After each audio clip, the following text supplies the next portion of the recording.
Chapter 597. Inside the room. Phyllis had already cleaned herself up. She was wearing a pink princess dress with a low cut. She was wearing a pair of black silk stockings on her slim legs. She looked so pure and sexy. She looked very charming under the dim light. Sullen's eyes lit up when he saw Phyllis's outfit. He liked it very much, and he couldn't help but want to have a good relationship with her. However, when he thought about the dragon blood baptism, Sullen suppressed the thought. He was going to do it after the dragon blood baptism. Phyllis, stand here. Sullen waved his hand. Phyllis obediently walked over, but her breathing became a little rapid. Hold my hand. Sullen reached out his hand. A soft and delicate hand reached out. Her fingers were white and slender, and her nails were painted red. The white jade hand and the red dots made her look very beautiful. Sullen felt a layer of calluses on her hand. It seemed like Phyllis didn't waste her bloodline.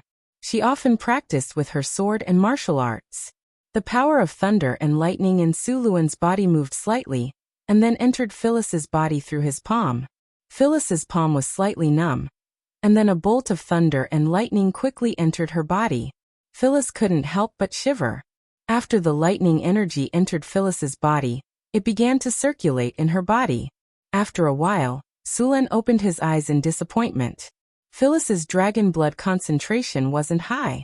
Among the dragon blood wizards, this concentration was only below average. No wonder Phyllis's strength didn't increase quickly, and the awakening of her dragon bloodline talent was a little slow. After awakening a dragon bloodline, the first thing one would awaken was dragon's strength, followed by dragon's scale armor and dragon's breath.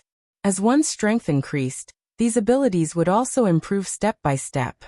Aside from these, after a dragon bloodline warlock reached a certain level of strength, they would also awaken dragon's constitution, which would greatly increase their vitality. When a dragon bloodline warlock reached tier 4, they would grow a pair of dragon's wings. With dragon wings, a dragon bloodline warlock's flying ability would be improved, and their aerial combat ability would be strengthened. When they reached the legendary level, dragon bloodline warlocks would become half-dragon, which would greatly increase the dragon bloodline warlock's various body resistances. They would also be immune to sleep, paralysis, fire, according to the color of the dragon, and so on. Dragon bloodline warlocks not only had powerful spells, but they also had martial skills that were not inferior to warriors.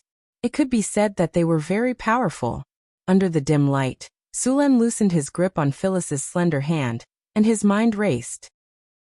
He needed to make adjustments during the dragon blood baptism according to the density of Phyllis's dragon blood, so that she could better absorb the power of the dragon blood. Turn around. Soon, Sullen had finished calculating the distribution ratio. He directly said to Phyllis, "Take off your clothes too." "What kind of trick are you thinking of now?" Hearing Sullen's words, Phyllis's pretty face turned crimson, and her charming big eyes rolled at him flirtatiously. Sullen reached out and knocked on her head and said, "What are you thinking?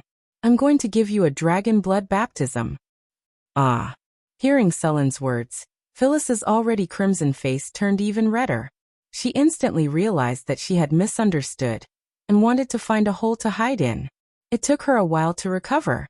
Holding back her embarrassment, Phyllis gave Sullen a fierce glare, and then turned around. She gently raised her slender arm, took a deep breath, and moved her fingers slightly. She unbuttoned her long dress, and then slightly lowered her shoulders. The beautiful princess dress slid down her body, and a fair back that was like white jade appeared in front of Sullen's eyes. With such a beautiful back, it would be a pity if he didn't take out the fire pot. Looking at Phyllis's back that was as smooth as jade, Sullen suddenly had an idea. The loose princess dress slid down her smooth back, and soon revealed her slender waist. Then it slid down her perky buttocks that were like full moons. This portrait of beauty made Sullen so angry that he almost couldn't help but take Phyllis on the spot. Feeling the scorching gaze behind her, Phyllis smiled in her heart, and then slightly turned back to smile at Sullen. Sullen's breathing immediately quickened, and it took him a lot of effort to calm down. Knowing that this was a small revenge from Phyllis for his behavior just now, Sullen collected his thoughts, took a deep breath, and then took out a crystal ball from the storage space. The dragon blood baptism is a little painful, bear with it. Sulen said to Phyllis, and then took out a magic staff. Since the wizard level reached the legendary level, Sulen also asked Hathaway to prepare a magic staff for him. But unlike other people's magic staffs, Sulen's magic staff was made of pure metal, and a lot of runes were engraved on it. Not only could it be used to cast spells, but it could also be used to directly hit people in an emergency. A fist-sized magic gem was inlaid at the top of the magic staff, and it was specially blessed with the effects of crush, heavy strike, armor shatter, and so on. With a bang, a person's head would be directly smashed into pieces, and red and white matter would splatter everywhere. It was very exciting. Sulen gently waved the magic staff, and a strange force surrounded him. The crystal ball in his hand slowly flew up, and then a ray of light flew by. The outer layer of the crystal ball slowly melted, and soon, the red dragon blood stored inside was exposed. The white dragon blood contained a strong cold aura.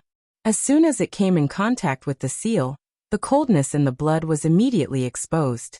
The red dragon blood did not have a high resistance to cold, and when it felt the coldness, its body could not help but shiver. Bear with it, I'm going to start. I'm ready, let's start. Phyllis gritted her teeth and said. The temperature in the room dropped rapidly, and soon, some white frost appeared on the ground. Phyllis only felt a bone-piercing coldness shrouding her, and a layer of goosebumps appeared on her back, which was as smooth as jade. The dragon bloodline implant was implanted from the spine, which was the most important bone in the human body. The dragon bloodline would then spread from the spine to the surrounding bones. The dragon bloodline would merge with the bone marrow in the human body, and then the human bone marrow would also have the ability to create dragon blood. Of course, this dragon blood was not real dragon blood, but the blood of a dragon bloodline wizard. Sulen gently waved the magic staff, and a thin red line flew out from the floating dragon blood and slowly approached Phyllis's body. As soon as the cold dragon blood touched Phyllis's body, a bone-piercing coldness shrouded her, and her back felt like it was frozen. What followed was a sharp pain. The white dragon blood was not only bone-piercing coldness, it was also very corrosive. If one did not have the help of a wizard or a special dragon blood ritual circle, they could directly pour the dragon blood on their body. Although this method would still allow them to be baptized by the dragon blood, if they were not careful, it would not be strange if they could not withstand the corrosive power of the dragon blood and directly die. This method was usually only used by warriors or knights who were strong enough and had a high enough constitution. If a normal person did this, it would be suicide. Although Phyllis was already a dragon bloodline wizard, her constitution and resistance were still not enough to withstand it. Sulen used the dragon blood ritual circle to baptize her, and the corrosive power of the dragon blood was reduced by a lot. Although it was painful, it was not unbearable. Because of the bone-piercing coldness in the dragon blood, Phyllis's entire back was soon numb, and she could not feel anything. Bear with it, Sulen said softly when he saw Phyllis's painful expression, and his hands moved even faster. One rune after another appeared on Phyllis's back, and under the effect of a surge of mana, they merged with Phyllis's body. Wisps of bloodline power slowly merged into her bones, and merged with her original bloodline. Phyllis's bones were also constantly strengthened. The dragon wing bone on her back, which was not obvious at first, was also rapidly growing. The dragon wing bone was a special bone that all dragon bloodline wizards would grow. It grew directly on the spine, and when a dragon bloodline wizard became strong enough, a pair of dragon wings would grow out from it. Sulen waved his magic staff, and some arcane dust slowly merged with the dragon blood. Then the arcane dust slowly entered Phyllis's spine from the back of her head, and a chill went deep into her bones. Then, under Sulen's command, a large amount of thunder energy condensed into runes and merged with Phyllis's body. When all the runes had merged with her body, Sulen stopped. Then he began to chant a spell, and the surrounding magic light gathered. A powerful force entered Phyllis's body and accelerated the merging of the dragon blood. The powerful energy filled the entire room. Sulen gently pointed his magic staff, and a beam of light rose up. Dragon blood ritual. Immediately, a large number of dragon blood runes appeared on the surface of Phyllis's body, and the bone-chilling cold quickly dissipated. Then, a stream of blood continuously appeared from the bone marrow. This stream of blood quickly swam in her body and gathered in her heart. After the bone-chilling cold dissipated, a stream of scorching hot blood full of vitality began to swim in her body. The corroded wounds quickly scabbed and healed. In just a few breaths, all the wounds had disappeared, and in their place was jade-like white skin. Phyllis's heartbeat became stronger and stronger, and streams of blood were transported to every part of her body. As the blood flowed, Phyllis's strength began to slowly increase. The essence of the white dragon's blood was fused into Hathaway's body. Not only did the dragon blood strengthen her physique, it also made her dragon vein even denser. During this period of time, her strength would also rapidly increase until she completely fused with the power of the dragon blood. Chapter 598. After the initial bone-piercing coldness subsided, a burning sensation slowly flowed through her body. As this burning sensation flowed, a stream of power emerged from her body, making Phyllis feel as if she had been reborn. In order to maximize the effect of the dragon blood baptism, Sulen had spent a lot of effort. After carefully inspecting Phyllis's body, he personally presided over the baptism circle to maximize the effect of the dragon blood. Of course, the price of doing this was that the ritual would be more painful. If one's body was not strong enough, they might not be able to withstand it and die. However, this time, they were using a white dragon, the weakest of the 5 colored dragons. After this baptism, Phyllis's various resistances had been greatly improved. It would be much easier for her to do this kind of baptism in the future. In some stories sung by bards, dragon slayers bathed in dragon blood and gained invulnerability and great strength. This kind of saying only existed in stories. If a normal person did this, there was a 99% chance that they would be killed by the corrosive nature of the dragon blood. As for the invulnerability and great strength, it was also an exaggeration. According to the data collected by Sulen, the dragon blood baptism would increase strength and constitution by about 3 points, and at the same time, they would gain the talent ability of dragon scale leather armor. The ability of dragon scale leather armor was not as powerful as one would think. At first, it could only resist arrows, which was equivalent to ordinary leather armor. However, this ability could grow. In the end, the defense of dragon scale leather armor would be very close to that of a real dragon's scales. After a dragon bloodline wizard became a legend, they would awaken a half-dragon state. In this state, their strength would be further improved, and their dragon scale defense and all kinds of resistances would be improved. However, it was not easy to become a legend. The lowest level dragon bloodline wizard had a lifespan of about 300 years. After becoming a legend, a dragon bloodline wizard would gain a lifespan of about 1,000 years, which was basically the same as a wizard. Many dragon bloodline wizards lived longer than dragons. Dragons would enter the old dragon stage when they were 800 to 1,000 years old. At this time, dragons would usually stay in their lairs other than foraging for food. Even powerful creatures like dragons would become weak when they entered old age. However, although the strength of the dragons had weakened during this period of time, they would not rush up to fight like adult dragons or young dragons when they encountered enemies. Instead, they would choose to launch sneak attacks. However, it would be a mistake to think that an old dragon would be easy to deal with. At this stage, a dragon's magic ability would be greatly improved, even if it was the white dragon, which had the lowest intelligence among the chromatic dragons. The magic power in the dragon's blood was at its strongest during this period. In fact, the ancient dragons were stronger, but even the incarnations of the gods and saints didn't want to provoke the dragons of that period. It was the best way to use it for the dragon blood baptism. As for using the ancient dragon or primordial dragon bloodline, that was just courting death. In fact, not all dragons had the opportunity to advance to the ancient dragon stage. After entering the old dragon stage, dragons would often need to sleep. At this stage, they needed to sleep to accumulate strength for the next evolution of their life. If this dragon suffered too many injuries when it was young and lost a lot of vitality, it was very likely that it would never wake up again during its sleep. Only those dragons with good strength and talent could pass through the old dragon stage. Life would bloom in them again, and their bodies, which were originally full of decay, would become full of vitality again. Dragons who woke up from their long sleep would enter the ancient dragon stage. At this stage, there was basically no one in the material plane who could threaten the dragons.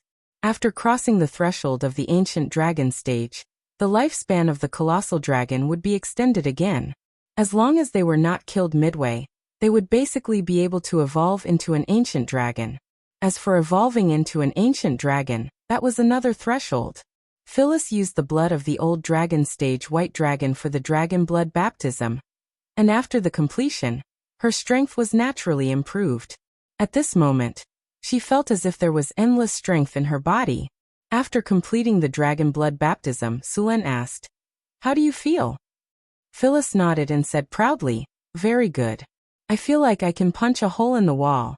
Do you want to try? I feel like I can beat you down with one punch." Oh, she's full of herself. Sulen looked at Phyllis, who was waving her fist, and secretly wanted to laugh. It seemed that if he did not teach her a lesson, she would not know how powerful he was. Sulen decided not to go to the other rooms tonight.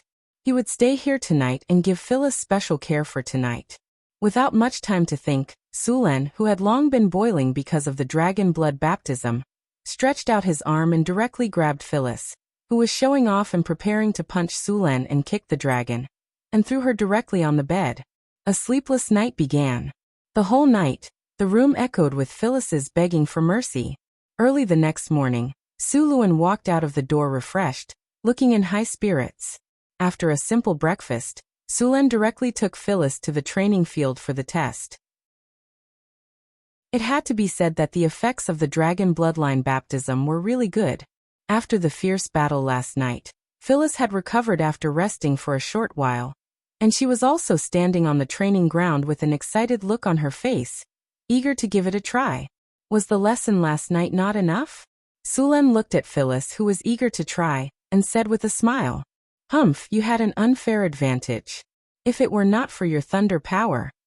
Phyllis's face suddenly turned red. Sulen laughed.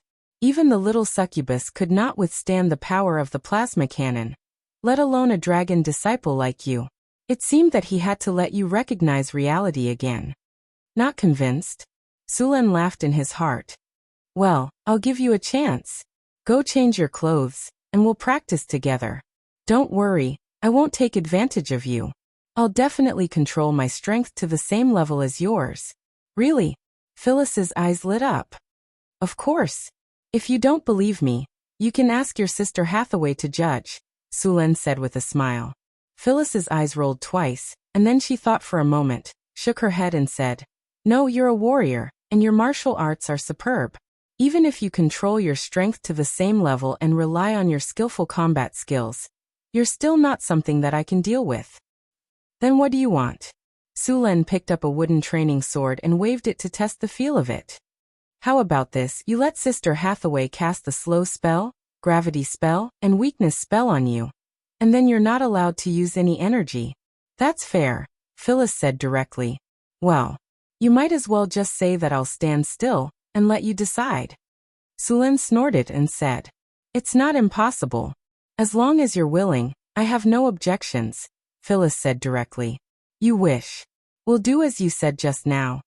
Sulen glanced at the complacent Phyllis. "Hathaway, you cast the spell. Just do as Phyllis said just now." Hathaway stepped forward with a smile on her face and looked at Phyllis with a half-smile. Then she said, "This is what you've discussed. You can't go back on your words. Don't go back on your word when you lose." "We won't go back on our words. Don't worry. We definitely won't go back on our words." The two nodded and said. With that, Hathaway raised her wand and was about to cast the spell. A light flashed, and at this moment Phyllis suddenly said, "Wait a minute." Hathaway stopped and then looked at Phyllis and asked, "What's wrong? You're regretting it?" Phyllis shook her head and said, "No, I'm not regretting it." "Then what's the matter?" Sulen asked. A sly light flashed in Phyllis's eyes, and then she said, "It's just a simple competition. It's not interesting. How about we raise the stakes?" "Hee, you think you're 100% sure?" Sulen said with a smile. "What? You don't dare? If you don't dare, then forget it. Sister Hathaway, you can continue." "Just pretend I didn't say anything." Phyllis waved her hand and said casually, "Okay, since you want to bet, we'll do as you say." Sulen agreed directly. "Good. If I win, you have to promise me one thing," Phyllis said eagerly. Sulen shook his head. "What if you lose?" "How can I lose?" Phyllis said confidently. "What if? If I lose, I promise you one thing. If you lose, what will you use as the stake?" Sulen said. "If I lose, I'll also promise you one thing," Phyllis said straightforwardly. Sulen clapped his hands. "Good. Everyone heard it. The loser has to promise the winner one thing. No one can go back on their word. We all heard it." The other girls smiled and nodded. "The loser has to promise the winner one thing. Hathaway, cast a spell on me. Let's start." Sulen waved his hand at Hathaway and said. A few spells flashed in succession. Sulen felt his body become heavy, and then a sense of weakness came over him. Slow. Curse of weakness. Gravity. A few spells landed on Sulen's body. At that moment, Sulen felt like his body was trapped in a swamp. Every movement became very difficult. This was mainly because Hathaway's wizard rank was too high. If a high-grade wizard cast the same spell, there was a 90% chance that Sulen would be immune to it. "Alright, now that the spell has been cast, are you ready? If you are, let's start." Sulen waved the iron oak longsword in his hand. "I'm ready." Phyllis changed into a training outfit and walked out. The tight training outfit outlined her curvaceous body and made her look very sexy. "Catch." Sulen smiled and threw an iron oak longsword to her. Chapter 599. Dreams were plentiful, but reality was harsh. Although Phyllis gave Sulen all kinds of restrictions and asked Sulen to suppress his strength to the same level as hers, Sulen still won the battle, and it was a very easy victory. Although they were at the same level and there was Hathaway's spell restriction, Sulen's rich experience, skillful fighting skills, and fighting intuition could not be restrained. So in the end, Phyllis was taught a lesson by Sulen, and had to agree to one of his conditions. Sulen looked at the reluctant Phyllis and said, "Now you know the difference between us. The dragon blood baptism is very powerful, but you didn't master your own strength, so it's normal for you to be defeated by me. The physical fitness of a dragon disciple is not worse than that of a warrior, so combat training is necessary. Next, I will teach you swordsmanship. Of course, it's not just swordsmanship. The drows here are also very good at fighting, and those half-elven rangers. You need to find time to practice with them every day. When you can defeat them all, you will be considered a master." Although Sulen's main weapon was a halberd, he did not give up on swordsmanship, so his swordsmanship was still very good. The Florentine royal family also collected many swordsmanship, such as the famous White Raven swordsmanship, cross swordsmanship, monolith swordsmanship, and so on. Sulen glanced at Hathaway and the others and said, "And you guys don't think that only Phyllis needs training. You also need training. Although you are spellcasters, your close combat skills are average. You can encounter any situation on the battlefield. Once you are closed in, you will not have time to cast spells. Whether it is to familiarize yourself with the enemy's attack methods or to attack, you must master swordsmanship. And when you use up your spells, you can only use a long sword to kill the enemy." Generally speaking, in the Wizard Academy, the orthodox wizards would study close combat. A qualified combat wizard would not be weak in close combat. Moreover, among the wizards, there were some transfiguration schools. They could directly transform into some powerful races. Some transfiguration spells could even turn a wizard into a melee maniac. Some radical wizards even claimed that a wizard who couldn't fight in close combat was not a good wizard. It was best to be the type like Gandalf, who could cast a fireball with his left hand and slash with his right hand. A good wizard should be able to kill from one end of the battlefield to the other with a staff and a longsword. Northern Wilderness, Death Canyon. This valley that ordinary people had only heard of was located in the depths of the northern wasteland. The surrounding ecological environment was extremely complex. There were sunflowers, man-eating trees, mutated monsters, and many more. At the same time, there were many kinds of poisonous insects and ferocious beasts. The terrain was also quite dangerous. The cliffs were steep, and there were often falling rocks. At that height, even a thumb-sized stone could make a big bump on a person's head. Even the best adventurers wouldn't be willing to come to such a place. However, these were not the most deadly creatures. The most dangerous creatures were the undead. In this valley, a large number of the undead were undead. It was said that there was an undead lord sleeping in the depths of the valley, but so far, no one had seen it. Sulen knew that the legend was true. The undead lord was sealed here by the ancient arcanists. But Sulen didn't know why the arcanists didn't kill the undead lord and sealed it instead. But since then the beautiful valley changed. The power of the undead creature radiated throughout the entire valley. Then the creatures in the valley began to change. Undead creatures began to be born in this place. As time passed, the number of mutated animals and undead in Death Canyon increased. It became very dangerous. Some of the more powerful undead creatures would fall into a deep sleep. But as long as there was a big commotion in the valley, these powerful undead creatures would wake up. Almost every year, there would be some monsters or adventurers who accidentally entered the valley and died. Fortunately, Death Canyon was very far from Northern Town City. It was thousands of kilometers away. Unless the undead lord broke the seal, it wouldn't affect this place. At this moment, the sound of a fierce battle suddenly came from Death Canyon. Then several adventurers rushed out of the valley. Behind them, dozens of undead creatures were hot on their heels. One of the adventurers took out a scroll and tore it open with a pained expression. He then threw it behind him. Boom! As soon as the scroll fell to the ground, a large amount of flames rose up. In an instant, a wall of fire appeared on the ground. A few undead that were close to the front rushed into the sea of fire. The flames burned fiercely, and the undead creatures quickly turned into fireballs. The other undead creatures had no choice but to stop when they saw the wall of fire. They roared at the adventurers in the distance. F***CK, I've suffered a huge loss this time. That's the magic scroll I used to save my life. When we return, I'm going to take the lion's share of the loot. The adventurer who had just used the magic scroll said, his heart aching. Blair, it's all thanks to your scroll. You can get one more, said another adventurer, who seemed to be the leader of the group. Leader, we should have made a lot of money this time. We collected a total of 16 ghost head mushrooms, ghost grass, and many other magic plants. Although this place is dangerous, the harvest is really big, said another thin adventurer excitedly.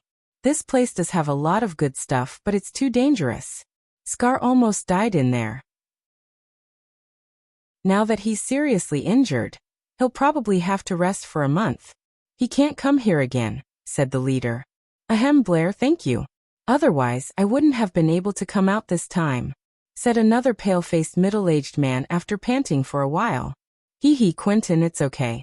You saved my life before, didn't you? Blair said with a smile. I'll have to rest for a while when we go back this time. Ahem. Quentin coughed violently a few times. His face had a sickly flush. Time passed quickly. In the blink of an eye, a month had passed. After Sulen stayed in the North Wind Tower for a while, he went to Deepwater City. After Deepwater City obtained the trade route to Salt City Port, the Second Fleet finally returned. This time, in addition to the fleet of Deepwater City, there were more than a dozen merchant ships from other caravans. After more than 2 months of spreading, more and more people knew about Deepwater Port. Sulen's stronghold in Deepwater Port contributed greatly to this. Last time, Sulen took the fleet to trade in Salt City Port, leaving a lot of cane sugar and honey. The sales of these luxury goods were very hot. When those merchants with sensitive information learned that the cane sugar and honey were transported from Deepwater City, they began to inquire about Deepwater City. After learning that this was a newly opened port city, everyone's eyes lit up. In the eyes of these merchants, this represented an undeveloped market. If it weren't for the fact that no one knew the route to Deepwater City, these merchants would have been impatient to go there. Fortunately, these merchants didn't have to wait long. The Second Fleet from Deepwater City arrived at the port, so when the caravan returned, a large number of merchants directly sent a ship to follow the fleet to Deepwater Port. Deepwater City suddenly became very lively because of the arrival of a large number of merchants. A large number of goods were transported for trade. All kinds of goods that had been prepared in Deepwater City were sold out. Many caravans even set up warehouses in Deepwater City, intending to trade for a long time. These merchants were very surprised when they learned that this was the northern wilderness. After learning that the North Wind Principality had opened a trade route from here to the Kingdom of Florence and the kingdoms further west, they were very surprised. Then they became even more enthusiastic about this port. Obviously, they saw the potential of this trade route. Sulen returned to North Town with the caravan, but when he arrived at the city, he found something unusual. When the caravan entered the city, Sulen found that many people in the city were coughing. Many people were queuing at the entrance of the hospital. What's the matter? Sulen's face was a little dignified. Not far away, there was a low-level official recording the taxes of a shop. Sulen directly went over to inquire. Your Majesty. After seeing Sulen, the official immediately became nervous and even stuttered a little. No need to salute. Sulen directly stopped him and then asked, "What's the matter with the hospital? Why are there so many people queuing outside?" Your Majesty, those people are sick. They have fever and cough.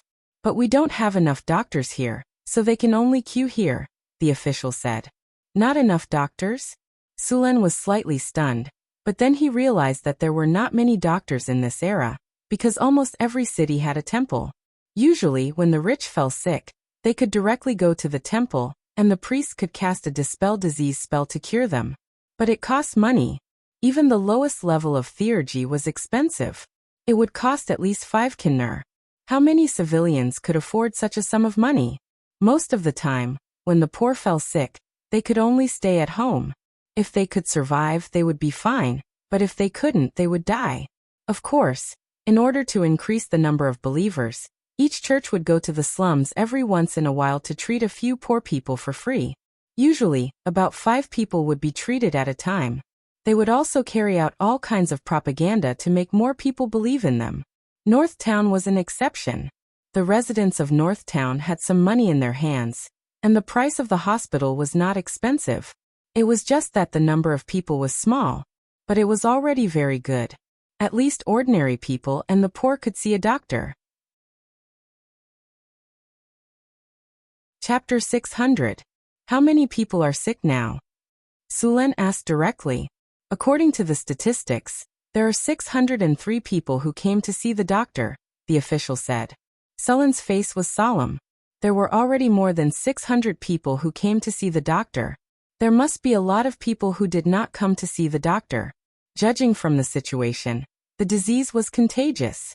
If they did not quarantine and treat it as soon as possible, it would only be a matter of time before the entire city was infected.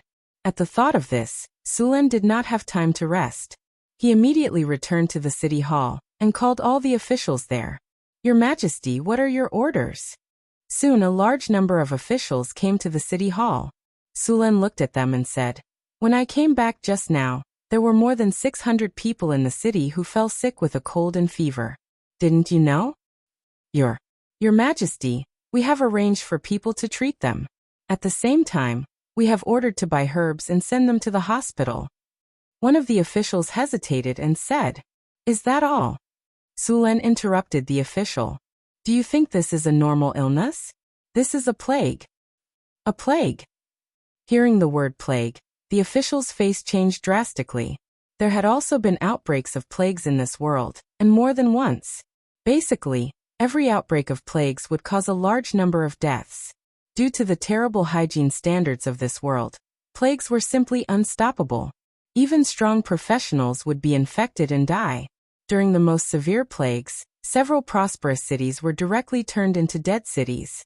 More than a quarter of the population died in most cities. Some cities even had more than half of the population. Professionals were physically stronger than ordinary people. Many of them had magic abilities. Their immunity was stronger than ordinary people, so the infection rate was not high. Many wizards also knew how to remove diseases and use magic to treat people. However, there was a limit to the number of people who could be treated. Compared to the huge population, it was undoubtedly a drop in the bucket. Yes, a plague, Sulen said directly. Immediately activate the emergency plan in Northern Town. Draw a quarantine area around the city and isolate all the patients. At the same time, check the entire city. Once there are signs of illness, isolate them immediately. Order the textile factory to sew 10,000 masks immediately. Let the basic staff and soldiers wear them to prevent infection. In addition, the family members of these patients, as well as the people who came into contact with them, should also be examined. Stop entering the city for now. Let the caravans stay in the camps outside the city.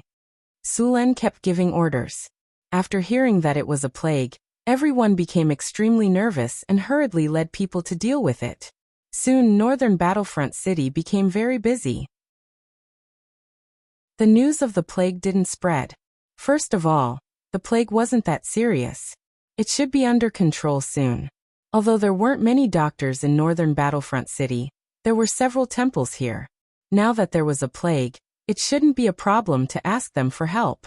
As for not telling the civilians, Sulen was worried that the civilians would run away from the city if they knew about the plague.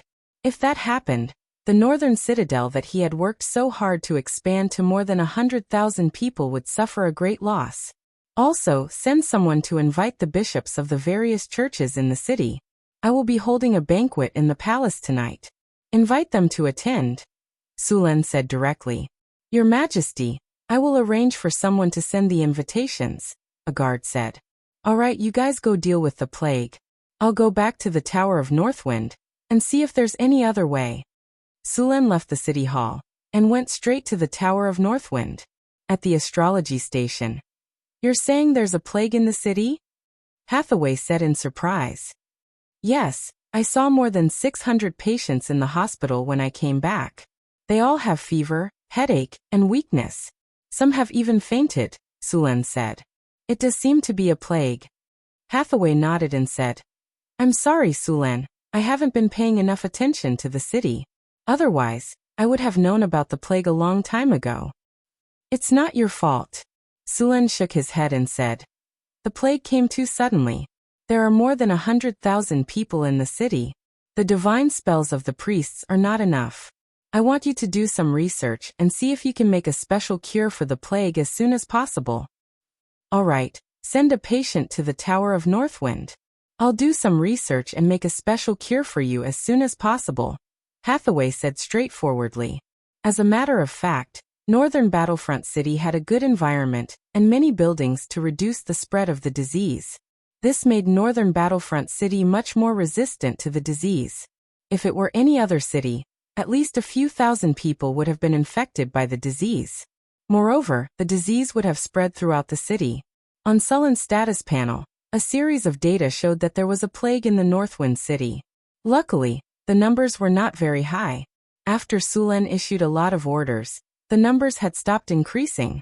It was obvious that the measures he had taken before were effective. Sulen sent people to the hospital to find a few patients for experiments. Hathaway found a few wizard apprentices to help her with the research. Your Majesty, it's almost time for the banquet. Most of the bishops of the churches have arrived. Do you want to meet them? I'll be there right away. Sulen went straight back to the palace.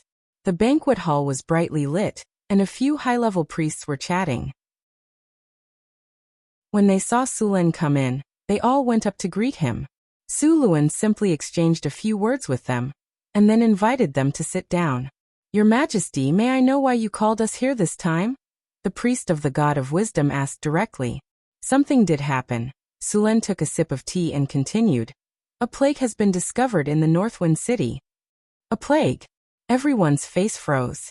The relaxed atmosphere suddenly became serious. Yes, a plague. Sulen nodded and said, but fortunately, the plague has not spread. It has been contained to a certain extent. Now I need your help to get rid of this plague. Your Majesty, we are willing to do our part for the Northwind City. The priest of the Goddess of Life said directly. Thank you so much, Sulen said happily. In return, I promise you that I can build a temple in the Deepwater port to spread the glory of the Goddess of Life forever. Thank you for your generosity. The priest of the Goddess of Life stood up and thanked Sulen. Several other priests of the temple who were a step slower expressed their willingness to help in exchange for preaching in Deepwater City, and Suluan also agreed to do so. With the help of the priests, the Northwind City suddenly had enough people. A few temples provided about 20 priests, and the doctors and wizards in the Northwind City began to treat the patients. At the same time, a large number of soldiers began to investigate the Northwind City. It didn't matter if they were slaves, civilians, merchants, or mercenaries. They all needed to be investigated. It was easy to investigate the civilians in the Northwind City. The Northwind City used the market system, and everyone lived in the market. Once they returned to the market, they just needed to close the door and investigate them one by one.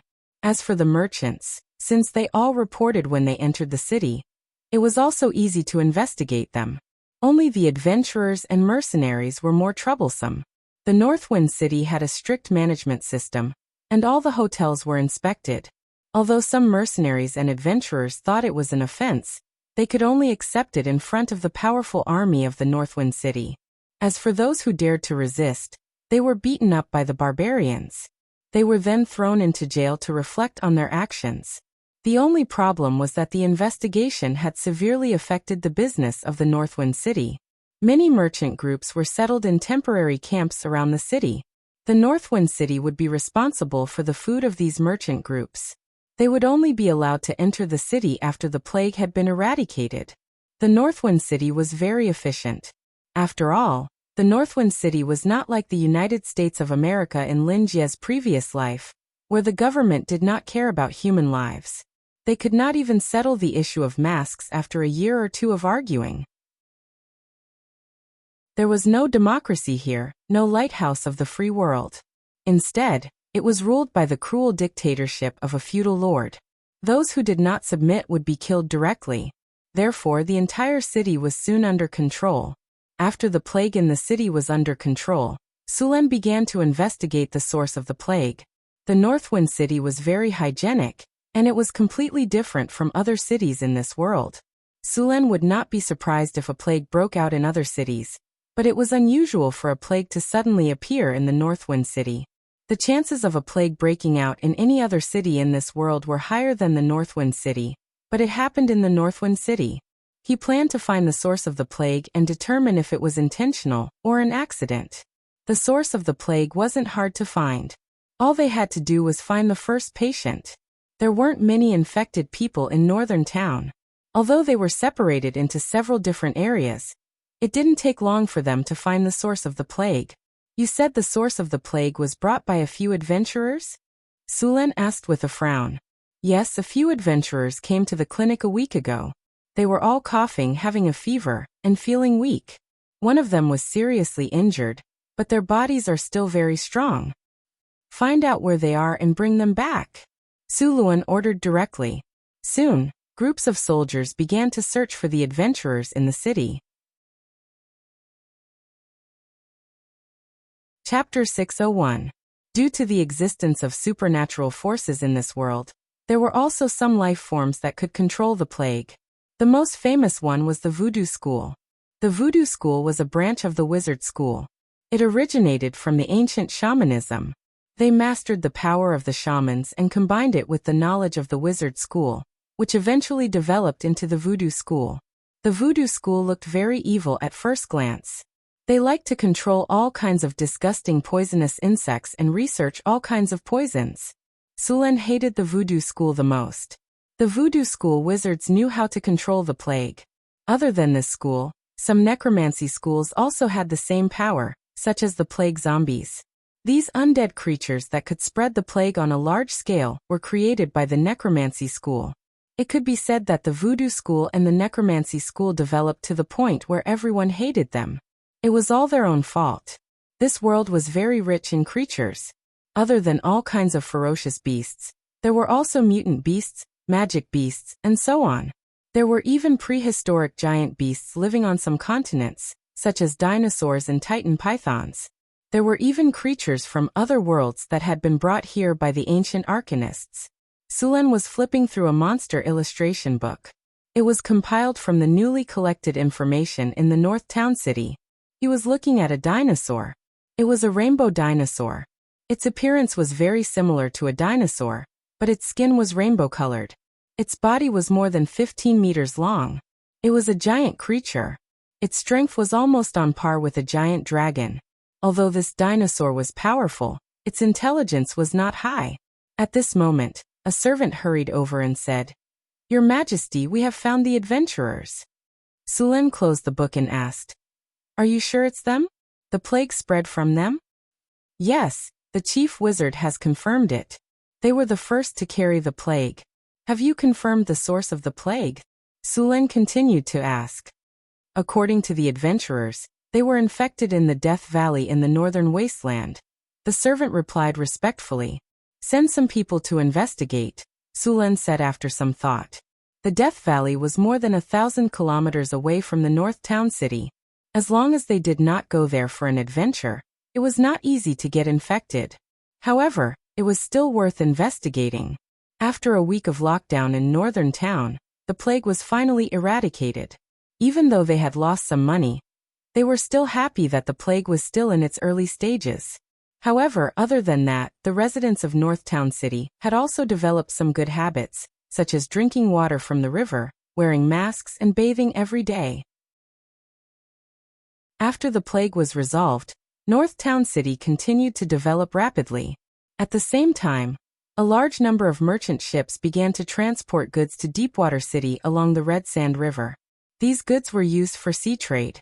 After the fleet arrived at Deepwater City, they would also carry a large number of overseas goods to North Town City. However, the prosperous business seemed to have attracted the attention of the surrounding bandits. This time, a group of monster bandits tried to besiege the fleet and rob them. However, as soon as he made a move, he was beaten to a pulp by the guards on the fleet. After Sulen stayed in North Town City for a few days, the scouts who went to investigate had already sent back the news. No one knew what had happened in Death Canyon, but the undead monsters in the canyon had left. The entire Death Canyon became a veritable Death Canyon. Right now, the undead calamity was playing out there. "Sulen, I think we should stop the undead calamity here, or take care of them all. Although Death Canyon is more than 1,000 kilometers away from us, it doesn't mean it's completely safe. The undead calamity will spread all over the place, and they also carry the plague. It won't take long for it to spread here. The adventurers last time were the best warning," Hathaway said. "All right, then let's send all the undead calamity's skeletons back to the underworld. By the way, we've already developed the antidote for the plague. It's very simple to make. Even a beginner apprentice wizard can make it. How much does it cost? Can we provide the raw materials ourselves? Can we supply them to the Duchy of North Wind?" Sulen immediately asked. "The cost is around 1 silver NAR. Apart from a few enchanted herbs, the rest are just ordinary herbs. Those enchanted herbs can be found in the mysterious realm, and the production is very high. It's more than enough for us to use," Hathaway said. "That's good. Next, let's arrange for the apprentice wizards to mass-produce them," Sulen decided. "What about Death Canyon? Let's send some people to take care of it. As long as we don't enter Death Canyon, it shouldn't be a problem," Sulen said. "Whatever, I'll take a team and go there myself. We'll settle this once and for all." Death Canyon was very dangerous. It was full of poisonous insects and man-eating plants. They needed to bring a lot of insect repellents, antidotes, and some powerful warriors. Soon, all the materials were ready. Early the next morning, a portal was opened on the astrology platform of North Wind Tower. Sulen led a group of barbarian warriors and 2 teams of archers through the portal. In the next second, they appeared more than 1,000 kilometers away from North Town City. With a familiar light, Sulen and the others appeared in a gloomy place less than 20 miles away from Death Canyon. "Scouts, start patrolling immediately. The rest of you stay alert. We'll set up a temporary territory here for the time being." Sulen did a simple search of the surrounding environment and let people set up the territory. Sulen was a little envious of Hathaway. She had Mistra's mansion. This spell was not destructive, but it could be summoned in the wild to live. Mistra's mansion was a spell that folded the space of a different dimension. It could seal a mansion in a different dimension and summon it when needed. Mistra's mansion could be said to be a necessary spell for traveling. Soon, a large number of scouts gave the collected information to Sulen. After a simple look, he began to assign tasks. You guys are in charge of this direction. I don't want any monsters to break through here, Sulen said directly. A simple map was spread out, and Sulen began to divide the areas that each team was responsible for. At this moment, an anxious shout was heard. Get the antidote quickly. We have people here who are poisoned. A warrior shouted as he ran. Soon an apprentice picked up a bottle of antidote and poured it in. Chapter 602. The antidote quickly took effect, and the poisoned soldier's breathing visibly stabilized. The black blood at the wound also slowly flowed out under the effect of the antidote. In just a few minutes, the blood had already returned to its original red color. All right, it's fine now. Send him to the back to rest. It's another fine lad. After the sorcerer apprentice checked that there were no problems, he directly sent the injured soldier to the temporary camp at the back. Sulen used the Earthwall spell, Magic Control plus Change of Mentality, to build a few houses in the camp. Then he used mud to rock to turn the mud into hard rocks, and built a temporary camp here. Because someone was injured and poisoned, the other soldiers became more cautious. Something is coming. A half-elf archer warned. Half-elf archers had sharp eyes and could discover the enemy at the first moment. With the archer's warning, the others all became vigilant. Gotcha! The sound of some branches breaking came from the bushes in front. Then, a ferocious giant bear came out of the dark forest. Its tall body was like a small mountain, full of oppression. Its blood-red pupils revealed a hint of madness. And in its ferocious mouth was a row of sharp teeth that flickered with cold light. There were many red marks on its body, and the fur on it was much shorter than the rest of its body. This ferocious giant bear's body was full of bumps and hollows, and it looked like it had been casually bitten a few times. There were also some places where the fur had completely fallen off, and one could see the dark red flesh that leaked out. It was obvious that this ferocious giant bear had also been infected by the plague, but its physique was high enough to withstand the plague. The wounds on its body should have not completely healed. Moreover, after experiencing the plague, this ferocious giant bear seemed to have become more powerful than before. After seeing the group, it did not have any fear. With a low roar, it directly rushed towards the group. Its huge body was like a small mountain, and when its huge bare paws came down, even the rocks would be smashed into pieces. Frost arrow. A blue magic arrow instantly shot out from the crowd, directly hitting the dire bear in the next second. An icy blue color immediately appeared on the dire bear's body, and its originally swift movements immediately became slow and stiff. Taking advantage of this opportunity, the surrounding soldiers charged forward. 2 soldiers of the capture barracks blocked the attacks of the dire bear with their shields, while the spear in their other hand pierced out like a poisonous snake. The sharp spear left a bloody hole on the body of the dire bear. Roar! Under the pain, the ferocious bear's eyes became even crazier. Its huge bear paw viciously slammed onto the shield of one of the soldiers of the capture barracks. A dent appeared on the shield made of fine iron. The huge force caused the body of the soldier of the capture barracks to involuntarily retreat. The warrior of the capture barracks slightly frowned. The other warrior beside him seized the opportunity, the spear in his hand instantly piercing into the eyes of the dire bear. Blood splattered everywhere. The heavily injured dire bear roared, its powerful bear paw viciously slapping out, wanting to slap the human who had caused it such heavy injuries to death. However, the warrior of the capture barracks was already prepared. After his attack landed, he did not continue to fight and directly retreated. Bang! With a muffled sound, a deep imprint was left on the ground where the dire bear had just been. Ice arrow. Another blue arrow of light flew out, and the body of the dire bear was suddenly covered with frost. Its movement speed became even more sluggish. The 2 soldiers of the capture barracks seized the opportunity to continuously attack. Very quickly, the dire bear let out a mournful howl, loudly falling to the ground. After dealing with this dire bear, several soldiers dragged this big fellow back to the barracks. Although the meat of a dire bear could not be compared to a magical beast, it was still very good to use to fill one's stomach. The strength of the dire bear in front of them was not bad. A normal dire bear's strength was around rank 8, and a Grand Knight could deal with it. However, This dire bear in front of them had already reached the peak of the third step, almost reaching the fourth step. Dire bears were originally known for their strength, and a peak rank 3 dire bear's strength was even more abnormal. This was because it had encountered Sullen's capture barracks. If a normal heavy armored spearman encountered this dire bear, even if they didn't die from a single slap, their bones and tendons would definitely be broken. After Sullen saw the dire bear's carcass, he inspected it and found that there was no plague on it. Then he directly ordered people to dispose of it for lunch. This time, he had brought 3 teams of 60 people. Half of them had reached the third step, and the rest were all rank 2. These people could be said to be the king of stomachs. This dire bear in front of them was about 2 tons, enough for them to eat for 2 days. Then, these soldiers began to divide into small groups to clear out the surrounding area. This place was only about 5 miles away from the Death Valley. There were not many monsters running out of the valley. In addition to clearing out these monsters, they also needed to clear out the plague in the Death Valley.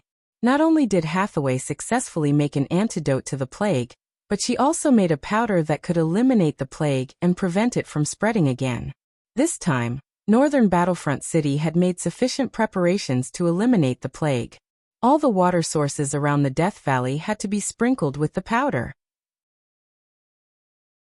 Water sources could quickly spread the plague, and once the water sources were contaminated, the surrounding animals would all be infected. Hiss.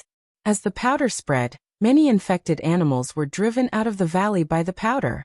Then they were shot down by the half-elf magic archers. Boom. There was a loud noise. A large tree was uprooted and thrown over. The few spear guards around it quickly dodged. Then a giant snake tail swept across, and a spear guard who couldn't dodge in time was sent flying. The giant snake's scarlet tongue trembled slightly. Its strange dark red eyes moved back and forth. This giant snake's head alone was 5 or 6 meters tall. Its body was more than 20 meters long. The giant snake slithered quickly. In the blink of an eye, it had reached the spear guard who was sent flying. Its scarlet mouth opened wide, intending to swallow him. Lightning spear. A loud shout was like a thunderclap. It was so loud that it made people's ears go numb. In the next second, a long spear made of lightning flew out. The lightning flashed and the giant snake's head was hit. The lightning spear had an infinite amount of power, and stabbed into the giant snake's head. The giant snake, which was so fierce just a moment ago, was nailed to the ground by the lightning spear without any resistance. Countless bolts of lightning exploded at this moment. The giant snake's body swayed a few times before it fell to the ground. Seeing that the giant snake was killed, the surrounding soldiers couldn't help but cheer. It was still difficult for them to deal with a monster of this level. Whoosh, whoosh, whoosh, whoosh. Sparse sounds came from the surrounding grass. A half-elf magic archer directly shot a flame arrow in that direction. The flames flew past, illuminating the surroundings. The surroundings suddenly became clear.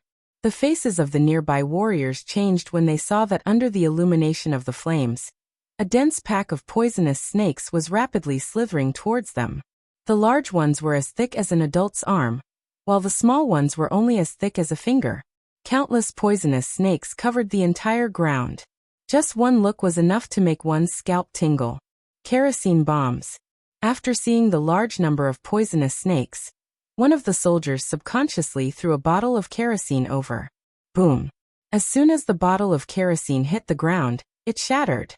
Black kerosene splattered everywhere. Immediately after, a fire arrow flew over. The kerosene instantly rose into a 2-meter-tall flame. The surrounding poisonous snakes were burned to death. Seeing this, the others reacted. They immediately threw over a dozen pots. In less than a breath's time, the entire ground was covered in flames. Inside the sea of fire, a large number of poisonous snakes struggled and rolled. However, they were quickly burned to ashes. The air was filled with a burnt smell. Clean up the surroundings. Don't set this forest on fire, Sulen said after looking around. Most of those poisonous snakes will be burned to death. After a while, you guys extinguish the fire. Next, everyone set up an isolation zone around the sea of fire. At the same time, they started killing the snakes that escaped the net. Chapter 603. In the evening, everyone finished the battle and returned to the camp.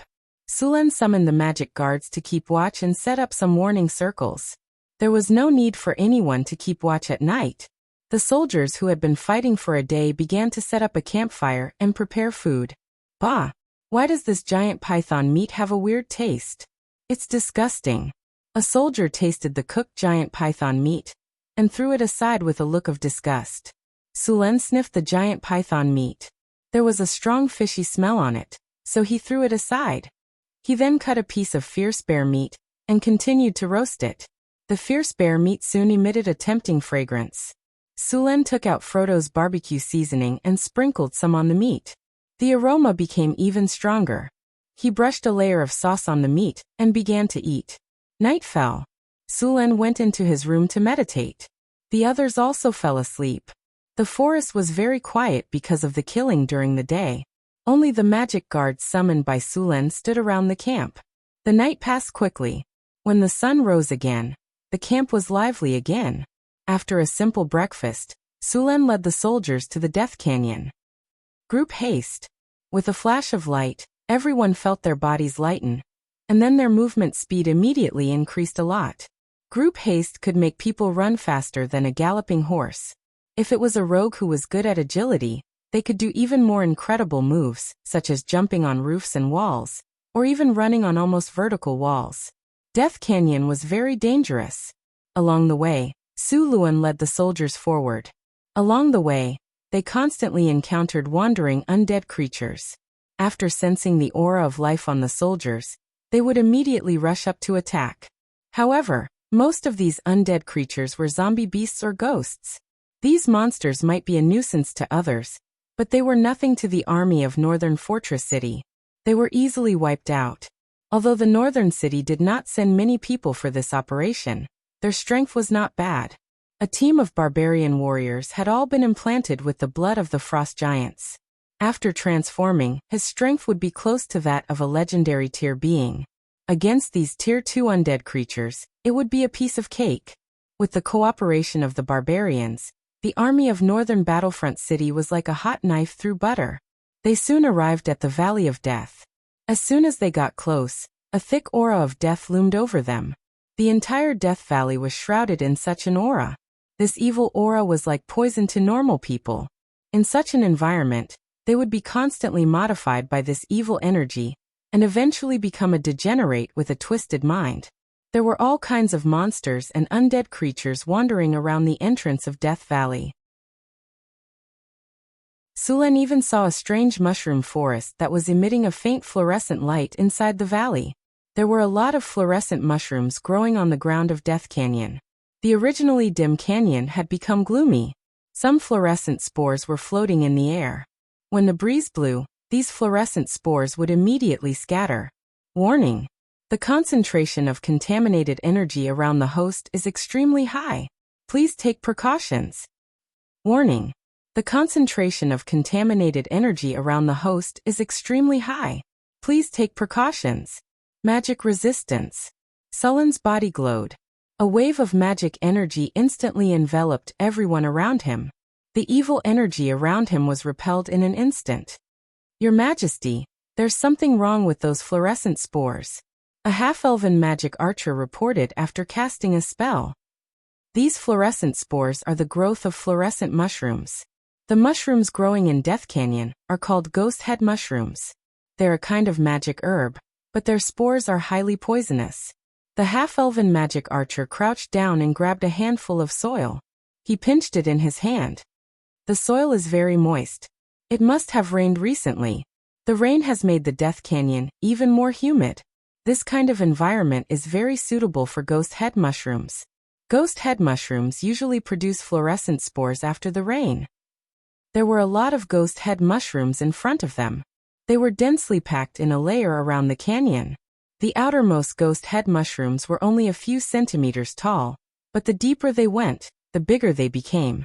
Sulen found a lot of giant ghost head mushrooms that were almost a meter tall. While Surin and the others were observing the Death Canyon, a group of undead monsters that sensed the aura of the living rushed over. The barbarian warriors, who had been waiting impatiently for a long time, swept their swords across the monsters, cutting them in half as neatly as if they were cutting chives. Wild wind. A wild wind was summoned. The storm quickly rushed into the canyon. The fluorescent spores that were originally drifting were directly swept up into the sky by the storm. A large number of fluorescent spores rushed into the sky like a giant python. Although the fluorescent spores were poisonous and could reproduce quickly, they also had a problem. They couldn't be directly exposed to the sun. The sun would quickly kill the spores. Even the ghost head mushrooms couldn't be exposed to the sun. Otherwise, they would quickly wither and die. Although it was better to use strong light here, it would also destroy the ghost head mushrooms when it killed the fluorescent spores. The ghost head mushroom was a good magic material. It was not cheap. Sulen couldn't bear to destroy so many ghost head mushrooms. Soon, the various monsters at the entrance of Death Canyon were cleared. Sulen directly led the group forward. As they got closer, Sulen found a large number of bones where the ghost head mushrooms grew. Some of them even grew directly on the bones. These ghost head mushrooms would use the corpses as nutrients to quickly grow. After the group entered Death Canyon, monsters kept appearing and attacking. Sulen ordered people to collect the ghost head mushrooms while clearing out the monsters. Who knew how many creatures were buried in Death Canyon? The entire canyon floor was grayish-white. The bones of various unknown creatures were completely mixed together. Undead creatures were constantly resurrecting and attacking. After the ghost head mushrooms were collected, the army of Northern Battlefront City continued to venture deeper into the canyon. As they ventured deeper into Death Canyon, more and more undead creatures appeared. A large number of monsters formed groups and attacked the army. Sulen quickly discovered that after a large number of undead creatures died, they would leave behind some grayish soul crystals. Although most of these soul crystals were low to mid-rank, they could still be used to create clay golems and rock golems. After discovering this, Sulen planned to establish a camp here and kill the undead creatures to collect soul crystals. With these soul crystals, Northern Battlefront City could create a large number of clay golems and rock golems for all kinds of work. Chapter 604. The Golem Factory in Northern Battlefront City was already on the right track. Now, the number of golem army in Northern Battlefront City was limited by the soul crystals. There was a shortage of low-grade to high-grade soul crystals. The Golem Factory could operate normally because of the soul crystals Sulen collected. He didn't expect to find soul crystals in Death Valley. Sulen planned to build a base here and farm monsters there. However, before that, he had to deal with the plague in Death Valley. The plague in Death Valley contained the power of death. It was spread by the undead creatures. In order to deal with the plague, he had to find the source of the plague. Sulen suspected that the source of the plague was the ancient undead lord sealed in the depths of Death Valley. Thousands of years had passed. Even if the seal left behind by the Arcanists was still functional, it would have become unstable after such a long time. Moreover, with the arrival of the elemental tide, the undead lord would recover some of his power. The seal would become even more unstable. He could probably break out of the seal at any time. The elemental tide would affect all creatures in a material plane. However, the effect would be more obvious for powerful creatures. After all, even if the elemental tide fell, the chances of ordinary people becoming adepts would only decrease. Although the overall power of humans would decrease, the number of legendary monsters would also decrease. On the other hand, the power of powerful creatures would decrease drastically. On average, their power would drop by 3 levels. According to some records, after the last elemental tide, when the material plane fell into the lowest point of the elemental tide, the spellcasting ability of giant dragons decreased a lot. There was even a phenomenon where a dragon disciple's spellcasting ability surpassed that of a giant dragon. It was also the easiest time to slay a dragon. According to the research of the adepts, if the main material plane was not affected by the elemental tide, then the concentration of elemental energy would be at a lower level. It was like a shallow pond. It would be difficult to survive in a heavy rain. When the elemental tide came, the concentration of elemental energy would increase rapidly. It was like a full pond, and the big fish would become very strong. This was one of the reasons why legendary creatures would appear in large numbers every time the elemental tide came. Death Valley might be a dangerous place for others, but it was not dangerous for Sulen. This place was nothing compared to the bottomless abyss. Sulen led his army into the Death Valley. At this time, some high-level undead began to appear in the canyon. A bone devil was sneaking in among the skeletons. Just as it was about to launch a sneak attack, it was hit by a lightning spear. The power of the lightning spear was the best nemesis for monsters like the undead that were rich in negative energy. Lightning flashed across the bone devil's body, constantly obliterating the death energy on its body. The lightning dissipated, and the death energy on the bone devil's body completely dissipated. Its entire skeleton fell apart, and a high-grade soul crystal appeared in the pile of bones. Not bad. 1 high-grade soul crystal. Sulen gently crooked his finger, and the soul crystal was lifted up by a wave of energy and flew into Sulen's hand. Everyone pay attention. Put away all of your soul crystals. Also, if there are any high-level undead, don't fight them. Wait for me to deal with them. Yes, your majesty. This is a good place. Sulen looked around and sighed. Death Valley was steep, and the valley was dark and damp. There were many places where the sun could not be seen during the day. The terrain was dangerous, and the negative energy was rich.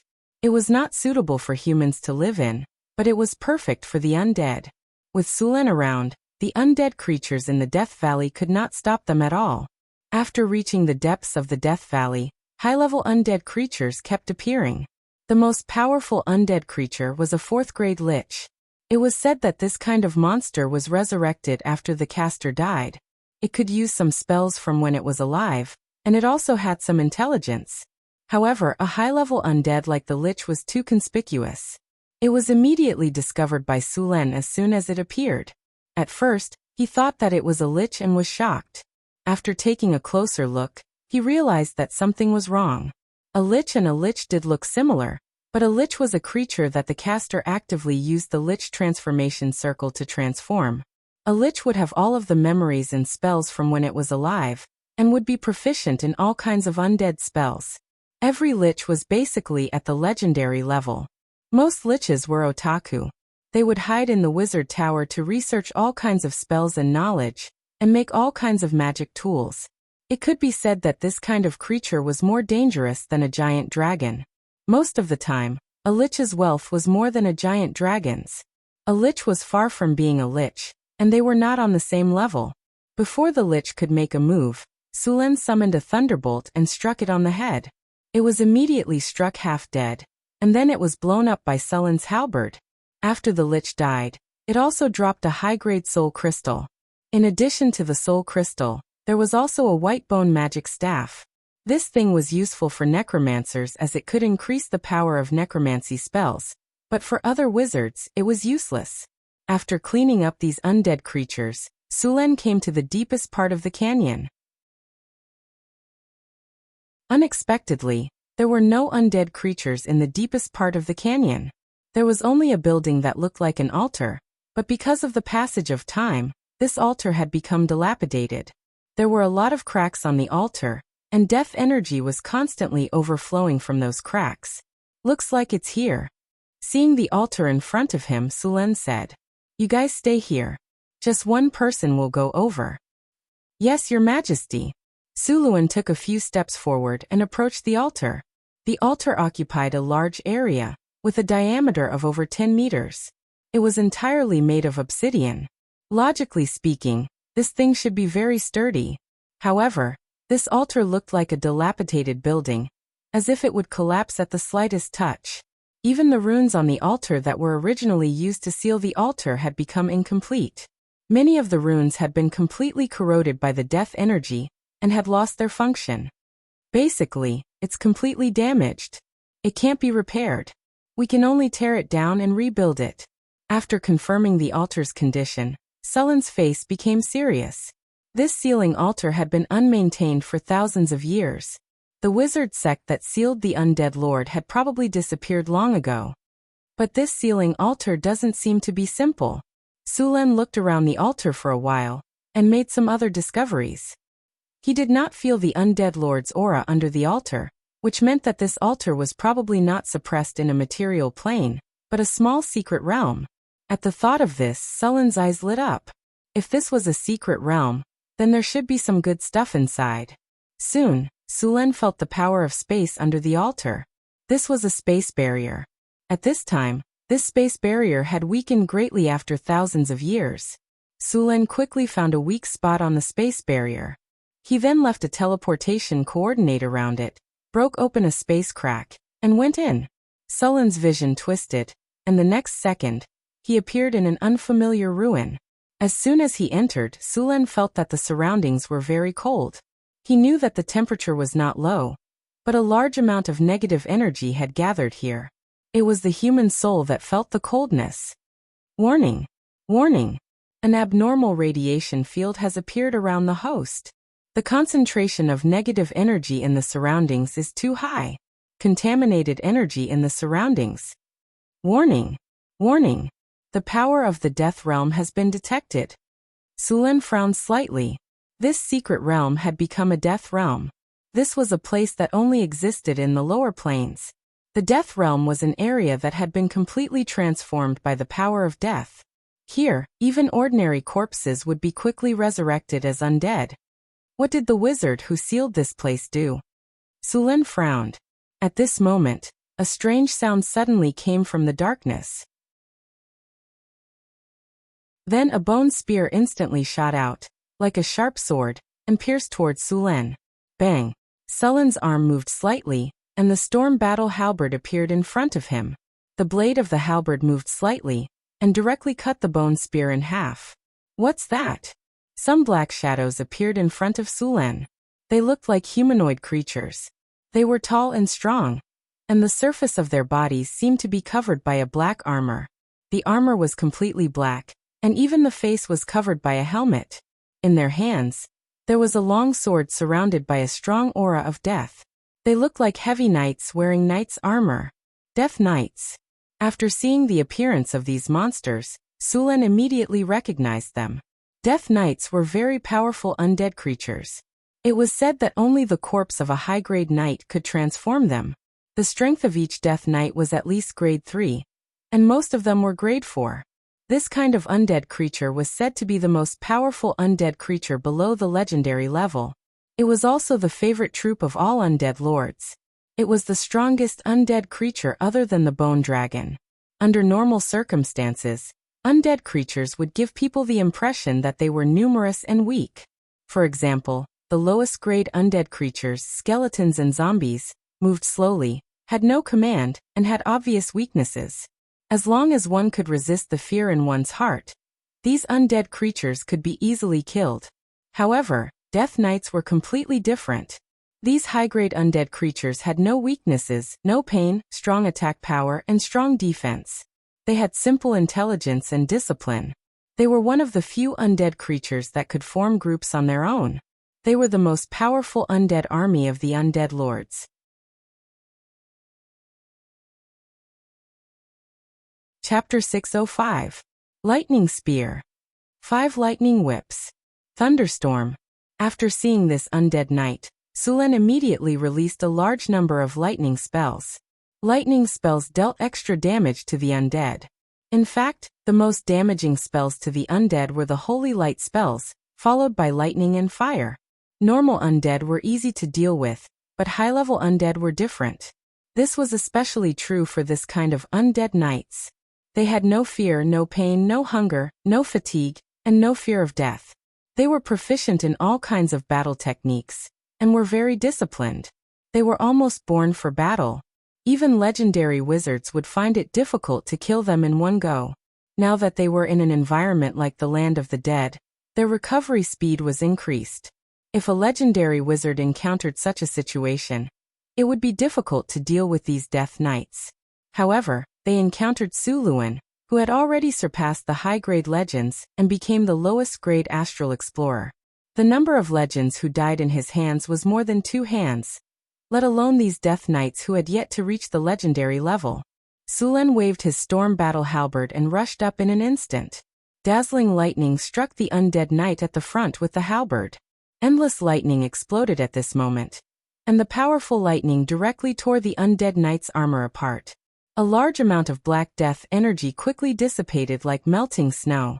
The sharp blade of the halberd directly cut the undead knight in half along with its weapon. Even the undead warhorse under it was covered in lightning. Sulen was very fast, and the storm battle halberd was at full power. Dazzling lightning swept across the area, and the undead knights that rushed up could not fight back at all under Sulen's attack. More than a dozen undead knights were quickly covered in lightning. The endless lightning dissipated, and all of the undead knights turned into a pile of bones. In addition to these, there were more than a dozen high-level soul crystals. What a treasure land! I got more than a dozen high-level soul crystals in such a short time. It's faster than the abyss. Sulen put away the soul crystals, and continued to walk deeper into the secret realm. This secret realm was unexpectedly desolate.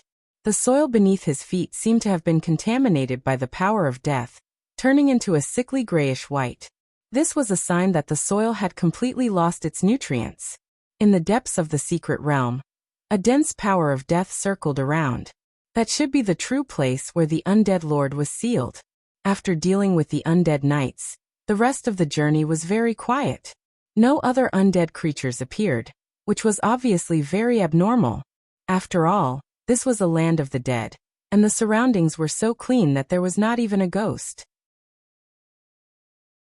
Sulen cast a defensive spell on himself, and quickly advanced toward the central area. After walking for a quarter of an hour, a palace made of black rocks appeared in the distance. The construction of the palace was very grand, and the entire palace was made of huge rocks. Stone pillars more than a meter in diameter supported a huge dome. The entire palace was similar to the Parthenon temple in his previous life. It looked very spectacular. Although it had been there for several millennia, the palace was still very well preserved. At this moment, the entire palace was shrouded in an evil energy field. The runic array that was originally used to seal the palace had been infected by this evil energy field, and was on the verge of collapse. Meanwhile, the palace was shrouded in an almost corporeal death energy. Sulen extended his left hand, and made a grabbing motion toward the palace. Dazzling lightning suddenly appeared, and the power of lightning directly broke through the evil energy field. The lightning flashed, and in the next second, Sulen had already entered the palace. The palace was empty, as if everything had been taken away when it was sealed. A large number of runes were engraved on the floor under his feet. The patterns that Sulen had thought were patterns on the walls were actually runes. These runes and the runes under his feet formed a runic array. The palace was completely a prison. After passing through the corridor, Sulen arrived at the center of the palace. Soon, a figure covered in a black robe appeared before him. His body was emitting a shocking death energy, and an evil energy field spread out from his body. He had a ferocious and twisted face. Under the corrosion of the death energy, his flesh had already dried up, leaving only some dry skin clinging to his face, making him look like a skeleton. His 2 arms had turned into sharp claws, and they were emitting a thick black gas and a plague aura. They looked ferocious and terrifying. When Sulen appeared, he slowly raised his head, and his eyes flashed with a strange red light. He stared at Sulen and muttered, "Soul. Flesh." The sharp claws suddenly disappeared and reappeared in front of Sulen in an instant, grabbing at him fiercely. They carried a shocking death energy, and the sharp claws actually appeared in front of Sulen through space. Bam! Lightning exploded, and the dazzling power of lightning spread out. The monster's sharp claws were directly blown apart, and the death energy on them was also blown away. However, before Sulen could catch his breath, another sharp claw appeared in front of Sulen, and instantly hit the energy barrier in front of Sulen. The originally sturdy energy barrier instantly flashed with lightning, and the power of lightning and death continued to clash. Accompanied by the lightning, Sulen's storm battle halberd swept across, and with a loud clang, the sharp claws were directly sent flying. Flesh. Fresh blood and flesh. "I'm going to swallow you." The undead lord in front of him still maintained his human form, and his expression was blank and empty. However, there was a palpitating sense of fear. Fear shock. An evil spiritual light instantly exploded, and Sulen's mind was shaken. A sense of fear rose in his heart, but in an instant, this fear disappeared without a trace. Sullen's toughness and soul resistance were extraordinarily high, and on top of that, his iron will was at the legendary level. The fear shock of the undead lord in front of him was not enough to hurt him. Thunderslash. Sullen's body was covered in lightning, and he directly activated the thunder territory. The evil energy force field that was originally surrounding him was directly broken by the thunder territory, and a powerful lightning energy filled the surrounding space. The dazzling lightning smashed down fiercely, and the storm battle halberd instantly hit the undead lord. Lightning scattered in all directions, and a series of sizzling sounds were heard. The power of lightning and death were constantly being worn down. The undead lord was directly sent flying by Sullen's huge force.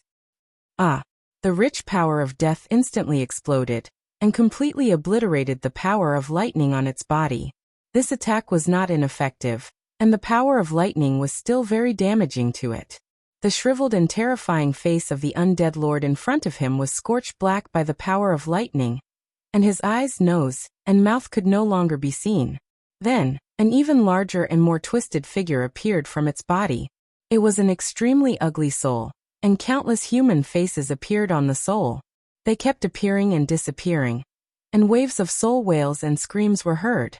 Tentacles made completely of the power of death kept appearing, and with the spread of the evil territory, a large number of tentacles of evil energy fiercely whipped at Sulen in an instant. Soul-binding zombie demon. Sulen finally remembered the name of this undead lord. This was a soul-binding zombie demon. Boom. A loud thunder sounded, and then countless bolts of lightning exploded from Sullen's body. All the tentacles of evil energy all turned into black gas after hitting the lightning.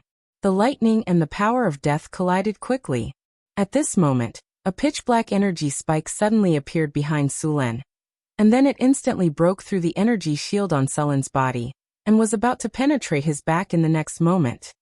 Spell sequence activate. Flash. Thunderstorm. Spear of lightning. The moment the energy shield broke, Sullen's body flashed, and his whole body disappeared in an instant. Then a bolt of lightning fell from the sky, and instantly hit the soul-binding zombie demon. Then another spear of lightning shot out, and instantly shot at the soul-binding zombie demon. But at this moment, the soul-binding zombie demon flashed with evil energy, and the next second, it appeared beside Sulen, and its pair of ferocious claws grabbed at him again. Bang! Bang! Bang! Without thinking, Sulen quickly attacked with the Storm War Halberd. The Storm War Halberd carried the powerful power of lightning, and kept attacking. The soul-binding zombie demon's ability was very strange, but its strength was far lower than Sullen's. But this time, it wanted to fight Sulen in close combat. When it came to close combat, Sulen was not afraid of anyone. Endless lightning enveloped Sullen's body, and flashes of lightning kept flashing. The Storm War Halberd kept hacking at the soul-binding zombie demon's body. The soul-binding zombie demon's shriveled body kept retreating, and the lightning kept entangling it. Soon, the shroud on the soul-binding zombie demon's body was torn apart, and finally, after another heavy hack, the shroud on the soul-binding zombie demon's body was completely broken. Under the dazzling lightning, it instantly shattered into countless pieces, and the body under the shroud appeared before Sullen's eyes. It was a completely shriveled human corpse. In the battle just now, the flesh had been torn apart, revealing the black bones inside. Sulen waved the Storm War Halberd in his hand, creating a series of phantoms. The Storm War Halberd seemed to have turned into a dozen at this moment, and the continuous attacks forced the soul-binding zombie demon's big sister to retreat. Roar! The soul-binding zombie demon roared, and a strong evil energy erupted from its body, causing Sullen's attack to pause for a moment. Taking advantage of this opportunity, the soul-binding zombie demon instantly activated its teleportation ability, trying to distance itself from Sulen. But just as it disappeared, Sulen also activated Flash and chased after it again. The dazzling lightning lit up the entire palace. The palace was not big. The soul-binding zombie demon kept flashing and attacking, and Sulen kept flashing and chasing after it. Both of them teleported very quickly, and the entire space seemed to be covered by lightning. Chapter 606. The necromancer kept retreating. If it wasn't an undead creature, it would have been killed long ago. In an environment like the land of the dead, the necromancer was very powerful. The death force around it was constantly replenishing it. This allowed it to recover very quickly. After being suppressed by Sulen for a while, the necromancer suddenly became violent. A dazzling black light exploded from its body and pushed away Sulen, who was attacking. Then the death force condensed into countless sharp arrows and pierced toward Sulen. It was just that after Suluen's spellcasting ability entered the legendary level, he could use flash at will, so it was not easy to attack him. The battle between the two sides could only capture the constantly crisscrossing black light and thunder. Others could not do this at all. Legendary wizards could teleport continuously for a short period of time, but their close combat ability was much weaker than Sulen's. Only Sulen could use this method to fight. Expose weakness. Greater haste. A few beams of light rose from Sulen's body. After dodging the attack, Sulen casually cast a spell on himself and continued to attack. Dazzling lightning flashed, and Sulen instantly appeared behind the necromancer. More than 50 points of strength were fully activated, and the shocking power formed a strong wind pressure.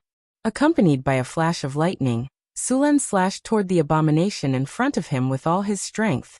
Clang! A shocking wave of energy instantly exploded, and a crack appeared on the claws of the necromancer that was blocking in front of the necromancer. This crack gradually expanded, and finally, the sharp claws of the necromancer were completely broken. The storm battle halberd left a deep wound on the necromancer's body with endless lightning. Sulen's full power quickly suppressed the necromancer. Even in an environment like the land of the dead, the necromancer was not Sulen's opponent at all. After the shroud was completely broken, the necromancer's original body was revealed. Under Sulen's rapid and violent attacks, it was covered in wounds. Its originally skinny body was full of holes, and many of its bones were broken. If the land of the dead didn't constantly replenish its energy and speed up its recovery, this necromancer would have been killed by Sulen long ago. However, at this time after Sulen's fierce attacks, this necromancer was at the end of its rope. Roar! A golden light burst forth from Sulen's body, and a powerful divine radiance erupted in an instant. The dazzling golden light swept over in an instant. At such a close distance, the necromancer had no time to dodge. Coupled with the fact that it had just been hit by the storm battle halberd, the necromancer's body suddenly stiffened at this moment. The sudden outburst of divine power directly interrupted the soul-bound zombie demon's movements. Then rune chains appeared in an instant, directly sealing the surrounding distance. At this moment, the soul-bound zombie demon was like a little bug caught in a spider's web, trapped in place and unable to move. The soul-bound zombie demon's own successful teleportation could not break the surrounding elemental shield at this moment. Space lock. Sulen, who had long been prepared, instantly erupted with a powerful force, sealing the surrounding space. The necromancer couldn't dodge at all. Thunder slash. Suluan shouted, and the storm war halberd in his hand slashed towards the soul-binding zombie demon with boundless power. Accompanied by a dazzling burst of lightning, the soul-binding zombie demon in front of him was directly split in half from head to toe. Endless lightning burst out from the necromancer's body, and a large amount of death energy collapsed in an instant. Countless souls wailed, and the necromancer's body was completely destroyed in the lightning. Then an extremely ugly soul appeared. It was the necromancer's soul. Although the necromancer had been killed by Sulen, as long as this soul escaped, it wouldn't be long before it seized a body and resurrected. Want to run? Go to hell. Lightning chains appeared in an instant, and then locked the necromancer's soul. The storm battle halberd flashed with lightning and directly split the necromancer's soul into two. After losing its body, the necromancer's soul was once again severely damaged, and this time, it could no longer maintain its soul form. A huge wound was torn open on the necromancer's soul, and then countless souls swarmed out of its wound. These souls had long been contaminated by the necromancer's power, and most of them had become incomplete. If they escaped from here, they would quickly be transformed into undead by the land of death. The entire space was enveloped by a lightning net, And all the souls were trapped here as soon as they appeared. Sulan's eyes flashed with a golden light, and then a divine radiance burst out from his body. Along with Sulan's roar, a divine radiance instantly swept in all directions with Sulan as the center. All the souls that came in contact with it let out a dying wail. Immediately afterward, a large number of gray soul crystals fell down like rain, and a series of clinking sounds could be heard. Soul-binding spell, magic gem. With a flash of light, the lightning chains dragged the soul of the soul-binding zombie demon and sealed it into a magic gem the size of a fist. Sulan reached out and put the black soul crystal into his bag. Although he only glanced at it briefly, Sulan already discovered that this soul crystal was also of the advanced legendary rank. Including this one, Sulan already had several soul crystals of this quality. Phew! After completely eliminating the necromancer, Sulan also let out a long sigh of relief. Then he waved his hand, and a spiritual light flashed, and the large number of low-level soul crystals that had just fallen on the ground were also collected by Sulan. Ding! Congratulations, host, you have successfully killed the soul-binding necromancer. You have received 356,700 experience points. You have won the battle. Ding! Congratulations, host, you have killed the soul-binding zombie demon. You have obtained the title of Undead Terminator. Your name has spread far and wide across the continent. Your story has been sung by bards. You have successfully killed an undead lord. Other undead creatures will feel fear towards your aura. Your appearance will cause a group of low-level undead creatures to be intimidated. Congratulations, host, you have successfully killed a soul-binding necromancer. You have received 1 legendary skill point. You have received 2 diamond treasure chests as a reward. You have received 1 platinum treasure chest as a reward. You have received the item Black Jade Skeleton as a reward. Congratulations, host, your experience bar is full. You have leveled up. You are currently level 32. Congratulations, host, you have received 2 free attribute points, 2 skill points, and you have received the item Diamond Treasure Chest X1. A warm current rose from his body, and his life force and soul were strengthened. Although the battle this time was intense, the loot he obtained was far less than the dragon. Among all the monsters, undead monsters had the least loot. Of course, this was with the exception of liches. After the undead died, they would not leave behind anything useful other than soul crystals. Sulan stretched his wrist and put away the Storm War halberd. He then began to search the palace. Although he had successfully killed the soul-binding necromancer, there was still a large amount of evil energy left in the palace. The soul-binding necromancer's body had completely dissipated, and only a few tattered shrouds were left behind. Although they were tattered, these shrouds still contained a large amount of death energy and evil energy. These things couldn't be left alone. Although the shrouds were disgusting, if they were left alone, these shrouds would still pollute the surrounding environment, and even allow some low-level undead to advance. After cleaning up the battlefield, Sulan took the time to examine the palace in front of him. The entire palace was built in a classical style, and there were many murals left on the surrounding walls. Although many of the murals were tattered, there were still many that could be distinguished. Death sacrifices, the slaughter of slaves, and so on. There were also some that praised the greatness of the gods. This soul-binding necromancer was actually worshipped as a god. The murals on the walls had been ravaged by time, and he could only vaguely make out the history. This soul-binding necromancer should have been created by the natives in ancient times. Through blood sacrifices, countless grudges and death energy entanglement, the soul-binding necromancer was finally born. The large number of souls in the soul-binding necromancer's body should have been the souls that were sacrificed. Even the natives had been devoured by the soul-binding necromancer. There were not many things left around. Sulan did not study much about religion, so he could only guess at the murals. After spending some time, Sulan finally walked around the entire palace and returned to the hall. This undead lord is so poor. Let alone a dragon, this harvest is even worse than a frost giant. As expected of the poor undead. Sulan shook his head in disappointment. He was not in a hurry to leave. He wanted to check on some of his gains. When he opened the storage space, other than the 4 treasure chests, There was also a black jade skeleton in the corner. This black jade skeleton was only the size of a palm and looked like the skull of a halfling. The whole skeleton was as delicate as black jade, and a strong death energy condensed on it. Sulen used appraisal on the black jade skeleton. With a flash of light, the attributes of the black jade skeleton appeared before his eyes.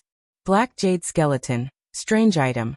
This is a skeleton that has condensed a large amount of death energy.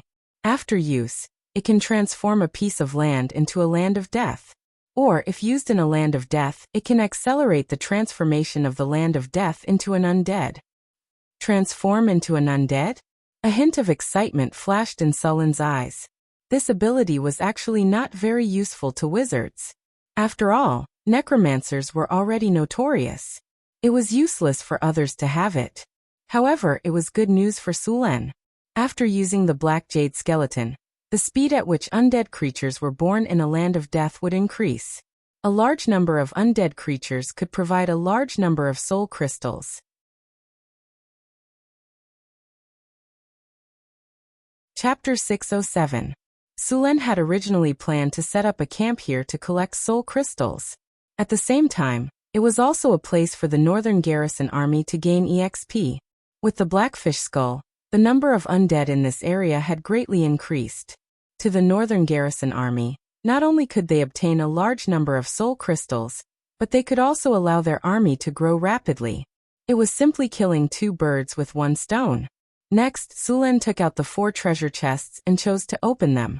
After a burst of beautiful sound and light effects, Sulen heard the sound of a system notification. Congratulations, host. You have opened a diamond treasure chest. You have obtained 1 wishing crystal. Congratulations, host. You have opened a diamond treasure chest. You have obtained the forging blueprint for the divine weapon, Thunder God's Spear. Congratulations, host. You have opened a diamond treasure chest. You have obtained the principle of anti-gravity. Congratulations, host. You have opened a platinum treasure chest. You have obtained the Fountain of Youth. Hearing the system notification, Sulen's face was filled with shock. He then impatiently took out the item. Sulen had obtained a wishing crystal in the past. Its function was very simple. It was to use the wishing spell to summon an elemental spirit to fulfill a wish. This wishing crystal was the reward for fulfilling the wish. There was still a lot of room for manipulation with the legendary wishing spell. The second treasure chest's item shocked Sulen. It was the forging blueprint for the divine weapon, Thunder God's Spear. One had to know that every item that was called a divine weapon possessed powerful strength. Even if it was not personally forged by a god, it was still unimaginably powerful. For example, there was once a mithril ring mail. Although he did not know who created this equipment, its defense was shockingly strong. It was enchanted with a legendary defensive spell. At the same time, it also had unimaginable elemental and physical resistance. Even a legendary weapon would find it difficult to break through its defense. More importantly, this mithril ring mail was as light as a feather. After wearing it, it would not affect the body's agility at all. Sulen picked up the blueprint and examined it. The blueprint of the Thunder God's Spear was recorded using an unknown animal skin. It recorded the entire forging process and the various materials needed. This forging blueprint could only be used once. After the forging was completed, it would self-destruct. Ever since Sulen's strength had surpassed the advanced legendary level, and he had become an astral explorer, he had wanted to increase the power of his weapons. Now that he had this artifact forging blueprint, it was like meeting a pillow when he was sleepy. However, it was not easy to forge a divine artifact. The materials needed were very precious. Sulen had collected a lot of them in the past. The materials listed were 9 heaven black iron, dragon bone, God's blood, thunder crystal, and so on. Sulen already had some of the materials, and he planned to collect some of them. It would be great if he could buy them, but if he couldn't, he would have to think of other ways. The principle of anti-gravity was a thick book. Although it seemed inconspicuous, it was important information for the construction of the floating space city. The area of the floating space city was much larger than that of the floating space tower. It required a lot of power to lift a city and then fly it into the sky. This was a very detailed and huge topic that involved a lot of things. Anti-gravity was a supplement to the floating space ring. Because the floating space city was too large and its weight was amazing, if such a city flew, the forces in the city would be uneven, and it was likely to cause the city to collapse and be damaged due to its own weight. Therefore, the power of the floating space ring must be evenly distributed to all parts of the floating space city. The same was true for the research of anti-gravity. Anti-gravity needed to offset most of the gravity of the floating space city, reduce the weight of the floating space city, and reduce the interaction forces within the floating space city. At the same time, the research of anti-gravity also involved gravity. After the floating space city entered the astral world, it needed to maintain gravity. The laws of the astral world were different from those of the material world. Ordinary people couldn't survive. The purpose of establishing an ecosphere was to allow ordinary people to live normally in the floating space city. Sulen and Hathaway now had a lot of information and knowledge about the floating space city. After the floating space tower was successfully built, it was almost time to start building the floating space city. Many of the technologies in the floating space tower could be applied to the floating space city, such as the elemental furnace technology. After the elemental furnace technology was upgraded to elemental fusion, it could replace the mice energy core as the energy source of the floating space city. Sulen still had no clue about the mice energy core technology. At that time, the technology was only in the hands of the great arcanists in the Arcane Kingdom, and no one else knew about it. Since the destruction of the Arcane Kingdom, countless people wanted to rebuild the floating space city, but the mice energy core had not been produced. Some wizards suspected that the mice energy core needed the power of the goddess of magic to be produced. However, the wizards did not give up on the research of the floating space city. After they could no longer produce the mice energy core, the wizards began to turn their attention to another top research in the era of the Arcane Kingdom, the elemental furnace. In the later years of the Arcane Kingdom, the elemental furnace had completed elemental fusion and entered the stage of elemental annihilation. The floating space city, which relied on the elemental fusion furnace to operate, was created. But in the final glory of the Arcane Kingdom, the elemental fusion furnace was destroyed along with the Arcane Kingdom. In that battle, the Arcane Kingdom was defeated and destroyed, and a lot of information disappeared. For the gods, the information of the Arcane Kingdom's research must be destroyed. Although the Arcane Kingdom was destroyed, in that war, the gods also suffered heavy losses, and some of them even fell. The gods were very vigilant against the civilization that could threaten them, and they wished to destroy all the information. The current wizard civilization had not yet produced the elemental fission furnace. Sulen had basically collected all kinds of information about the floating space city. Some of the information did not meet the requirements and needed to be upgraded for research. The items from the 3 diamond treasure chests were very good, and the last platinum treasure chest also made Sulen happy. It was a leader of the Fountain of Youth. The Fountain of Youth was a kind of wonder in nature. It was called the Fountain of Youth, but in fact this kind of spring water could not really make one immortal. The Fountain of Youth was a low-level version of the Fountain of Life. The Fountain of Life could increase one's lifespan by 1,000 years. Naturally, it was very precious.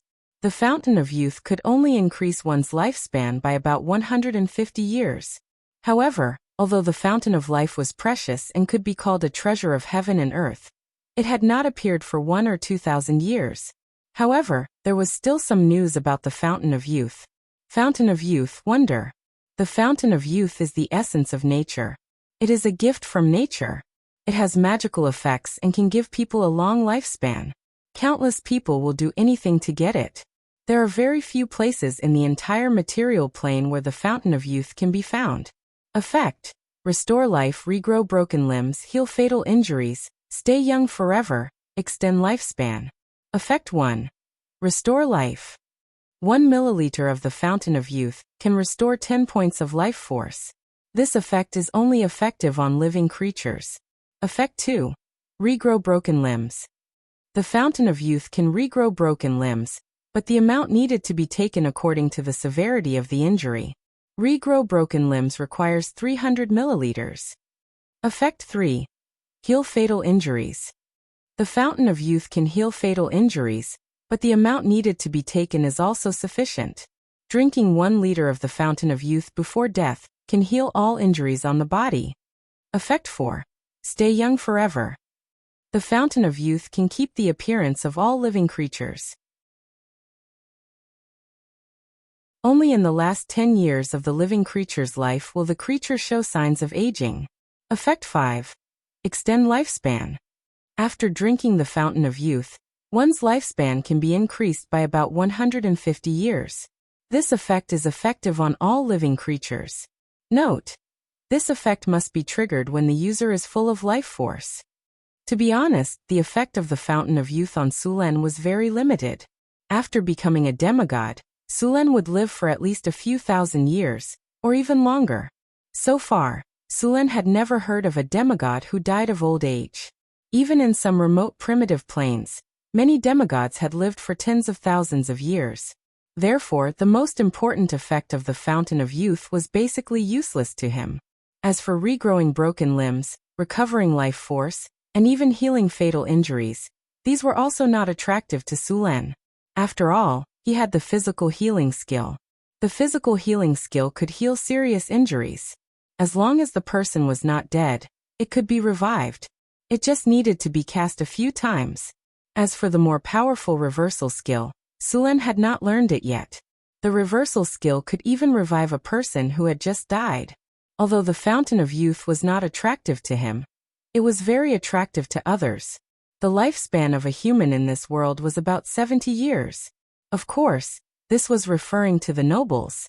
The lifespan of an ordinary person was about 50 years. This was because the elemental energy in the world of Terrala was abundant, and ordinary people had good physical fitness. The lifespan of a professional was much longer. As long as they did not suffer any serious injuries when they were young, it was normal for them to live to 70 or 80 years old. Of course, after becoming a legend, one's lifespan would be even longer. The Fountain of Youth was very attractive to both warriors and nobles. Even a legendary warrior could only live to about 200 years old. Moreover, after 130 years old, their condition would gradually decline. After 160 years old, their strength would degrade to that of a conferred knight. However, if they consumed the Fountain of Youth, they could easily live to 350 years old. This was almost twice the lifespan of a legendary warrior. Moreover, due to the effect of eternal youth, they could reach a shocking 340 years old at their peak. Other than humans, the Fountain of Youth was also very attractive to other races. The lifespan of a dwarf was about 400 to 500 years old, and a half-elf was about 300 years old. Although their lifespan was longer than that of humans, no one would complain about having a longer lifespan.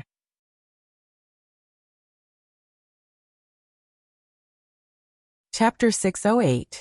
Sulen had obtained a liter of the Fountain of Youth. He was planning to give half of it to the soldiers of the North Town City. Most of the soldiers were humans, and their lifespans were limited. Sulen had no use for the Fountain of Youth, but it was a good idea to give it to his men. Since there was only a limited amount of the Fountain of Youth, he could only give it to the soldiers who had contributed the most. It was very beneficial to the North Town City. Not only would it make them work harder, the soldiers would also benefit from it. They would support Sulen even more. Most importantly, even if one thought that the Fountain of Youth would grant them a lifespan of 150 years, what would happen in reality? The peak life of a soldier below the legendary rank was 45 years old. Their lifespan would start to decline after that. The peak life of a soldier below the legendary rank was 120 years old. However, after consuming the Fountain of Youth, the peak life of a soldier below the legendary rank was over 200 years old. Those above the legendary rank could live up to 300 years old. It was a great deal. Overall, the soldiers were working hard to exchange for the Fountain of Youth to extend their lifespan. They could continue to contribute to the work of the North Town City. Even though the soul-binding zombie monster had been killed, the problem it had left behind was still unsolved. He had to deal with the Land of Death. Sulen had already decided to turn the place into a training ground for new players. It would also become a soul crystal resource point. However, Sulen had to seal off the Land of Death, and place the black jade skeletons here to prevent others from coming in and destroying the place. It was easy to deal with. He just had to bury the black jade skeletons in the land of death, and they would merge on their own. Sulen then added another layer of seal to the land of death. The seal only allowed people to leave but not enter. Sulen left after seeing the undead being born in the land of death again. Outside the Valley of Death, the soldiers of the North Town City were still guarding the altar. A teleportation light flashed and Sulen appeared. "Your Majesty, you're back," a servant said respectfully. "It's done. Let's leave," Sulen said. The team soon swept through the army and arrived at the entrance of the Valley of Death. Sulen had already decided to turn the place into a training ground and a soul crystal resource point. It was necessary to modify the place. Thunder Domain. Sulen stood at the entrance of the Death Canyon. Dazzling lightning instantly enveloped his body, and the entire sky darkened at this moment. Countless lightning bolts rolled in the sky, as if they were about to fall in the next second. The powerful energy directly lifted Sulen's body in midair. Countless lightning snakes swam in midair, and the entire world seemed to be about to be destroyed at this moment. A golden light appeared on Sulen's body. Then, Sulen's entire body was wrapped in a layer of golden light. At this moment, a golden shadow rose from his body, surrounded by countless lightning bolts. The surrounding soldiers had already retreated far away. Sulen directly exploded with nearly 80% of his strength at this moment. Mana control. Mud to stone. Dazzling magic energy emerged from Sulen's body. Then an 800-meter-long stone wall suddenly rose at the entrance of the Death Canyon. Under the influence of this powerful magic, the stone wall quickly rose. It soon rose to 50 meters before stopping. In an instant, the entrance of the Death Canyon was blocked by the stone wall. Then, Sulen gently waved his hand. A golden light appeared, and then the golden light flashed and disappeared into the stone wall. The original stone wall became even stronger. After completing all this, Sulen slowly breathed a sigh of relief. The oppressive power on his body also slowly dissipated. Soon the lightning dissipated, and Sulen returned to his previous appearance. The only change was that the entrance of the Death Canyon was blocked by a 50-meter-tall stone wall. After sealing the Death Canyon, Sulen led the soldiers back to the northern battlefront city. The rest of the matters were left to the others. The Death Canyon would become the new resource point of the northern battlefront city. After returning to the northern battlefront city, Sulen rested for a day. The next morning he went to the Wizard Tower to find Hathaway. This time, he had obtained the Divine Weapon Forging Blueprint. He planned to forge it. "This is the Divine Weapon Forging Blueprint?" Hathaway looked at the blueprint in her hand curiously. "There's a rule power on it. How about it? I plan to upgrade the Storm Battle Halberd into the Thunder God's Spear. I need your help." Sulen took out the Storm Battle Halberd and said, "How do you want me to help you?" Hathaway returned the blueprint to Sulen and said, "It's very difficult to forge a divine weapon. Let's not talk about the materials, but the forging process is very advanced. It's very difficult for a mortal to forge a divine weapon, and they also need the help of a powerful wizard." Sulen shrugged and said, "We can find a few master blacksmiths here. Those gray dwarfs have them. You can give it a try with enchantment." "Alright, but forging a divine weapon is the most basic. You still need to inject divinity into the weapon. Have you prepared the divinity?" Hathaway asked. "I'm ready." Sulen flipped his hand and took out a divinity crystal. It was left behind by the soul-binding necromancer he killed. "There are 4 divinity points in here. I'll extract some from the god's corpse. That's 5 divinity points. It should be enough." "Since everything is ready, let's get started," Hathaway said. The Grey Dwarves lived a very comfortable life in Northern Town City. They went to the blacksmith's workshop every day to forge weapons, and when they came back at night, they could have a drink at the tavern. They also received a salary every day. Unlike before, when all their wealth belonged to the king, the Grey Dwarves were very satisfied with their lives. Of course, it would be even better if there was more alcohol. Sulen set a daily workload for these Grey Dwarves. Only those who completed their work would be given alcohol. and those who did a good job would be rewarded. Of course, to not affect their work, there was a limit to the amount of alcohol they could get every day. Northern Town City adhered to the idea that labor would be rewarded. The more work, the more rewards. When they heard that the city lord wanted to forge a powerful weapon, and that he needed the Grey Dwarves with the best forging skills, the Grey Dwarves were very enthusiastic. Soon, the Grey Dwarves with the best forging skills appeared in front of Sulen. "Nice to meet you." Sulen smiled at the 3 Grey Dwarves in front of him. "I'm sure you already know that I'm here to forge a powerful weapon for you. Your Majesty, what weapon would you like to forge? Please don't hesitate to ask. Old Han's craftsmanship isn't just for show, it's definitely the best amongst us Grey Dwarves." A Grey Dwarf who was only about 1.4 meters tall, but was extremely sturdy said as he patted his chest. "Your Majesty, don't listen to him. Let me forge the weapon. I think I can give you a surprise." Another Grey Dwarf said eagerly. "Your Majesty, my forging skills are the best. Let me forge it." The 3 Grey Dwarves fought for the right to forge the weapon. The Grey Dwarves were all very loud. When they argued, it was like they were in a blacksmith's workshop. They kept on arguing. "Quiet." The noise made Sulen's head hurt. Sulen immediately stopped them from arguing. "The weapon I'm going to forge this time requires a very high level of forging skills. It must be perfect," Sulen said coldly. He then took out a scroll and said, "This is the blueprint. You can take a look at it first." With that, Sulen handed the blueprint to them. The 3 Grey Dwarves took the blueprint and opened it. They were immediately engrossed in studying it. "Heavens, this is unbelievable. This is a divine weapon? I'm not dreaming, am I? Is this the design of a divine weapon?" The 3 Duergars exclaimed. "Are you done?" Sulen put down his teacup and reached out to take the blueprint. "Yes, Your Majesty," the 3 Grey Dwarfs said with a nod. "Since you're done, are you confident?" The 3 Grey Dwarfs looked at each other. In the end, Old Han hesitated and said, "Your Majesty, we're only 60% confident in forging this divine weapon. We can't do anything about the enchantment of this divine weapon. You don't have to worry about that. Someone will take care of it.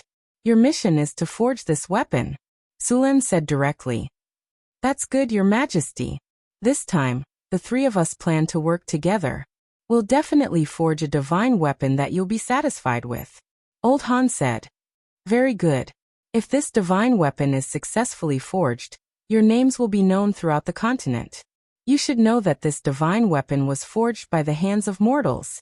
Thank you, Your Majesty, for giving us this opportunity." The 3 Grey Dwarfs stood up and said, "But Your Majesty, we need to prepare before forging the divine weapon. Please give us some time." "All right, then you may go and prepare." Sulen nodded to show that he understood. "Then, Your Majesty, we'll take our leave first." The Grey Dwarves left the capital with serious expressions. They then went to the blacksmith's workshop and began their preparations. After making all these arrangements, Sulen also began to get busy. Forging a divine weapon required a lot of materials. Sulen had already collected most of them, but there was still one main material that he had not found yet. Thunder crystal. This was a special kind of crystal that contained extremely pure thunder energy. It was very rare in the material plane. Suren had already asked the wizard organizations he was working with to see if they had any thunder crystal. Unfortunately, none of them had anything like this. After hesitating for a while, Sulen took out a wishing crystal. He planned to use the power of the giant elemental spirit to obtain the thunder crystal. Legend had it that the legendary wishing spell could grant any wish. However, this was only a legend. In fact, the legendary wishing spell had a lot of limitations and many traps. When describing a wish, one must be careful to prevent one's request from being maliciously misinterpreted. In theory, any wish could be granted, but it was up to others to make it come true.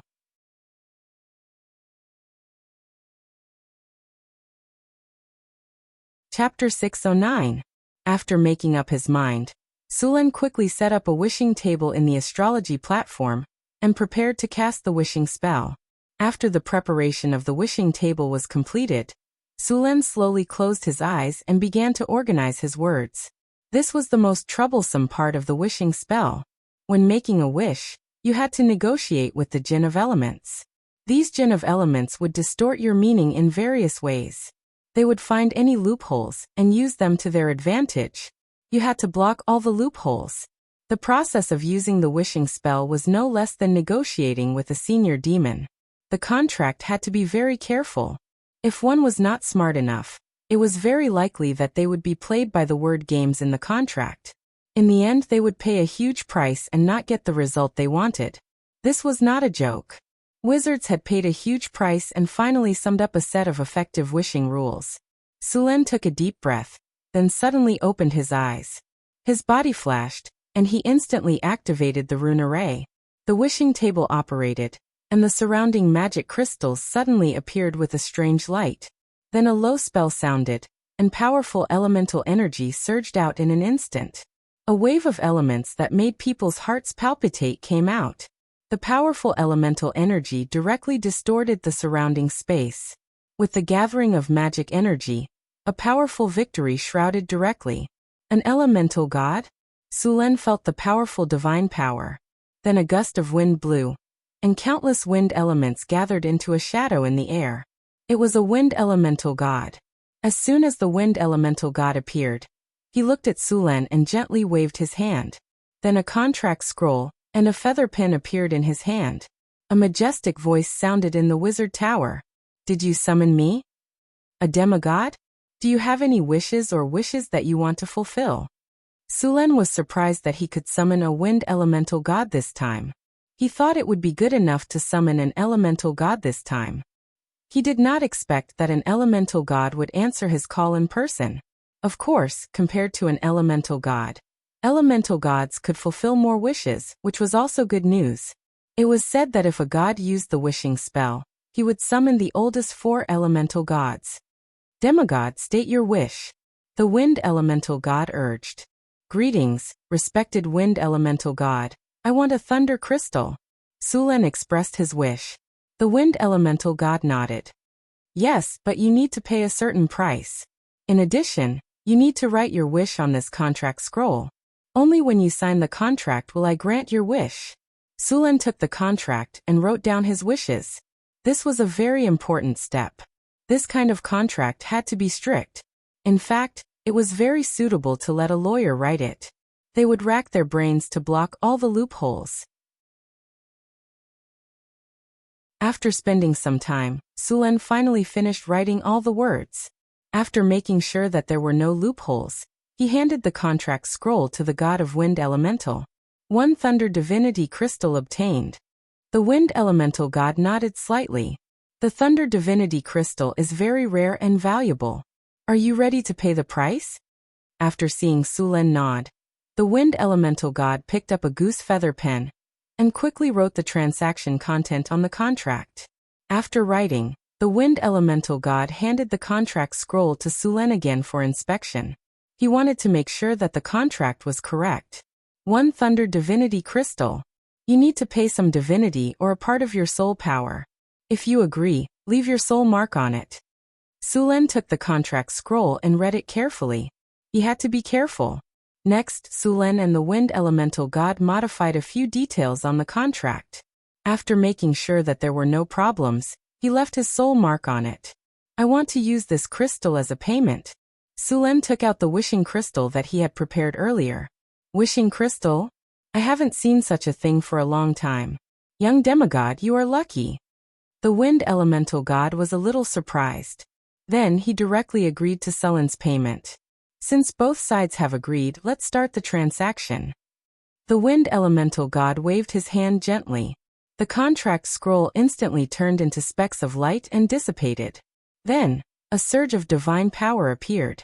In the next second, a thunder divinity crystal appeared in front of Sulen. The thunder divinity crystal was a blue crystal the size of a fist. The crystal was translucent. Countless lightning powers were entangled in the crystal. Every now and then, a golden light flashed on the surface of the crystal. Then, the wishing crystal in Sulen's hand instantly flew into the wind elemental god's hand. In the next second, it disappeared. "The contract is complete. Little guy, I hope you still have a wishing crystal when we meet next time. As he spoke, the wind elemental god glanced at Sulen. Then he turned into a gust of wind and disappeared without a trace. The divine power that shrouded the wizard tower also disappeared. Sulen picked up the thunder divinity crystal with one hand and played with it. He held his chin with the other hand and thought to himself, "It seems that the wishing crystal is very attractive to them." Sulen could only get the wishing crystal from a treasure chest. He didn't know where this crystal could be produced. It was probably impossible to find a large number of wishing crystals to trade with the elemental god. Sulen quickly put this matter aside. The next important thing was to forge a divine weapon. After a few days of preparation, the 3 dwarven blacksmiths had finished all the preparations. Sulen took Hathaway to the blacksmith shop. As soon as they got close, a rhythmic sound of hammering came. Clang, clang, clang. The crisp sound of fine iron striking rang out. Hundreds of shirtless dwarves were sweating in the blacksmith shop. Waves of heat were rolling, and orange flames rose. On both sides of the hall, dwarves were waving their arms hard to forge iron ingots. Heavy hammers smashed hard on the red-hot iron, and countless sparks flew out. Gray dwarves wearing thick leather aprons were hitting all kinds of sword embryos on the iron felt attentively. The flames swayed, and the dwarves' chests were reflected red by the furnace fire. A lot of sweat slid down their bodies, and their whole bodies seemed to be smeared with a layer of oil. Small pits were burned on their firm faces by the sparks, but these dwarves didn't care at all. In the blazing furnace, a red sword embryo was burning in the flames. The gray dwarf next to him picked it out with a serious face. The sword embryo was red, and as soon as it was taken out, the dwarf put the sword embryo directly into the liquid next to it. As soon as the fiery red sword embryo was put in, a burst of flames jumped up, followed by a burst of crackling sounds. White smoke rolled, and the liquid instantly boiled. When the sword embryo was taken out again, a layer of fish scale-like patterns appeared on the surface of the sword embryo. It looked very beautiful. Sulen knew that this pattern would only appear on a high-quality weapon after countless rounds of forging. In the hall, pieces of iron embryos were constantly hammered into the shapes of various weapons and armors. Then they were sent into the cooling pool next to the furnace with iron pliers. The water in the cooling pool was not ordinary water. This was one of the dwarves' secret recipes. It was a quenching liquid made from more than a dozen different materials. These quenching liquids were divided into several types. They were specially used to quench various kinds of weapons. When the smoke dissipated, the dwarves began to repeat the previous forging process again. Their movements were strong and powerful. Although it looked very simple, it was full of a strange rhythm. Under their careful forging, high-quality weapons were forged under the hammers. This was the blacksmith workshop in northern Battlefront City. High-quality weapons were forged every day. Now the army of northern Battlefront City had basically finished changing their equipment. The arrival of Sulen and Hathaway didn't attract their attention. The dwarves were still very serious when they were working. Soon, a blacksmith steward brought Sulen and Hathaway to a room next door.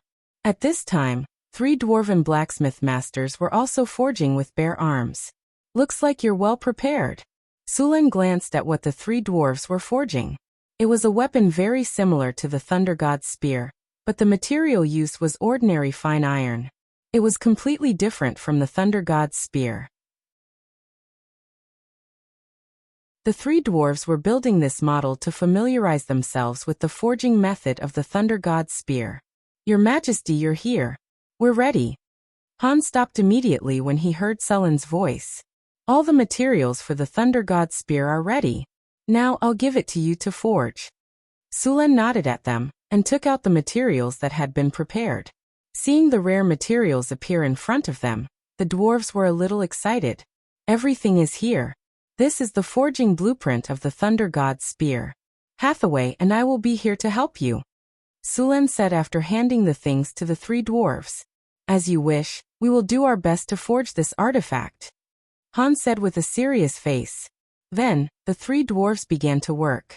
In the past few days, the 3 dwarven blacksmith masters had practiced several times. Now it could be said that they were familiar with the process. They picked up the materials and began to forge.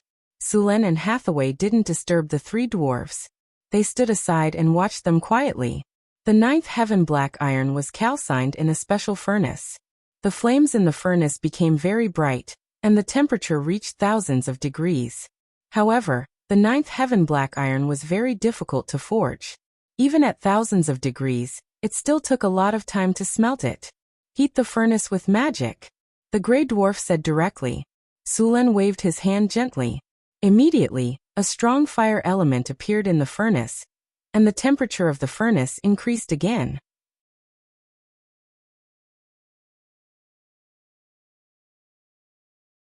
Chapter 6:10. Flames rose, and waves of heat rose from the furnace.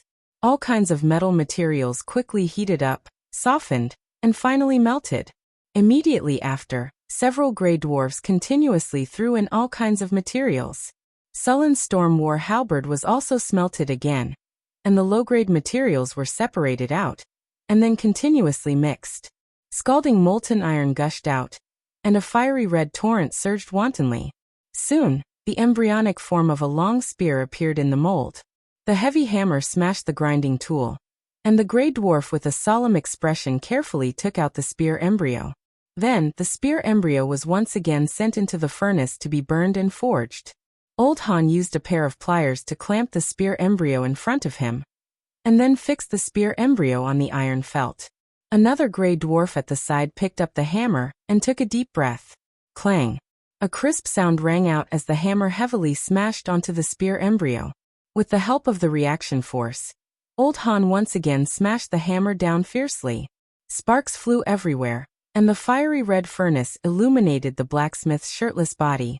It was as if his body was wrapped in a layer of crimson clothing, and he looked just like the legendary god of forging. A streak of light slowly flowed on the spear embryo. Hathaway stretched out her finger and lightly tapped it. A ray of light quickly spread from her hand, and then the arcane powder beside her directly flew up, instantly turning into countless streaks of light that quickly flew towards the spear embryo. The streaks of light formed by the arcane powder flickered with a colorful brilliance. As the hammer hammered, they continuously merged into the spear embryo, and the originally gray spear embryo began to flicker with specks of light. Under the influence of a strange power, these streams of light flowed like water and quickly formed mysterious runes. These runes were linked with each other and constantly blended together. Finally, they formed a beautiful pattern on the handle of the spear. As the spear embryo gradually took shape, Sulen took out the divine crystal that he had prepared long ago. A strange energy spread out from his body, and in the next second, Sulen was enveloped in a faint golden light. Sulen opened his eyes, and the whole room seemed to flash with a golden light. Divine power completely erupted at this moment. In the light of divinity, Sulen's originally human emotions quickly disappeared, and his absolutely rational and cold thoughts began to take control of his body. All the emotions and desires that represented a human were all blocked. From this moment on, Sulen had become a constructed life form like the tower spirit. In this case, Su Luan's various calculation abilities reached the highest level. In his eyes, there was no good or evil, no personal preferences, only gains and losses. Coldness and rationality, which represented his divinity, were completely revealed at this moment. At this moment, Sulen's eyes were cold and merciless as he looked at everyone. He was absolutely rational, like a god, as if he was indifferent to everything else. Streaks of light quickly appeared around him, and the power of thunder and lightning turned into chains. Golden divine power slowly emerged from Su Luan's body, and lines of golden runes emerged. Sulen's palm exerted force, and a golden light instantly merged with the divine crystal. In the next second, the divine crystal burst into a dazzling golden light, and then this golden light slowly flew out of the quiet room under Sulen's command. At the same time, another divine crystal of thunder also flew up. The golden light linked with the divine crystal of thunder, and the divine crystal of thunder quickly turned into a ball of purple energy. Then a huge amount of divine power was released at this moment. The divine power and the divine power of thunder intertwined, and golden light constantly flashed in the purple gold energy. In the end, under Sulen's manipulation, the golden light slowly flew to the spear embryo, and finally merged with it. The originally gray spear also turned purple gold. The three dwarven blacksmiths took turns forging, and a very rhythmic sound of forging rang out continuously. Sparks burst out, and the divine weapon slowly appeared in the flames. The whole process lasted for 3 days, and when the last hammer fell, all the sound seemed to disappear at this moment. Sulen took out the divine weapon forging blueprint, and the blueprint slowly flew up, and soon floated above the thunder god's spear. Then the blueprint quickly burned, and a strange power slowly fell and merged with it. In an instant, the thunder god's spear, which seemed to be covered with a layer of shadow, suddenly burst into a dazzling golden light. Golden lightning surrounded the surface of the thunder god's spear, and at this moment, Sulen immediately burst out all the lightning power in his body, and then merged it with the spear. A dazzling divine light appeared, and with the complete integration of the divine power, the divine weapon forging blueprint also merged with the strange power of law. The Thunder God's Spear was finally completed. Item type: Thunder God's Spear. Item grade: Tier 2 Divine Weapon. Item description: This was once a weapon that had its fill of blood. This weapon had followed its owner into battle and killed countless enemies. One after another, experts had fallen under its sharp blade. This weapon was stained with the blood of legendary experts, demons, and abominations. Later, its owner once again injected divinity and the divine power of thunder into this weapon. This weapon had undergone a complete transformation. Requirements: Order Strength 20 points. Owner: Sulen Soulbound. Equipment effect: Divine Weapon, Thunder God's Blessing, plus 12 penetration, plus 13 armor break, plus 20 true damage, plus 12 sharpness, plus 55 indestructible, plus 13 magic break. Weapon special effect: Blessings of the Thunder God. Wielding this weapon grants the user the blessings of the Thunder God. Resistance to all abnormal statuses plus 20. Immunity to paralysis, drowsiness, lightning, and other magic effects. Also, the user gains an electrostatic field. The electrostatic field deals 15 lightning damage to all enemies within a 50-meter radius. The target must pass an immunity test every minute. Otherwise, the target will be paralyzed. Weapon special effect: Indestructible. This is a powerful legendary weapon. It can't be destroyed by conventional means, and it is also immune to disintegrate.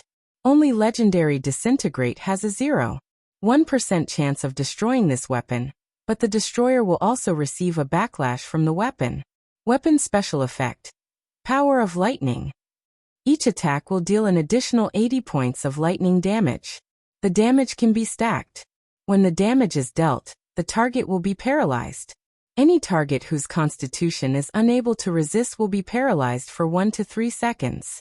When using lightning energy, the damage of lightning energy will be increased by 100%, and the consumption will be reduced by 80%. Weapon special effect: Slow. After being quenched by the blood of Cryopterus, Ice Quetzalcoatlus, and the blood of legendary water demons, each attack of this weapon will add 15 ice damage and reduce the speed of the target by 20%. Constitution test is required. Weapon special effect: Life absorption. Every time after killing an enemy, this weapon will absorb a part of the power. The absorbed power can be used to heal the user's injuries. After killing the enemy, the user will recover 20 HP. Protection. After the user's physical strength reaches the maximum value, the power absorbed by the weapon will automatically be stored and form an energy shield. When the user is injured, it can directly help the user to resist the damage.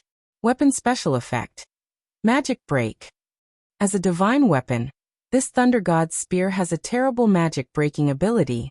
It can easily break part of the magic defense. When attacking, it can ignore all defensive spells and energy fields below the 6th circle. At the same time, the effect of defensive spells above the 6th circle is reduced by 35%. Weapon special effect: Armor break. As a divine spear, the Thunder God's Spear has an extremely terrifying armor-breaking ability. It can easily break through the protection of most armors. In the case of hitting the enemy, the Thunder God's Spear directly ignores all armors below the legendary level. Weapon special effect: Legendary blood. This weapon has killed a lot of strong people. It is soaked in the blood of legendary masters, high-level demons, abominations, and other monsters. This weapon will cause a shock to enemies below the high-level legendary level. All enemies must undergo a test of will. If they fail, their body will be stiff for 1 second. This weapon will cause a shock to legendary enemies, but there is also a chance that it will completely anger the enemy. The golden light on Sullen's body slowly dissipated, and the power of thunder that had shrouded the whole blacksmith shop also disappeared. Hathaway also withdrew her power, and the whole blacksmith shop returned to calm at this moment. A divine weapon was finally forged under the joint efforts of the 5 people. Sulen invested a lot of resources and consumed a lot of resources. At the same time, the integration of 5 points of divinity made this weapon directly reach the level of a 2nd-grade divine weapon. Even a true god would feel the pinch of such a cost, but the divine weapon in the end was unexpectedly powerful. After Hadding and the other 2 completed the forging of the divine weapon, their originally tense spirits suddenly relaxed, and their originally rock-like faces seemed to have aged a little at this moment. Your Majesty, thank you for your trust in us, allowing us to participate in the forging of such a divine artifact in our lifetime. To be able to complete such a magnificent work of art in our lifetime, we can die without regrets. Old Hadding exclaimed in elation. Thank you for your dedication to forge such a powerful weapon for me. I will ask someone to send you a bottle of Fountain of Youth as a reward. Now you are too tired, and you need to rest as soon as possible to recover, Sulen said seriously. After hearing about the Fountain of Youth, the eyes of the dwarves instantly lit up, and they said excitedly, "Thank you for your generosity. Okay, you guys go back and rest first." Sulen and Hathaway returned to the Tower of the Northern Wind together. The 2 of them were a little tired after 3 days of casting spells. Originally, their work was not very difficult, but because they were worried that something would go wrong, the 2 of them were nervous all the time. Sulen only collected a set of materials to forge the divine weapon in total.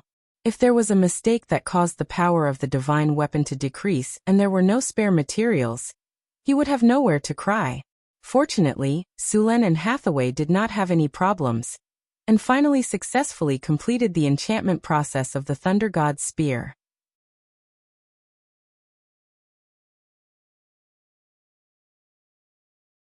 Chapter 6:11. The Thunder God's spear was a level 2 divine artifact, which was quite good among the divine artifacts. The abilities of this divine artifact were also very good. For example, true damage was very rare even among the divine artifacts. True damage was different from other types of damage. The damage caused by it could not be avoided, so 20 points would be 20 points. Although the lightning damage was as high as 80 points, it needed to be reduced by the original magic resistance and other resistances to cause damage. It was very effective against weak cannon fodder, but its effect was very limited against powerful enemies.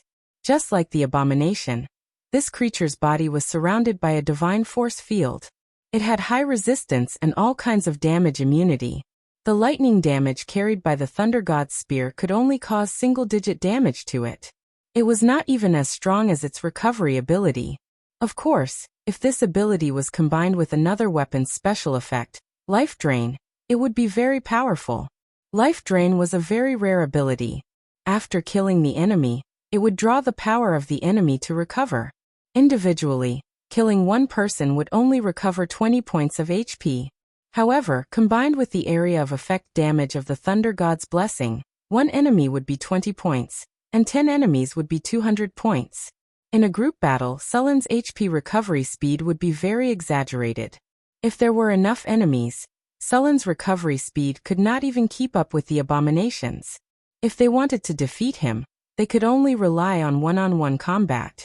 With Sullen's current strength, he had never lost a one-on-one combat. With his current physical fitness, unless he was in the form of a god saint, he would not care about anything else at all. Finally, he had a divine artifact. Sulen was so excited that he almost ran out to show off. Fortunately, he forced himself to be rational. He should not show off his wealth. Moreover, this divine artifact was his trump card. He wouldn't reveal it so easily. The number of divine artifacts in this world was very small. Other than the gods, there were probably only 1 or 2 divine artifacts in the world. Divine artifacts needed to be infused with divine power and divine power. Even the gods might not be willing to do so. Divinity was also very important to the gods. In addition to divinity and divine power, a divine artifact also needed the power of law. This was one of the reasons why divine artifacts were so powerful. Not everyone could use divine artifacts. Even extraordinary items had profession and physical fitness requirements, not to mention powerful items like divine artifacts. The power of law that Sulen infused into this divine artifact was a part of the law of thunder. This law was contained in the original divine artifact forging blueprint. This divine artifact could only be used to forge one divine artifact. Divine artifact. Even if Sulen collected another set of materials, without the power of law, this divine artifact's divine artifact. During the forging process, Suluan had integrated a trace of his soul force into the Thunder God's spear. This way, the Thunder God's spear would become Suluan's personal divine artifact. Even if the Thunder God's spear fell into someone else's hands, that person wouldn't be able to display its power, and would even be attacked by the divine artifact. For example, there was once a divine artifact called the Lord of the Rings. The Lord of the Rings was very powerful. For some reason, this divine artifact fell into the material plane, and was obtained by many people. However, the people who obtained the Lord of the Rings did not gain great power. Instead, most people were bewitched by the Lord of the Rings. They even became puppets and slaves of the Lord of the Rings. The Lord of the Rings would even control these slaves to go to the location of its real master, Sulen. If others wanted to use this divine artifact, they had to obtain his approval. Only then could they use it in a limited way. Of course, Sulen could also make some modifications. As long as one had his blood, they could also use this divine artifact. Of course, this right to use it was temporary. As long as Sulen was willing, he could take it away at any time. Many powerful gods had left such divine artifacts, such as the King of Dawn, the God of Justice, and the God of Light. For example, the strongest divine artifacts of the Paladins, the Pale Justice and the Holy Avenger, both of these divine artifacts required the user to be aligned with the lawful good, and the user had to be a paladin. Therefore, these 2 divine artifacts were also called holy swords. The paladins were a group of very troublesome existences. This was because the paladins seriously could not tolerate evil. However, this world had never been bright and righteous. It could be said that almost all cities were hiding evil.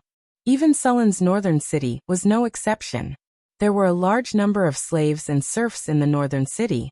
According to the standards of the paladins, these were also evil. However, this world could not be without paladins. They were the bottom line of this world, and the hope of all the good people. As people who adhered to the lawful good, they had very strong will and beliefs. If wizards were 1 in 1,000 or 1 in 10,000, then paladins were 1 in 100,000. It was difficult to become a paladin not because one was not talented enough, but because one had to firmly believe in justice and kindness. If one could not uphold justice and kindness, then a paladin would quickly fall. Once a paladin fell, then the power they possess would disappear, and they would eventually become an ordinary warrior. Of course, it was also possible that their beliefs would collapse and they would completely fall into darkness, becoming a dark warrior. Paladins pursued justice and kindness. Their beliefs were to protect kindness, pursue justice, and destroy evil. However, very few people could do it. Even the most ordinary civilians, if you used alignment testing spells, you would find that many of them leaned towards evil.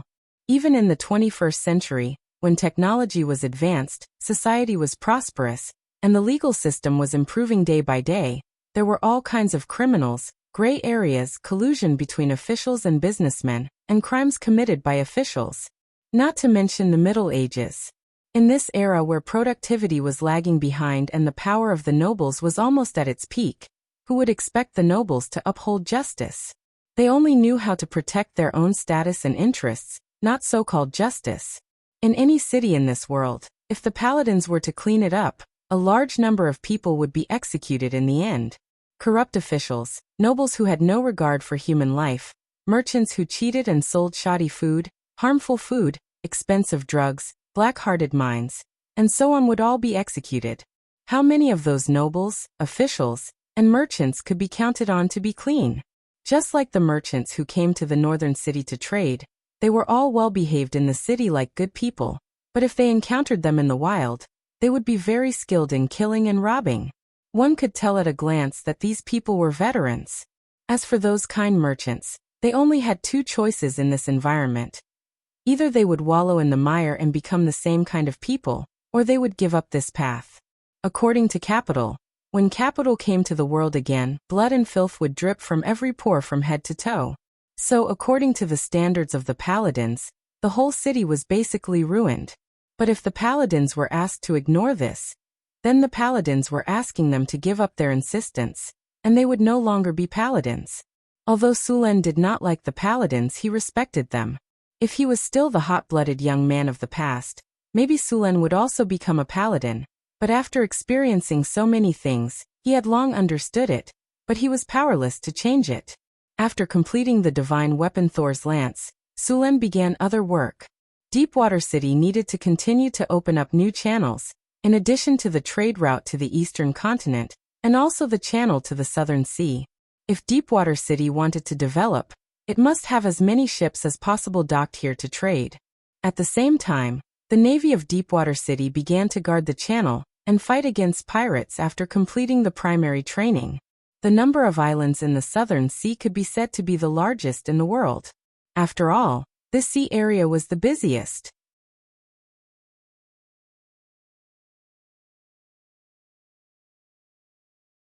Chapter 6:12. While Sulen was busy opening up a new waterway, the development of Northern Citadel did not stop. Several towns and cities were built along the route from Northern Citadel to Deepwater Port. These towns and cities were small in size, and only had a population of about 1,000 people. All of them were located along the Red Sand River. These towns and cities were originally built as supply stations for ships that came and went. The council hall saw that these settlements were developing well, so they directly assigned the immigrants who came in the past few months to these settlements along the river. Since the construction of Deepwater City, the supply of goods to Northern Citadel had not been interrupted. It could be said that the waterway of the Red Sand River had become unusually prosperous. There were more than a dozen ships coming in and out every day. These towns and cities along the way were developing very quickly. Deepwater City also sent out a fleet to sail to the Southern Sea. This time, their destination was the Southern Sea. The Southern Sea was famous among the surrounding countries for its wealth. Every year, caravans and fleets from all over the world would trade here.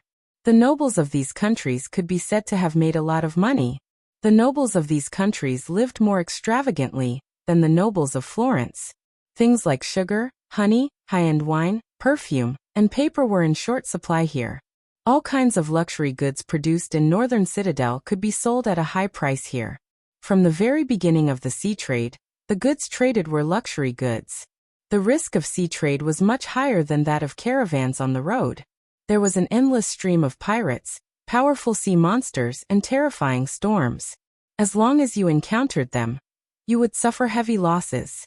If the value of the goods transported was low, you wouldn't even be able to pay the sailors' wages. The Southern Sea was also the most prosperous area for slave trade. Unlike the northern continent, the Southern Sea was very thoroughly developed. The land there was also developed. The large wastelands between the cities in the northern continent were rarely seen in the Southern Sea. The mild climate, abundant rainy season, and fertile land made the Southern Sea much more productive than the Northern Sea.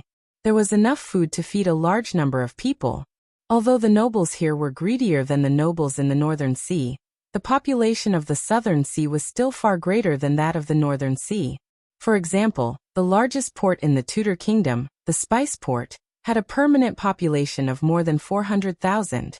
The capital of the Tudor Kingdom had a population of an astonishing 500,000. Including the floating population, the population had reached 800,000. Sulen planned to directly migrate from here. He would transport a large amount of goods from northern town city to the southern sea to sell, then buy slaves from here, and send them to Deepwater City. This was much faster than migrating from the Kingdom of Florence. One ship could easily transport a few hundred immigrants, and one trip could transport at least 3,000 immigrants. Compared to the immigration of the Kingdom of Florence, it took much less money and time. The number of merchant ships in Deepwater City was still expanding. As the fleet grew bigger and bigger, so did the number of immigrants. North Town City was rapidly developing again. Right now, the first problem that restricted the rapid development of Bayphone Principality was its low population. The entire Bayphone Principality had a population of no more than 300,000, which was even less than the population of a city. The population in the north of the Kingdom of Florence was originally insufficient, and the cost of immigration from the south was too high. Now, using a fleet for immigration would undoubtedly greatly reduce the cost, and there would be more people. The development of the waterway in Deepwater City was very smooth. All kinds of goods from Northern Town City were also very popular here. The immigration work in Northern Town City was also very smooth. The arrival of a large number of people also made Deepwater Port more prosperous. With a flash of light in the laboratory, Hathaway's eyes flashed with joy. She then excitedly picked up the freshly made Starry Sky magic robe on the alchemy table. This was a robe that she had specially made for herself. The main material was the skin of a white dragon, and it was also a legendary robe. After Sulen got his hands on a divine weapon, Hathaway couldn't help but take out the dragon skin to make a legendary robe. As a legendary wizard, Hathaway's equipment could be said to be very simple. Due to the lack of materials, she had always been using a grade 4 legendary robe and magic staff. Last time, Sulen brought back a large amount of legendary dragon skin, so she finally had enough materials. Hathaway directly put on the robe. The Starry Sky magic robe looked very beautiful. The robe was blue and white, and there were silver-white patterns on it. The patterns were shining like stars, and it was very beautiful. Because it was made of dragon skin, the robe itself had very high defense. It could be said that with this robe, Hathaway's strength had increased by at least 3 times. With a flash of light, Alex's figure appeared on the astrology table. As soon as he appeared, he saw Hathaway and was attracted by the robe on her. "Sister Hathaway, you're done?" Seeing the robe on Hathaway, Alex was also surprised. "Yes, I'm done. I just tested it, and it's already exceeded our expectations," Hathaway said excitedly. "Really? Then I'll make my robe according to this template." Alex decided right away. There are diagrams in the library. You can change the spells on them. Sulen brought back a lot of materials, so you can make a few more of them. Hathaway waved her hand and said. "Then I won't hold back," Alex said excitedly. "Right, how's your research going?" Hathaway suddenly thought of something and asked. "It's a lot worse. Sulen brought back a lot of information last time. I've already tested it. There's no problem at all," Alex said. "Look." Alex gently waved his hand, and a silver metal ring appeared in his hand. The metal ring was very small, only the size of a palm. It was engraved with countless arcane runes.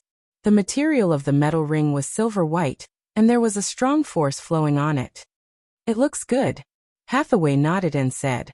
"This floating ring has only gone through a simple test. Further tests will require a lot of data to analyze."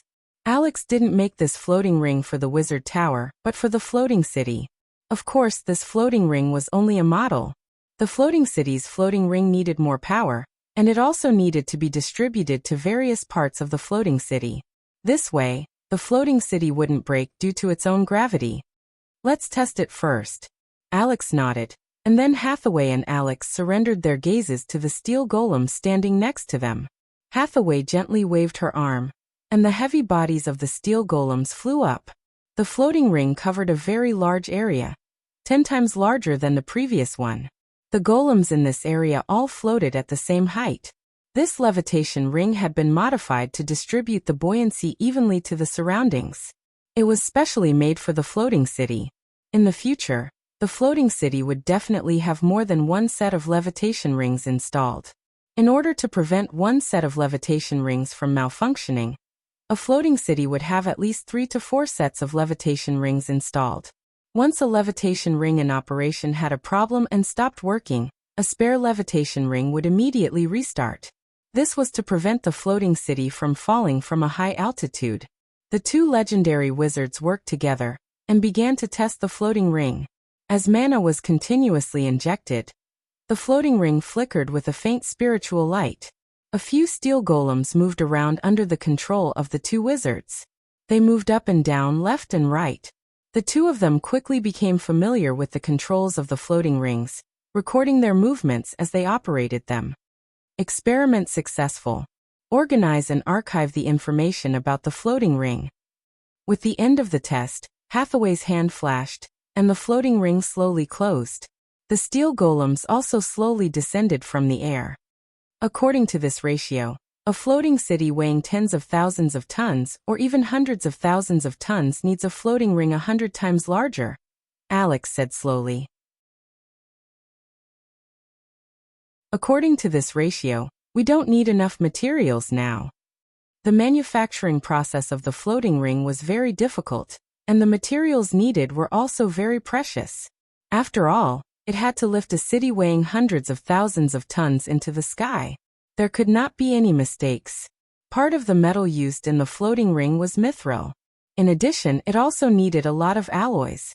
This alloy was a special metal researched during the Arcane Empire, and its main purpose was to build a floating city. The two major cores of the floating city, the energy system and the floating ring system, were very important. Only sufficient energy could maintain the floating ring's operation. After solving the problem of the floating ring, the next thing was the elemental fusion furnace. The theory of the elemental fusion furnace had been perfected long ago, and even the elemental fission furnace had been officially used. However, it was not a simple matter to actually build an elemental fusion furnace. In fact, during the Arcane Empire, the elemental fusion furnace had been widely used. Compared to the intense radiation and pollution of the elemental fission furnace, the elemental fusion furnace had almost no radiation, and the energy output was hundreds or even thousands of times higher. The elemental fission furnace could also be used as the energy core of the floating city, but it required the elemental fission furnaces to form an energy matrix and rely on several elemental fission furnaces to provide sufficient energy. However, this method consumed several times more elemental fuel, and the endurance would be greatly reduced. Sister Hathaway, how's the research on the elemental fusion furnace? Alex asked as he put away the floating ring. Hathaway shook her head. There are still some problems. The elemental fusion furnace produces too much energy, and ordinary materials can't support it, but I already have some ideas.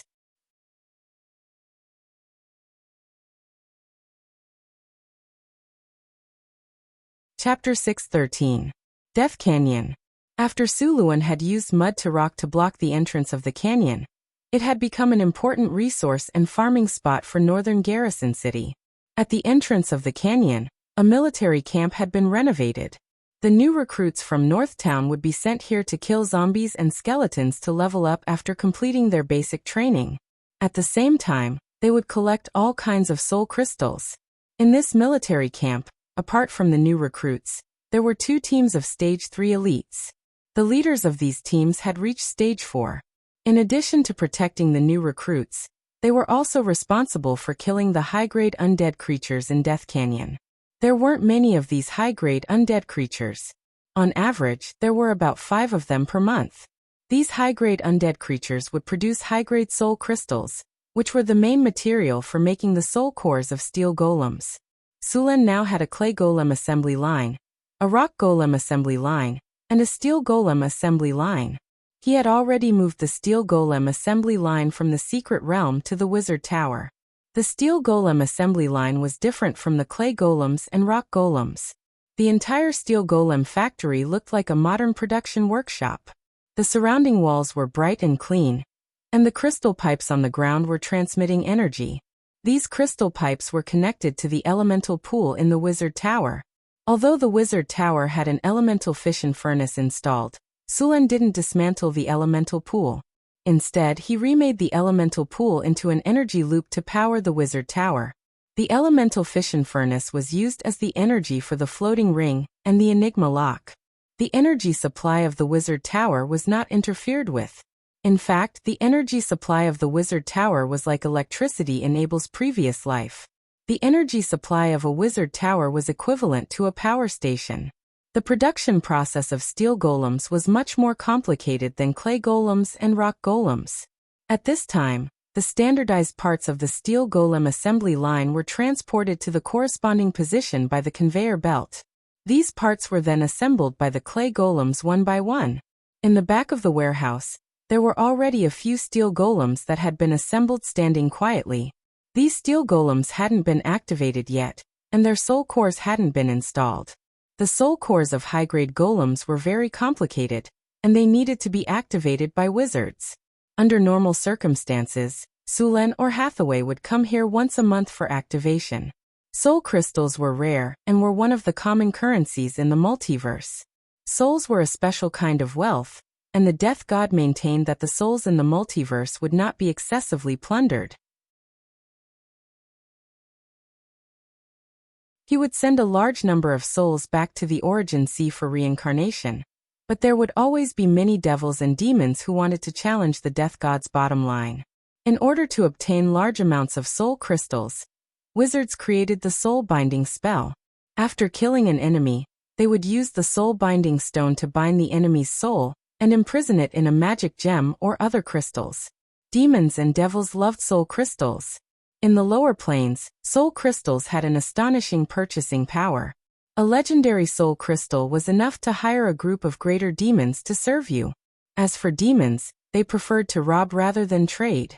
The lowest level of soul crystals were gray soul crystals, which mostly came from low-level undead creatures such as ghosts and skeletons. They had a very low chance of dropping these low-level soul crystals, which could be used to activate the clay golem. The price of such a soul crystal was about 2,000 kinner. Ordinary people would not drop soul crystals after death. Even if they used the soul-binding spell, they could only obtain incomplete soul crystals. Dozens of the smallest soul crystals required at least grade 1 professions. Sulen planned to build the Golem Legion. The main combat power of the Golem Legion was the Steel Golem. Making the Steel Golem not only required the use of living constructs but also the use of limited wishes. The Steel Golem's intelligence was already very high. Clay golems and rock golems were now on sale. These clay golems and rock golems were absolutely loyal soldiers. They were strong and fearless of death. As long as they had energy, they would fight to the last quarter of an hour. In addition to fighting, the clay golems and rock golems could also do all kinds of heavy work. They had infinite strength and were much more useful than humans. Sulen planned to place some rock golems at the dock of Deepwater City and let them guard the port. These rock golems were more suitable for guarding than humans. They would not accept bribes. As long as they were given an order, they would carry it out meticulously. The port could be said to be the most prone to disputes. Most of the time, the guards could not be fair, but the rock golems could. The clay golems and rock golems sold in the northern citadel were not cheap. Moreover, the golems needed to be recharged every once in a while. So, although many people coveted the golem's powerful strength, there were not many who really wanted to buy them. Of course, Sulen also promised that there would be after-sales service for those who did not have the technology to recharge the golems. They only needed to spend a small amount of money to have the northern citadel recharge their golems. For the sake of publicity, Sulen also specially formed 2 teams of rock golems in the northern citadel. These 2 teams of rock golems would patrol the city every day. Compared to the warriors of the northern citadel, these 3-meter-tall rock golems were more oppressive. While Sulen was promoting the golems, a merchant ship slowly sailed in from the southern sea. The ship looked like it had gone through a great battle. There were many burning holes in the sails, and the blood stains on the deck had not been cleaned up. Not far away, a few sailors were carrying a corpse, planning to throw it into the sea. On the other side of the deck, a sailor was holding a Bible with a damaged cover and praying farewell. This was a sailor's funeral. All the corpses had to be thrown into the sea. The space on the ship was limited. After the corpses rotted, they would contaminate the food on the ship. If they were not careful, the whole ship would turn into a ghost ship, and everyone would die. After the prayer, 2 sailors threw the corpse into the sea. The waves splashed, and the smell of blood spread in the sea. Soon people saw sharks in the distance rushing over. They swallowed the corpse. The ship steadily docked at the dock. Soon, a team of soldiers quickly walked to Sullen's room. You said the fleet was attacked by pirates? Sullen's eyes flashed coldly. Yes, Your Majesty. We have 4 ships in total. 3 of them were taken away. This is the only ship left. Please help us get the ship back. Pirates had already set their sights on this place. Sullen's face was expressionless. He was thinking about how to make an example out of them.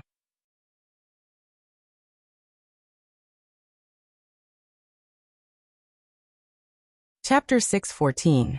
The atmosphere in Deepwater Port was a little tense. In the morning, a ship docked and brought back news of a pirate attack. 3 ships in the fleet were intercepted by pirates, and the only ship that escaped suffered heavy casualties.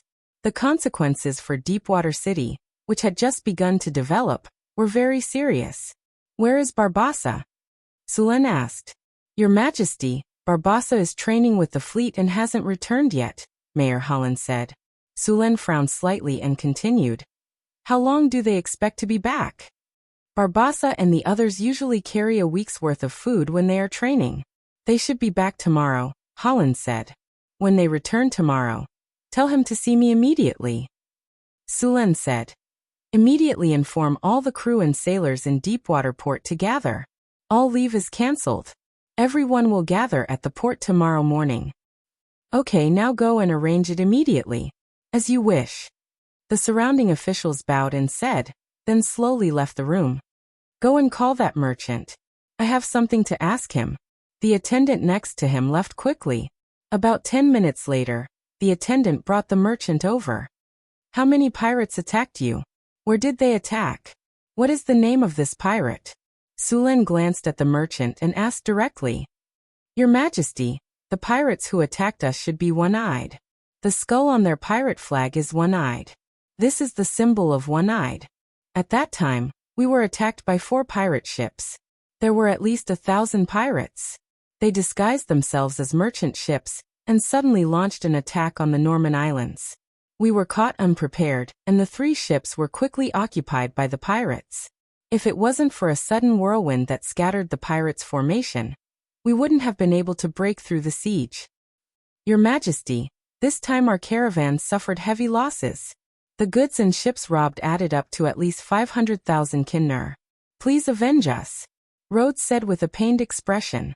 How much do you know about one-eyed pirates? How many pirates are there? Where are they active? Sulen asked in a deep voice. I'm sorry, Your Majesty. I don't know much about one-eyed pirates. After all, pirates hide their tracks except when they rob, Rhodes said. Then tell me what you know. Sulen nodded. Yes, Your Majesty. Rhodes reorganized his words and said. It is said that there are 1,000 one-eyed pirates and they are one of the largest pirates in the southern seas. They are ruthless and never leave anyone alive after a successful robbery. That is why very little information about them has been leaked. One-Eye's flagship is the Black Dragon, an armed merchant ship. It is said that a wizard has cast a spell on this ship that can raise a large fog on the surface of the sea. There were a few times when One-Eyed was ambushed by the Tudor Kingdom's navy and was trapped in a tight encirclement. Thick fog suddenly rose from the sea and turned everything white in a breath. Almost nothing could be seen beyond 3 meters. One-Eyed took the opportunity to escape. After his escape, One-Eyed began to attack the Tudor Kingdom's merchant ships, causing the Tudor Kingdom to suffer heavy losses. Later, the Tudor Kingdom's navy launched a search and fought with this group of pirates many times. One-Eyed suffered heavy losses after a few times. 3 out of 5 pirate ships were sunk, so he had to give up. However, the Tudor Kingdom's navy did not gain any advantage. However, this incident also made him famous among the pirates, and made him one of the most powerful pirates in the southern seas.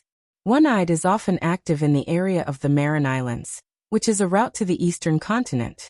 Merchant ships often pass through it, but this time, for some reason, he suddenly appeared in the Norman Islands and launched an attack on us. After listening to Rhodes's introduction, Sulen had some understanding of One-Eyed's pirates. They were meticulous, well-informed, cruel, fierce, and vengeful. At the same time, they were also bold. After all, not many pirates dared to go head-to-head with the Navy. However, One-Eyed had actually gone head-to-head with the Navy more than once. Not only was he not eliminated, but he was also getting stronger and stronger. Sulen actually did not care much about the strength of One-Eyed's pirates. After all, to him, anyone below the legendary level was just an ant. As long as he was willing, he could single-handedly destroy all of One-Eyed's pirates. However, the reason why pirates could not stop attacking despite repeated prohibitions was because they were secretive about their whereabouts. The sea was vast and there were many islands. Pirates usually built their nests in some sea areas far away from the sea route. The most difficult thing to eliminate pirates was not to defeat them, but to find their nest. Even if Sulen knew that One-Eyed's pirates were behind it, it was still very difficult to find them. However, it was not impossible. If there was no other way, he could ask Hathaway for a divination. The strength of One-Eyed's pirates was far from the legendary level. The difference in strength was very large. This kind of divination would require too much effort. After a day of preparation, a large number of sailors gathered at the port of Deepwater City. All the sailors in the city had arrived, and there were also 2 ships docked at the port. Because 3 ships were robbed by pirates, there were only 2 ships left in Deepwater City. In addition, there was a warship that was still being piloted by Barbassa. Its strength was far inferior to One-Eye's. Of course, this did not take into account the situation of Raging Dragon. The sky gradually brightened, and soon a black spot appeared on the sea. The black spot was very fast, and it was revealed in a short time. It was the naval warship led by Barbassa. At this time, the warship had just completed sailing training and was moving towards the port. About half an hour later, the ship docked at the port. After seeing the situation at the port, Barbassa was slightly stunned. Then, as if he had thought of something, his face became a little dignified. "Your Majesty, what happened?" Barbassa hurried to Sulen and asked nervously after saluting. "Our fleet was attacked by One-Eyed's pirates, and only 1 ship escaped," Sulen said with a gloomy face. "Now take your people, replenish the supplies, and immediately set out to find these pirates. I want to completely eliminate them." "Yes, Your Majesty." Barbassa's heart trembled, and he immediately said. Then, without caring about the repairs, he ordered the coolies to carry the supplies to the ship. Because the development time of Deepwater City was very short, the number of sailors here was not many. Although Sulen spent a lot of time to train them, it was still not enough. In addition, 3 ships were robbed. The sailors on them would certainly not survive. The quality of the sailors was much worse than before. Most of the sailors in front of him were ordinary people, or strong ordinary people. Sulen did not have much hope for these people. For him, the role of these sailors was to carry the spoils of war. Soon Barbassa carried all the supplies. After making sure that all the ships were ready, Sulen said directly, "Let's go." The 3 ships quickly raised their sails, and then lined up in a column and slowly sailed out of the harbor. After leaving the port, the fleet changed direction and sailed directly to the south. What others did not know was that in the dark sea, a huge shadow was following closely under the sea. It was Sulen's magic ship, the Angry Dragon. Although they did not know the lair of the One-Eyed pirates, they would definitely sell the stolen goods after robbing the fleet. Ordinary port pirates would not dare to dock at all, and ordinary merchants would not dare to do this business. However, there was a place that specialized in this, and that was the Shipwreck Harbor. The Shipwreck Harbor was a pirate harbor that provided various services for pirates. The Shipwreck Harbor was hidden in countless islands in the Southern Sea. Not only could ships be repaired here, but there were also taverns, blacksmiths, and brothels. Most of the pirates in the Southern Sea dealt with their spoils here. In addition to pirates, there were also various smugglers. As long as you had money, those smugglers would even dare to sell warships. This was also the treasury of most pirates. After robbing, those pirates liked to come here to relax. It could be said that the prosperity of this harbor was not worse than ordinary ports. Although Sulen did not know the specific location of the Shipwreck Harbor, Barbassa, as a former pirate captain, naturally knew the location of the shipwreck harbor. Therefore, he led the fleet directly to the shipwreck harbor. The attack of the one-eyed pirates also made Sulen realize the danger that Deepwater City was facing. After opening the channel, not only would there be caravans coming, but there would also be pirates eyeing this place. According to the current strength of Deepwater City, it would be very difficult to protect this channel. At present, Deepwater City only had Barbassa's navy, and the number of people was less than 300. It was impossible to ensure the safety of the channel. Therefore, to ensure the safety of the channel, Sulen needed to use some other methods. The simplest and most violent method was to establish his power and directly eliminate a few pirates with thunderous means. This way, other pirates would be deterred. Sulen was very clear about what pirates were. These guys were brave, ruthless, cruel, and greedy. They seemed to be very difficult to deal with. In reality, pirates were all a bunch of wretched wretches. They knew how to steer according to the wind. As long as you were strong enough and your fists were hard enough, they would know what humility was. Those who were disobedient would be chopped to death, and the rest would be obedient. The rule of bandits was the law of the jungle. They had no so-called loyalty. Betrayal could be said to be a common occurrence. As long as you were strong enough to lead other pirates to rob gold, silver, and jewelry, then these pirates would support you. However, if you could not lead them to gain benefits, then the pirate group would quickly fall apart. Your Majesty, do we go directly to the shipwreck harbor? Barbassa asked. Yes, go directly to the shipwreck harbor. Sulen said in a deep voice. Your Majesty, there is no problem going to the shipwreck harbor, but there is a rule in the shipwreck harbor. Fighting is not allowed in the shipwreck harbor. Barbassa reminded. What if we fight? Sulen sneered. If we fight, we will be wanted by the pirates, and all the pirates will attack us. Barbassa swallowed and said.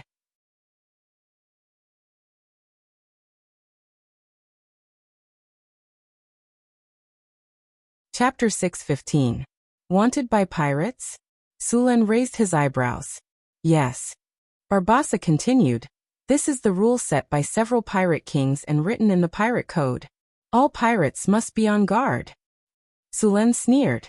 Pirate code? What does it have to do with us? We are not pirates. We are the Navy of Deepwater City. We are here to eliminate pirates. Besieged by pirates? That's exactly what I want. I was worried that they would run away. The shipwreck harbor was located in an archipelago with complicated waters. It was originally a barren island, but it gradually prospered because of pirates. The pirates robbed a lot of goods but had no way to sell them, so they could only abandon them. Later, some smugglers tried to contact the pirates and buy the goods at a low price. After tasting the sweetness, the smugglers and pirates hit it off.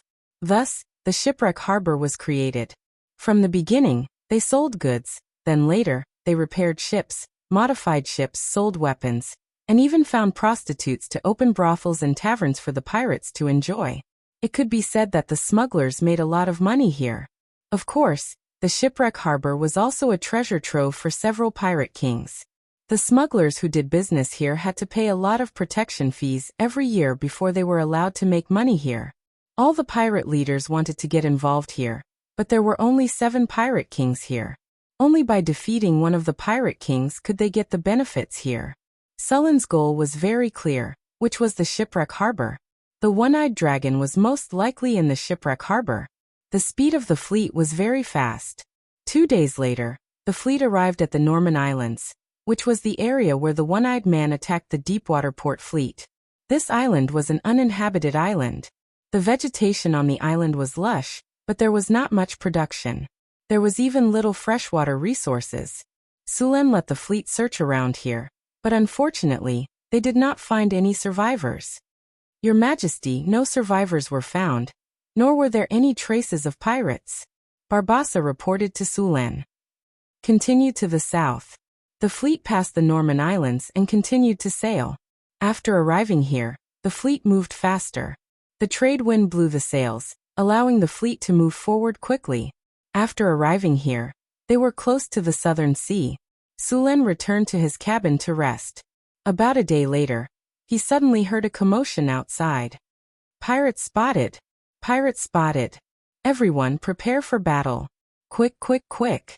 You bunch of cowards, pick up your weapons and prepare for battle! Sulen immediately got up, and in the next second, he appeared on the deck with a flash of light. At this time, Barbassa was already standing on the bow, and next to him was the marine who had already picked up their weapons. The marines on the deck were still a little flustered. It was their first time encountering pirates, so they were very nervous. However, Barbassa's training was still very effective. Under his loud roar, these fledgling marines quickly calmed down. They picked up their weapons and aimed at the ships that were coming quickly. It's a tiger shark. A marine quickly recognized the pirate ship. When Barbassa was training the marines, he told them about the pirates that were active on the sea. The tiger shark pirates were one of them. The leader of this pirate group was said to be a believer of Dagon. He was a mixed blood and had part of the mud giant's blood. His birth was entirely due to Dagon's sacrificial ceremony, so when he was born he received Dagon's blessing, which gave him the ability to control sea creatures. The reason why the tiger shark pirates were called the tiger shark pirates was because they raised a tiger shark. It seems that we are being treated as fat sheep, Barbassa said as he looked at the approaching pirate ship. Sulen looked up. Then he exerted force on his feet. His body instantly rose from the ground. Then he turned around and landed on the mast. He then looked at the pirate ship in the distance. There was a pirate ship approaching.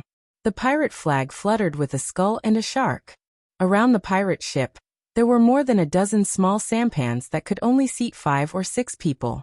They had hooks and scimitars in their hands, and they were looking at them with a grin. These pirates were prepared for boarding battle. The pirates rotated the hooks in their hands quickly. Once they reached a certain distance, they would throw them onto the ship and quickly board the ship to fight. Tiger shark. It's that tiger shark. In the sea, a huge shadow appeared. It was the tiger shark raised by the pirate leader. Originally, tiger sharks were only 4 or 5 meters long. Although they were very fierce, they were not a threat to ships. However, the tiger shark in front of them was obviously more than 4 or 5 meters long. The shadow in the sea was at least 20 meters long. With such a huge body, it would not be an exaggeration to say that it was a whale, let alone a shark. It was clear that this tiger shark had become larger and larger for some reason. However, Sulen did not feel any other aura from the tiger shark. Obviously, this tiger shark did not have Dagon's power. He did not know how the mixed-blood giant raised the tiger shark to such a size. With such a huge body, it could directly sink some ships. No wonder he dared to rob Sulen's fleet with only one ship. Want to use the tiger shark to deal with me?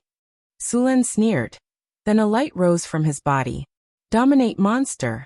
A magical energy was instantly transmitted from Sulen's body. In the next second, the tiger shark that was constantly rushing towards the ship suddenly stopped. A trace of Sulen's spiritual power instantly enveloped the tiger shark. Feeling that Sulen's spiritual power wanted to control it, the tiger shark immediately resisted. However, Sulen's soul was so powerful that even if he only used a trace of his spiritual power, the tiger shark could not resist. Its consciousness was easily suppressed by Sulen, and was completely under Sulen's control. After dealing with the enemy's strongest trump card, the next battle was even simpler. Looking at the aggressive pirates, Sulen directly cast spells on them. All troops cheer. Group haste. Group bears tenacity. Group bulls brute force. Group magic weapon. Group foxes cunning. Boost morale. Group water walk.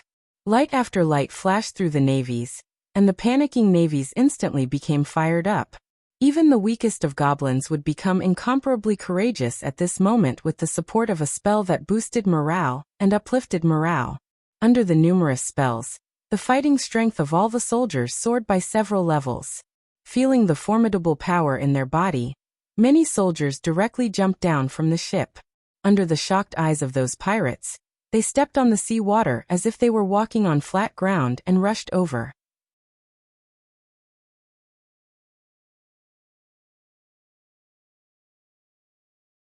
Chapter 6:16. Many of the soldiers jumped down from the ship, and ran quickly on the surface of the water under the stunned eyes of the pirates. After being buffed with various statuses, the soldiers' combat power was off the charts. They quickly covered a distance of a few hundred meters. How is this possible? How can they run on the water? On the pirate ship, a pirate with a hideous scar on his face was in disbelief. Adepts.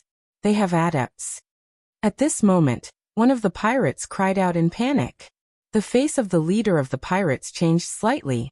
With a sweep of his scimitar, a cold light flashed and the throat of the pirate who was shouting in panic was cut open. Blood gushed out in an instant. The pirate covered his neck with both hands and wanted to say something, but the light in his eyes quickly dimmed. What wizards?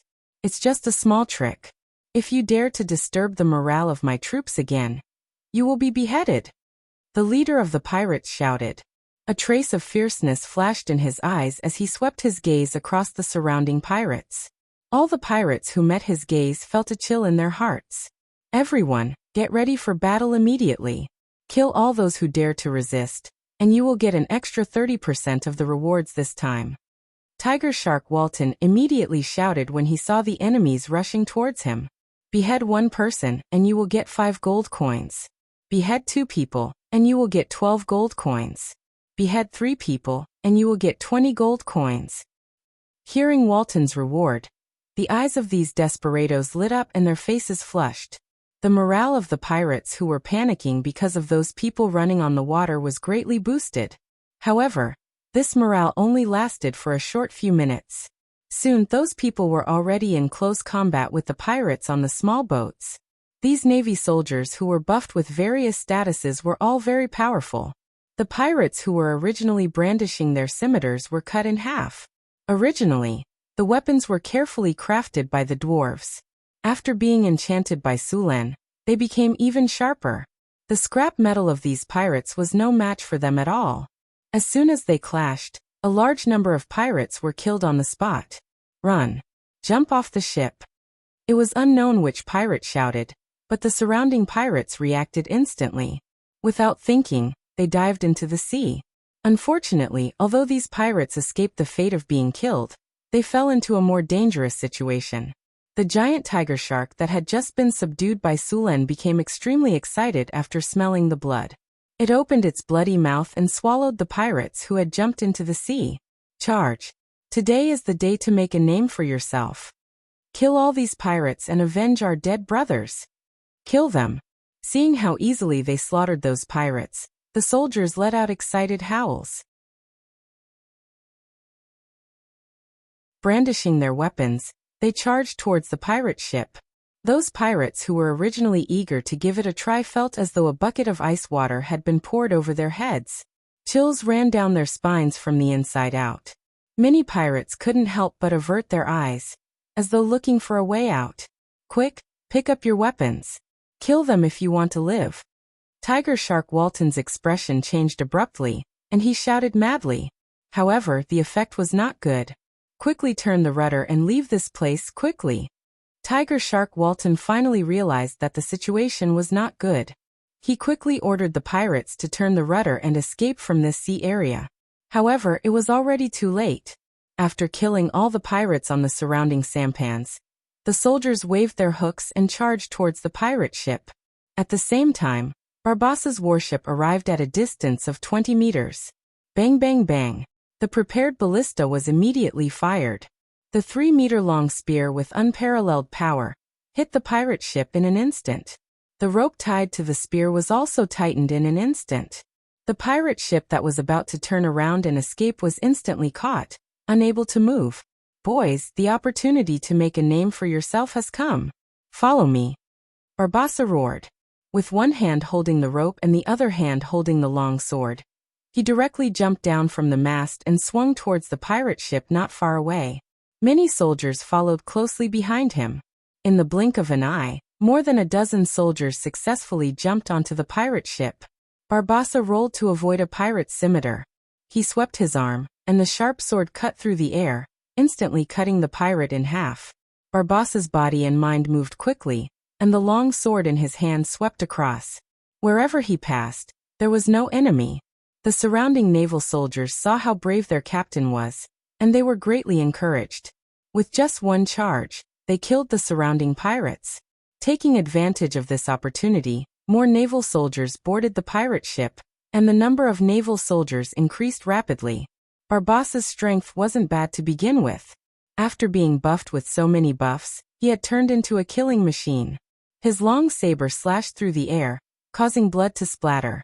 In just a dozen seconds, 5 to 6 pirates around him had been chopped into two. The pirate leader, Tiger Shark Walton, had an ugly expression on his face. The enemy's strength was beyond his expectations. The surrounding pirates were no match for them. It hadn't been long, but they were already retreating. Now he didn't even have the chance to escape. Waves of Marines continued to rush onto the pirate ship, and the number of pirates was rapidly decreasing.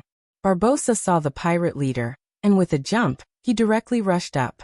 With many buffs, Barbossa was simply unstoppable on the pirate ship. The long sword in his hand drew out a sword light, and continuously slashed. Clang clang clang. A series of clashing sounds could be heard. At this moment, Walton's face was filled with fear. Barbossa was suppressing him both in terms of strength and speed. Facing Barbossa's attacks, Walton could only try his best to parry. The chain mail on the mountain had already been slashed until it was riddled with scars. There were even wounds on his body. Kacha. The sound of metal breaking was heard, and the curved sword in Walton's hand could no longer withstand the destruction and directly broke. Tiger Shark Walton's expression changed. However, before he could react, Barbossa's long blade had already swept towards him. A bright blade light flashed, and Walton's head flew into the air. Following which, Walton's headless corpse fell to the ground. The battle ended quickly, and the fledgling Deepwater City Navy obtained a great victory. They successfully won the battle with a small price, and more than 60% of the pirates, including the pirate leader Walton, were directly beheaded. The sea was full of the smell of blood, and attracted by the smell of blood, many sharks wandered in the sea, but they were afraid of the tiger shark that Sulen had just subdued, and did not dare to approach. Everyone start cleaning the battlefield, and count the wounded, and calculate the spoils and military achievements. All the spoils of war will be collected and distributed later. Sulen gave a few simple instructions, and then ordered the soldiers to deal with the aftermath. Those who dare to hide the spoils of war, cut off one of their hands. Barbossa said loudly, and then ordered people to clean up the battlefield. Sulen was not surprised by the result of this naval battle. Naval battles in this era were still in the state of hand-to-hand combat, and even if there were fire crystal cannons, the effect was very limited. The battle between pirates was the most cruel and the most effective battle in naval battles. Pirates liked to fight with pirates the most, because it could end the battle in the shortest time and obtain a lot of spoils of war. In the end, there were only 30 to 40 tiger shark pirates left alive, and these pirates were all squatting on the deck. Sulen would not kill all of these pirates. These pirates were people who made a living on the sea, and they were qualified sailors. Deepwater Port needed a large number of sailors to carry out maritime trade, and these pirates would be qualified sailors after some training. Basically, these pirates had seen blood, and even if they encountered other pirates, they would dare to fight to the death. As long as the leader of the pirates was beheaded and sent to prison for reform, these pirates could be used. After cleaning up the battlefield, there were very few spoils of war from this battle. All kinds of gold coins added up to less than 1,000, and there were also some gems and other things.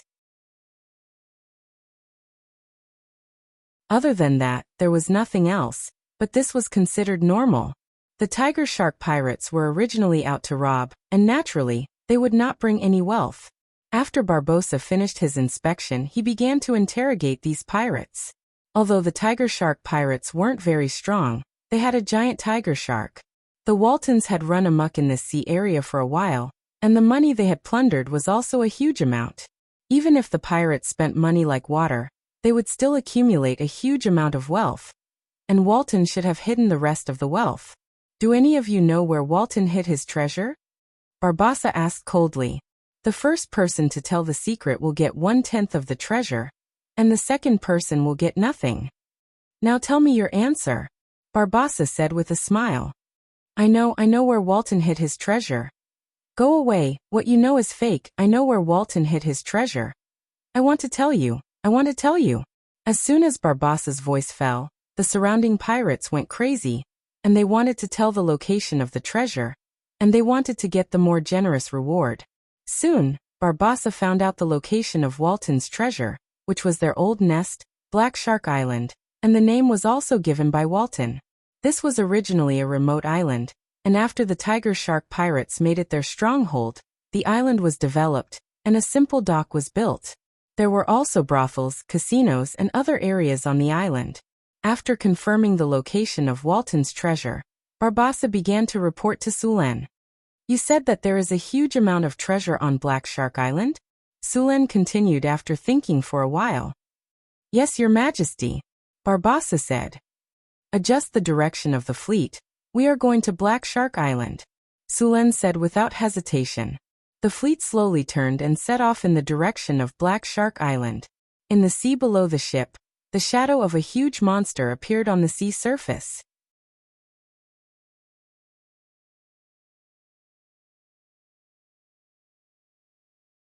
Chapter 6:17. After defeating the Tigerhark pirates, Deepwater City's fleet was reduced to 4 ships. He transferred some of his men from the other 3 ships, and with the help of the captured pirates, he restarted the pirate ship. Soon, the sails of the 4 ships swelled, and they quickly sailed in the direction of Black Shark Island. The Tigerhark that he had just subdued also followed closely behind. This Tigerhark was too big, not to mention a shark. It was not an exaggeration to say that it was a whale. If it encountered a smaller ship, it would not be surprising if it directly overturned it. Otherwise, the Tigerhark pirates would not have relied on him to become a powerful pirate group. Under the guidance of these pirates, the fleet bypassed the channel here, and then headed towards the Southern Sea area. The Southern Sea area was very large, and there were many islands here. It was said that there were at least 10,000 islands of various sizes in this sea area. Because of this sea area had another name, Myriad Islands Sea Area. Tens of thousands of islands were scattered all over this sea area. And because there were so many islands, the sea situation in this area was very complicated. Many pirates regarded this place as their lair. With so many islands, if one did not know the location, it could be said that it was as difficult as ascending to heaven to find the pirate lair. It was said that there was a hidden treasure island among these islands. The entire island was piled up with gold and silver, and all kinds of gems were like gravel. Legend has it that this island could buy the entire world. In the past, countless adventurers and pirates spent a lot of time and energy to collect this treasure island. In the end, most of them returned empty-handed, and many of them directly encountered all kinds of accidents and disappeared in the vast sea. Of course, there were some lucky people. Although they did not find the treasure island, they found other things and became rich. The most famous thing was the Spice Island. The whole island was grown with spices. One must know that the price of spices was not cheaper than white sugar, and it was even more expensive. It was said that in some areas of the northwest of the continent, the price of spices was equivalent to gold. There were also a lot of legends circulating in this sea area, such as the terrifying specter ship, the legendary mermaids, the mysterious and unpredictable ancient ruins, the fountain of youth that made people crazy, and so on. Every year, a large number of people would venture into this place to look for treasures. Black Shark Island was hidden among these tens of thousands of islands, and even the shipwreck harbor was hidden here. Under the leadership of the pirates, the fleet entered this area. The location of the Black Shark Island was very well hidden. After sailing for about half a day, the fleet finally arrived near a small island. The island was covered with lush plants, and there was a tall mountain in the middle of the island. There was nothing special about the island. They continued to drive around the island, and soon Sulen saw a naturally formed bay behind the island. A river slowly flowed out of the bay. Small boats could pass through the river in the bay. There was a small harbor hidden in the bay. The harbor was not big and could only accommodate 3 or 4 ships. The Tigerhark pirates were originally just an inconspicuous group among the countless pirates. After Walton joined, they began to rise. They obtained the leadership position, by killing the original leader. After that, they started to divide and recruit other pirates to strengthen themselves. Pirates had no loyalty. They were only interested in benefits. As long as he led them to plunder all kinds of treasures, these pirates would support him. Basically, all the pirates grew in strength this way. The harbor of the Black Shark Island was very simple and crude. There were many pirates guarding this island.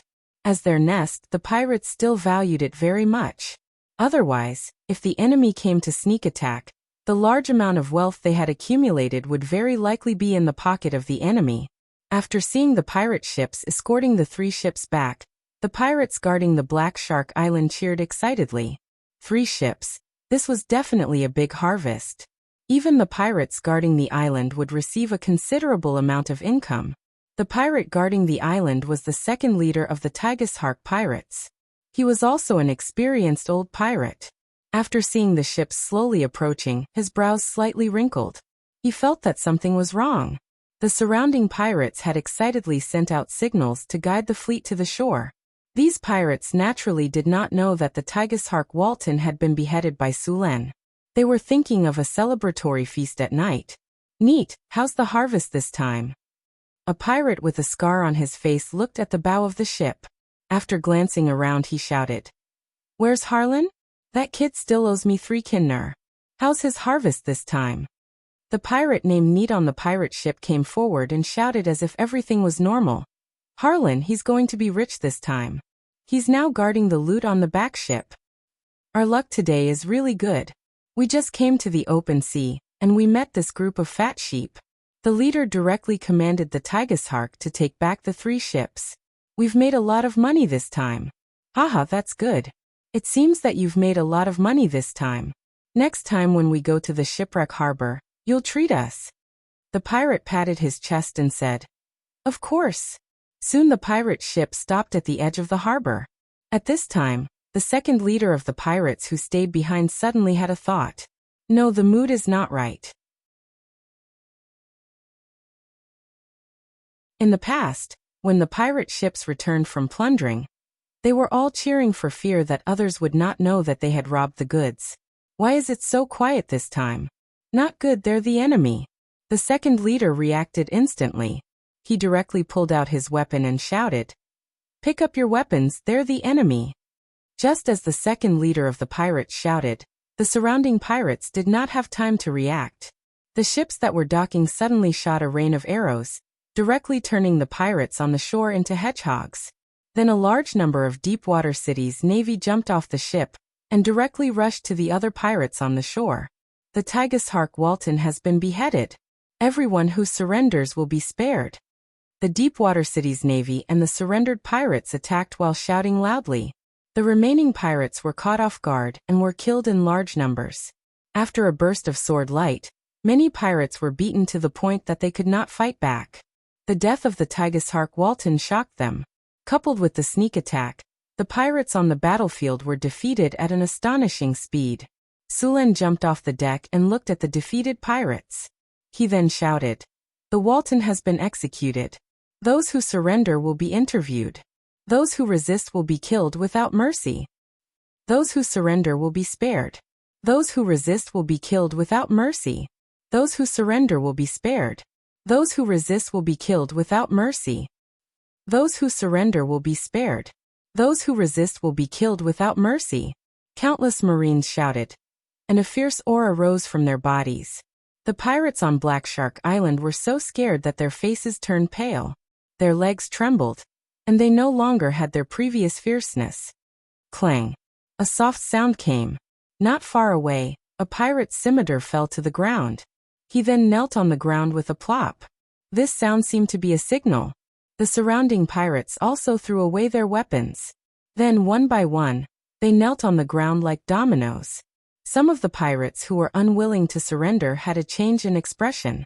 They turned around and wanted to escape without thinking. But before they could run a few steps, lightning suddenly fell from the sky and struck them into charcoal. Soon, the entire Black Shark Island fell into Sulen's hands.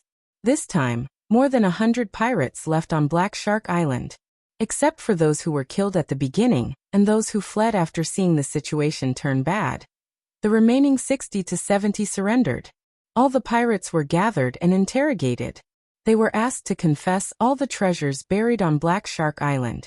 In order to prevent them from colluding, Barbossa separated all the pirates for interrogation. At the same time, Sulen led a few other pirates to the place where Walton buried the treasures. The place where Walton buried the treasures was very hidden. Every time Walton finished robbing, he would distribute the treasures to all the pirates according to their contributions. As the leader, he alone would get 30%. Every time he obtained a treasure, Walton would hide it in a cave. This cave was very strange. The entrance was under the sea. The sea was very deep and there were many undercurrents around it. If one was not careful, one would be sucked into it. The passage to the cave was very long. Even the pirates with the best swimming skills were not sure if they could enter. Only Walton could enter by hiding in the mouth of a tiger shark. Even if the other pirates knew the location of the treasure, they could only look at it and sigh. There was nothing they could do.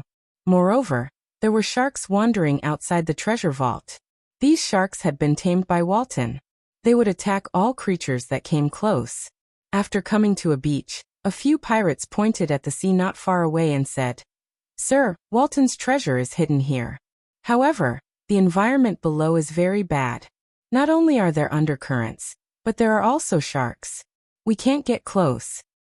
But it's not difficult for you. You just have to let the tiger shark bring you in. Can't get close? Don't worry, it's not a problem for me. Sulen snorted. Then, a light flashed from his body. Underwater breathing. Water elemental technique. 2 lights rose from their bodies. Then under Sulen's lead, they entered the sea. After using the water elemental technique and water elemental technique, their movements in the water were not restricted. Moreover, their movement speed was very fast. After adapting to the surrounding environment, Hathaway directed them to move deeper into the sea. As they went deeper, the sea became darker. They continued to move forward along the passage under the sea. At this time, a few black shadows swam toward them.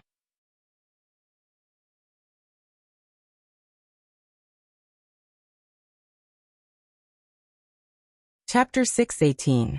The black shadows continued to approach. In just a few breaths' time, they appeared not far away. In the dim seawater, these ferocious sharks could be seen clearly. Their sharp, dagger-like teeth gleamed with a cold light. A trace of panic flashed across the eyes of the people who were moving in the seawater. Although they were blessed with underwater breathing and water travel, their combat power in the water was still inferior to those sharks. Now they were in this sea passage. The faces of these ordinary pirates changed drastically when they suddenly encountered these sharks. Dominate the monsters! A flash of light flashed from Sulen's body. The aggressive sharks instantly stopped moving forward, and became monsters under Sulen's control in the next second. With more than a dozen sharks, Sulen continued to lead everyone to the treasure cave. After swimming for a few more minutes, they finally reached the end of the seawater passage. A ray of light shone through the dark seawater. After seeing the light, everyone floated up. In the blink of an eye, they arrived at a cave. Above the cave, more than a dozen luminous pearls were inlaid. These luminous pearls quietly scattered soft light around the cave. Through this weak light, Sulen could clearly see the entire cave. This cave was wrapped in rock and was very hard and sturdy. The space inside was very large. Sulen casually looked around and found that this place was at least 1,000 square meters. This was incredible. In this cave, more than a dozen boxes were piled up. Sulen waved at a pirate next to him and asked him to open the boxes. Very quickly, the pirate walked over in high spirits. Picking up his scimitar, he cut off the rusty lock on the chest. Crack! With a soft sound, the lock was directly cut off. Next, the pirate grabbed the box and opened it. Sulen only saw a flash of golden light in front of his eyes. All kinds of gold, silver, and jewelry in the box appeared in front of him. Then the pirate waved his scimitar and passed through the boxes quickly. With a swing of his scimitar, more than a dozen boxes' locks were cut off.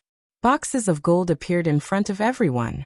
For a moment, the entire cave was illuminated by these golden lights. Sulen came closer to check. Among these boxes, some were filled with gold and various gold products, while others were filled with various gems. The value of this treasure was at least over 1,000,000. After a simple check, Sulen waved his hand and stored the treasures into his storage space.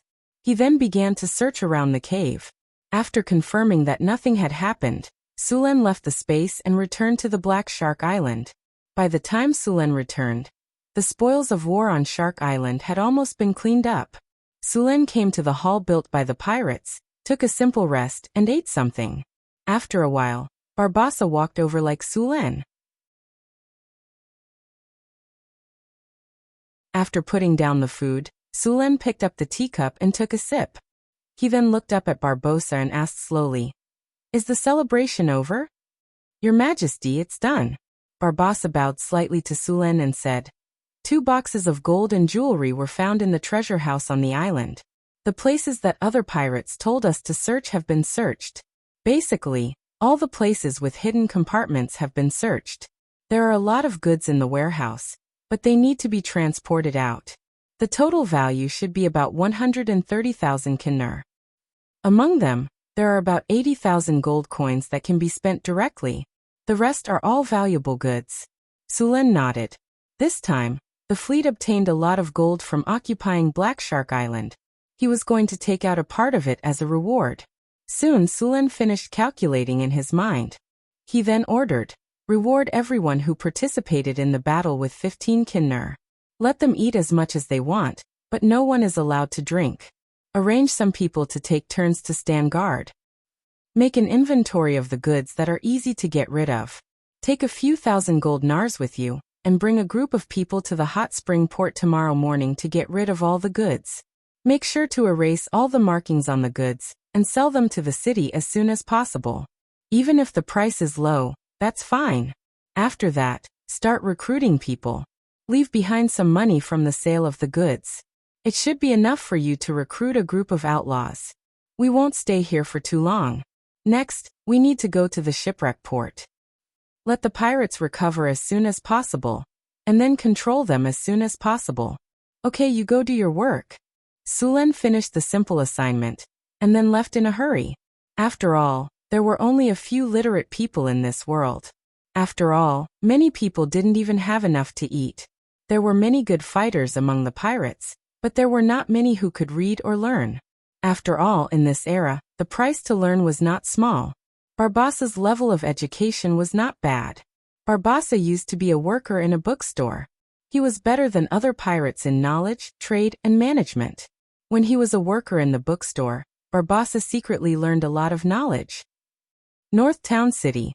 As time passed, the population kept increasing. North Town City became more and more lively. Caravans from all over the world came in an endless stream. The route to Deepwater City also became busier.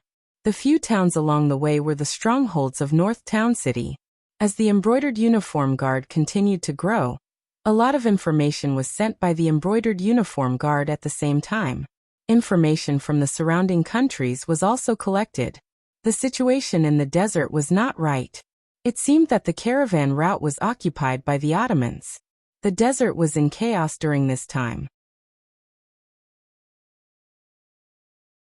It seemed that a powerful monster ran out of a ruin in the desert. The appearance of this monster made the surrounding desert very chaotic. At the same time, there seemed to be traces of devils in some of the cities of the southern kings. Compared to the simple violence of the devils liked to use contracts. They liked to hide in the dark and scheme against the humans. The arrival of the elemental tide had changed the whole continent. Black Shark Island. A few ships slowly docked, and then a group of soldiers came down. In addition to these soldiers, there were also many people who came here. These people were the pirates recruited by Barbassa. After staying on Black Shark Island for 2 days, Sulen let Barbassa continue to lead the fleet. This time, their target was the shipwreck port. The one-eyed man who robbed his fleet recently sold his stolen goods here.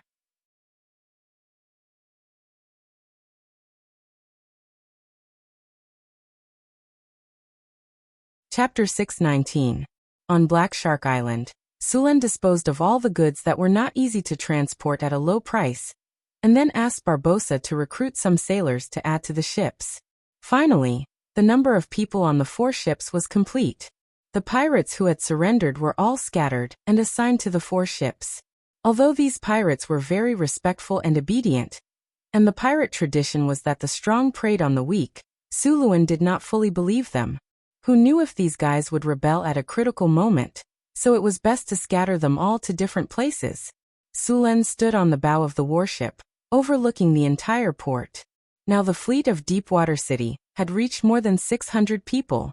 Barbossa stood respectfully behind him, and there were several brave and promoted Marines next to him.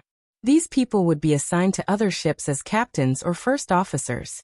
The materials on Black Shark Island were all disposed of, and some of the Kinner had been given to everyone as a reward. The rest was kept in the storage space by Suluan. Next, it was time to deal with One-Eyed Pirate. You dare to rob my ship. This time I must make you spit it out with interest. Let's go. Suluan directly waved his hand and ordered. The 4 ships immediately put away their anchors, raised their sails, and began to sail slowly. While Barbossa was recruiting sailors, he also inquired about information regarding the One-Eyed Pirates in the surrounding ports. During this time, One-Eyed Pirate did not continue to commit crimes. He should be dealing with the looted materials. In addition to the news of One-Eyed Pirate, Barbossa also collected information about Shipwreck Port. Everything was normal in Shipwreck Port during this time. Now the pirate king in Shipwreck Port was Redbeard. He was a dragonborn sea giant. Originally, he was just a mixed-blood sea giant. Although his strength was good, he did not reach the level of a pirate king. But when he went out to sea to rob again, his ship encountered a storm and the whole ship sank in the storm. Because he had the blood of a sea giant, he escaped. But he was also washed to an unknown island by the sea. It had to be said that this pirate king's luck was really good. After a series of setbacks, the dragon vein in his body actually awakened. He became a dragonborn sea giant. After awakening the dragon bloodline, the strength of the dragonborn sea giant increased greatly. Then, it rose rapidly like a comet. In a short 10 years, it became the overlord of the southern sea region. The dragonborn sea giant had many pirates under him, including humans, lizard men, murlocs, and many other races. It could be said that he was one of the strongest pirate kings in the southern seas. There were a total of 7 pirate kings in the southern waters. These pirate kings had different backgrounds. One of them was said to have the shadow of the sea church behind him.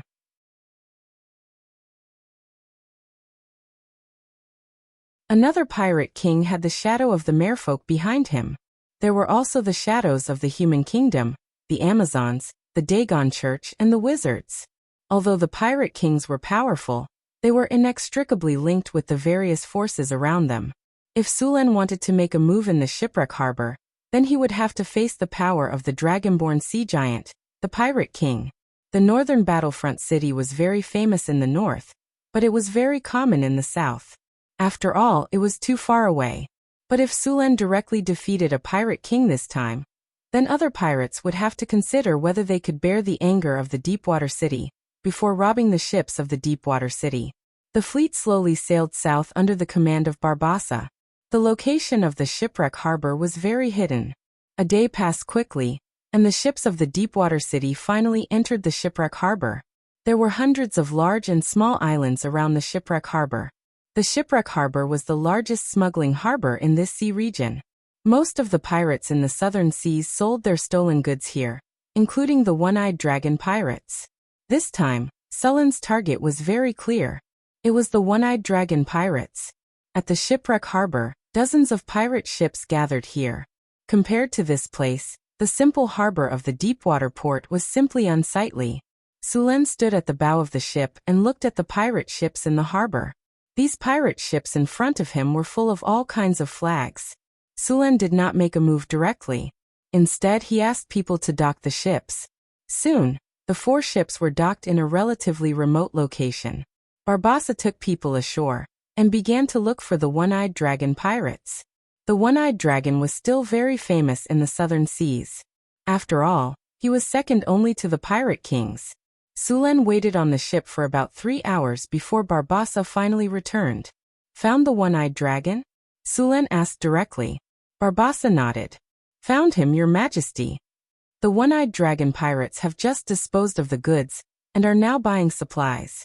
It won't be long before they set sail. Then wait for him outside the harbor, Sulen said in a deep voice. Yes, Your Majesty. The 4 ships quickly set sail again, and then came near the shipwreck harbor. He did not have to wait for long. Soon, a fleet of 6 pirate ships slowly sailed out of the harbor. This fleet was the one-eyed dragon pirates that robbed the Deepwater City's fleet. The one-eyed dragon pirate ship originally had 6 ships. After robbing the Deepwater City's fleet, they directly owned 9 ships. The remaining 3 ships were still being repaired in their nest. After seeing the one-eyed dragon pirate ship appear, Sulen directly appeared on the high platform. His eyes coldly looked at the fleet not far away, and then said in a deep voice, "Warriors, the time for revenge has come. Pick up your weapons and kill them. Victory belongs to us. Victory belongs to us. Do it." With Sulen's order, the 4 ships immediately rushed toward the one-eyed dragon pirate ship. At the same time, in the sea, a huge shadow was moving quickly. A tiger shark of more than 20 meters long was approaching from the bottom of the sea. In the distance, the one-eyed dragon pirate ship, who was happily preparing to return to their nest, did not care that it was a ship on the sea. Although they saw 4 ships rushing toward them as soon as they left the harbor, the one-eyed dragon pirate ship was not too vigilant because they were in the shipwreck harbor area. After all, fighting was prohibited in this area. No one dared to disobey the orders of the 7 pirate kings, but they obviously miscalculated. This time, their opponents were not pirates. It was not until the ships in the deepwater port were only 200 or 300 meters away from them that the one-eyed dragon pirate ship reacted. Enemy attack! Enemy attack! Full rudder to the port. Everyone, pick up your weapons and get ready to fight. Seeing that the 4 ships did not slow down at all, the one-eyed dragon pirate ship immediately realized that the situation was not right. He immediately ordered the pirates to get ready to fight, but unfortunately, it was too late.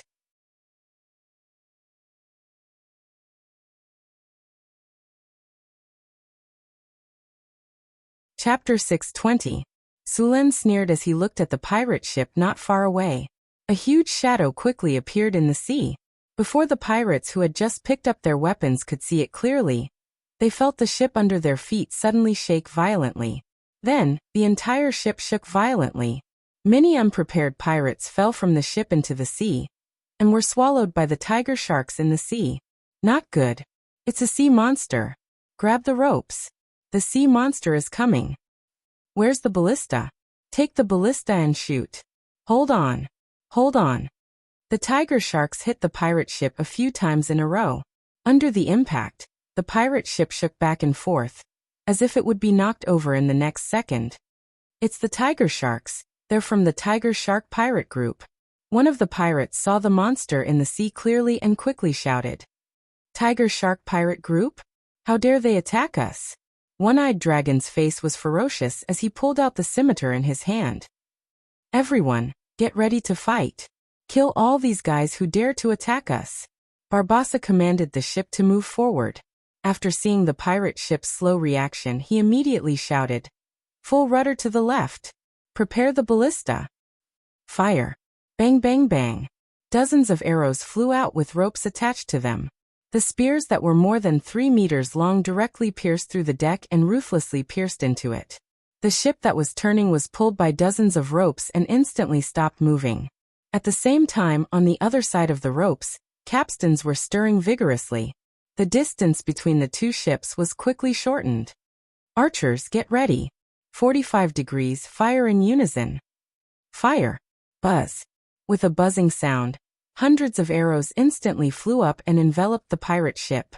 A large number of pirates were pierced by the arrows that fell from the sky. After 3 rounds of arrows, the deck was in a mess. Dozens of pirates who could not dodge in time were directly nailed to the deck. "Prepare to jump ship and fight." After 3 rounds of arrow rain, Barbossa directly pulled out the long sword at his waist. Then, he grabbed a rope and swung toward the ship not far away.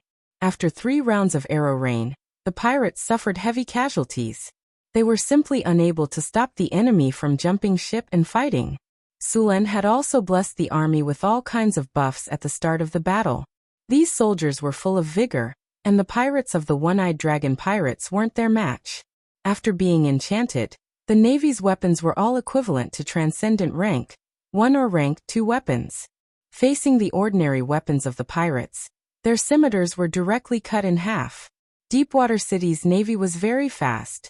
Under the effect of greater haste, these people were like ghosts. Every time their blades flashed, an enemy would fall. The same scene played out on the other pirate ships.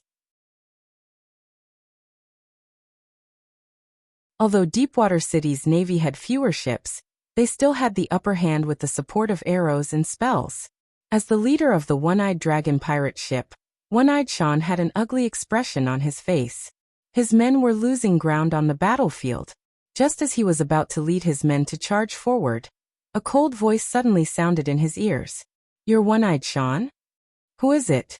Shaowen's expression changed drastically, and he subconsciously swept the long saber in his hand in the direction of the voice. Clang! The sound of metal colliding was heard, and Sean's palm was slightly numb. Although he hadn't attacked with his full strength just now, his strength wasn't weak at all. However, the result was that his wrist was slightly numb. "Looks like it really is you." Sullen's palm exerted force, and the Thunder God's spear instantly burst out with dazzling lightning. One-Eyed Sean was directly wrapped in lightning, and he lost control of his body in an instant. Streaks of lightning quickly flashed around, and the surrounding enemies were instantly hit by the lightning. The powerful lightning swept across, and the pirates with weaker physiques were directly burned to charcoal. Only a few pirates managed to survive. Since he had already made his move, Sulen gently waved the Thunder God's spear in his hand. The originally clear sky was suddenly covered by dark clouds, and countless lightning snakes kept rolling in the dark clouds. The thunderclouds kept rolling, and the whole sky seemed to be destroyed. The next second, countless lightning bolts fell from the sky, and these lightning bolts instantly hit the pirates who were resisting on the pirate ship. The powerful lightning power directly paralyzed the pirates and made them unable to move. The surrounding navy immediately seized the opportunity and directly beheaded the pirates with their long sabers. It only took a few minutes for several pirate ships to be cleared out, and a strong smell of blood came from the air. At the same time, the battle on the sea attracted the attention of the shipwreck harbor. After a while, more than a dozen ships appeared on the sea, and they formed an arc to surround the fleet of Deepwater City. Sulen glanced at the ships, and then let Barbassa clean up the battlefield. Soon, the pirates who saw that the situation was not good and surrendered were escorted over. Sulen sat on a wooden barrel on the deck, and his eyes swept over the captives. Although a large number of enemies were killed in the battle just now, there were still many pirates alive. All the pirates knelt on the deck, trembling with fear. These pirates were completely stunned. From the beginning of the battle, there had been several waves of arrow rain, and then jumping to fight. These pirates were completely powerless to resist and were killed like vegetables. In the end, Sulen directly summoned a group lightning spell to clear out the pirates. From the beginning to the end of the battle, less than half an hour, all the battles were over. The strength of these pirates was not high. Most of them were around Tier 1, and only a few of the leaders were Tier 2. Only the leader, One-Eyed Sean, had reached Tier 4. However, even a Tier 4 powerhouse was not much stronger than a goblin when facing Sulen. With the divine weapon, Thor's spear, coupled with a profession level of over level 30, he could defeat the enemy with just a flick of his finger. "Do any of you know where One-Eyed Sean's lair is?" Sulen looked at the captives in front of him and asked. "Sir, I know. Sir Sean. Bah, I know his lair. It's on Poison Dragon Island." "Where is Poison Dragon Island?" Sulen asked in a deep voice. There were tens of thousands of small islands in the southern sea. Most of these islands did not have names, and they did not even have numbers. For example, Poison Dragon Island should be what they called it in private. If there was no familiar person leading the way, it would be impossible to find this island. Poison Dragon Island is about 300 nautical miles away from Shipwreck Harbor. "It's a small island," one of the pirate captives said. "Very good. I'll give you a chance. Those who submit to me will be free." Sulen glanced at them and said, "You should feel lucky that you didn't die on the battlefield just now. All right, I'll give you 30 seconds to consider. If you haven't made a choice by then, there's no need to choose."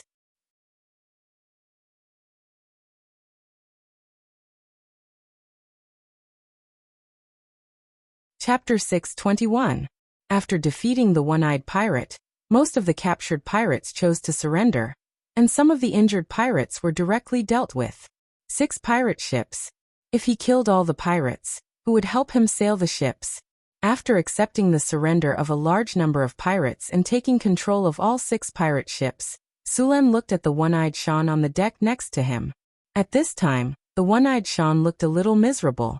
The power of thunder just now had caused a lot of damage to him. The powerful electric current had electrocuted many parts of his body into charcoal. If it weren't for the fact that the body of a level 4 warrior was strong enough, such serious injuries would have killed him. Although the warrior was the most popular profession with the lowest threshold, it didn't mean that this profession was useless. The body of a legendary warrior was so strong that he could bathe in magma. Even if his heart was pierced, his strong muscles could forcibly close the wound. If he could find a high-grade priest or wizard as soon as possible to cast a high-grade healing spell, or a high-grade light of redemption on him, such fatal injuries could be quickly healed. Even without the help of a wizard or a priest, the powerful vitality of a legendary warrior would still continue to fight for a few minutes before dying. Although the one-eyed Shan looked miserable now, if he was given some time, he would soon be alive and kicking again. However, it was clear that Sulen didn't intend to give him this opportunity. "Bring him here." The 2 guards behind him stepped forward and dragged the unconscious one-eyed Shan over. "Wake him up." A marine lifted a bucket of seawater from the sea and poured it directly on his face. Whoosh! The pain from the wound caused the one-eyed Shan to wake up from his coma. "Are you awake?" Sulen looked at the battered and exhausted Shan and said in a deep voice, "Who are you? I don't think I have offended you." Shan shook his head and looked at Sulen with his one eye. "You didn't offend me?" It seems that one-eyed Shan's memory is not very good. Sulen sneered and continued, "Not long ago, the goods you dealt with were mine, and you say you didn't offend me? You are from Deepwater City." Shan's eyes turned cold when he heard Sulen's words, and his heart sank. "Looks like you still remember." Sulen sneered. "Now that you know who I am, tell me the truth. Who did you sell my goods to? And how did you know that my fleet would pass by the Norman Islands? How did you set up an ambush there in advance?" "Ha ha ha ha, you captured me just to ask me this." Xiao-In laughed heartily, ignoring the stinging pain from his wounds. Cough cough. After a while, Xiao-In finally stopped panting. "Why aren't you saying anything? Are you planning to fight it head-on? As long as you answer my questions honestly, I'll give you a quick death." Sulen looked at the pirate leader in front of him and scanned him up and down. "Speak. Why don't you speak?" Then he looked at Sulen with a mocking expression. "I dare say that you dare to go and settle the score with them? Your goods have been sold by me. The buyer is in the shipwreck harbor. He has the white gloves of the dragonborn sea giant. Do you dare to go?" Xiao-In struggled to say, and then he was suppressed by the 2 guards. "Dragonborn sea giant, I see. Now the second question. How did you know the sailing route of my fleet?" Sulen said expressionlessly. "That's simple. Someone told me," Xiao-In said with a smile. "Someone sent me the message when your fleet left the harbor that day. How do you think I know?" Sulen's face darkened. Although he had suspected that there was a mole in the fleet, now he finally confirmed it. "Why did you attack my fleet?" Sulen continued to ask. "It's simple.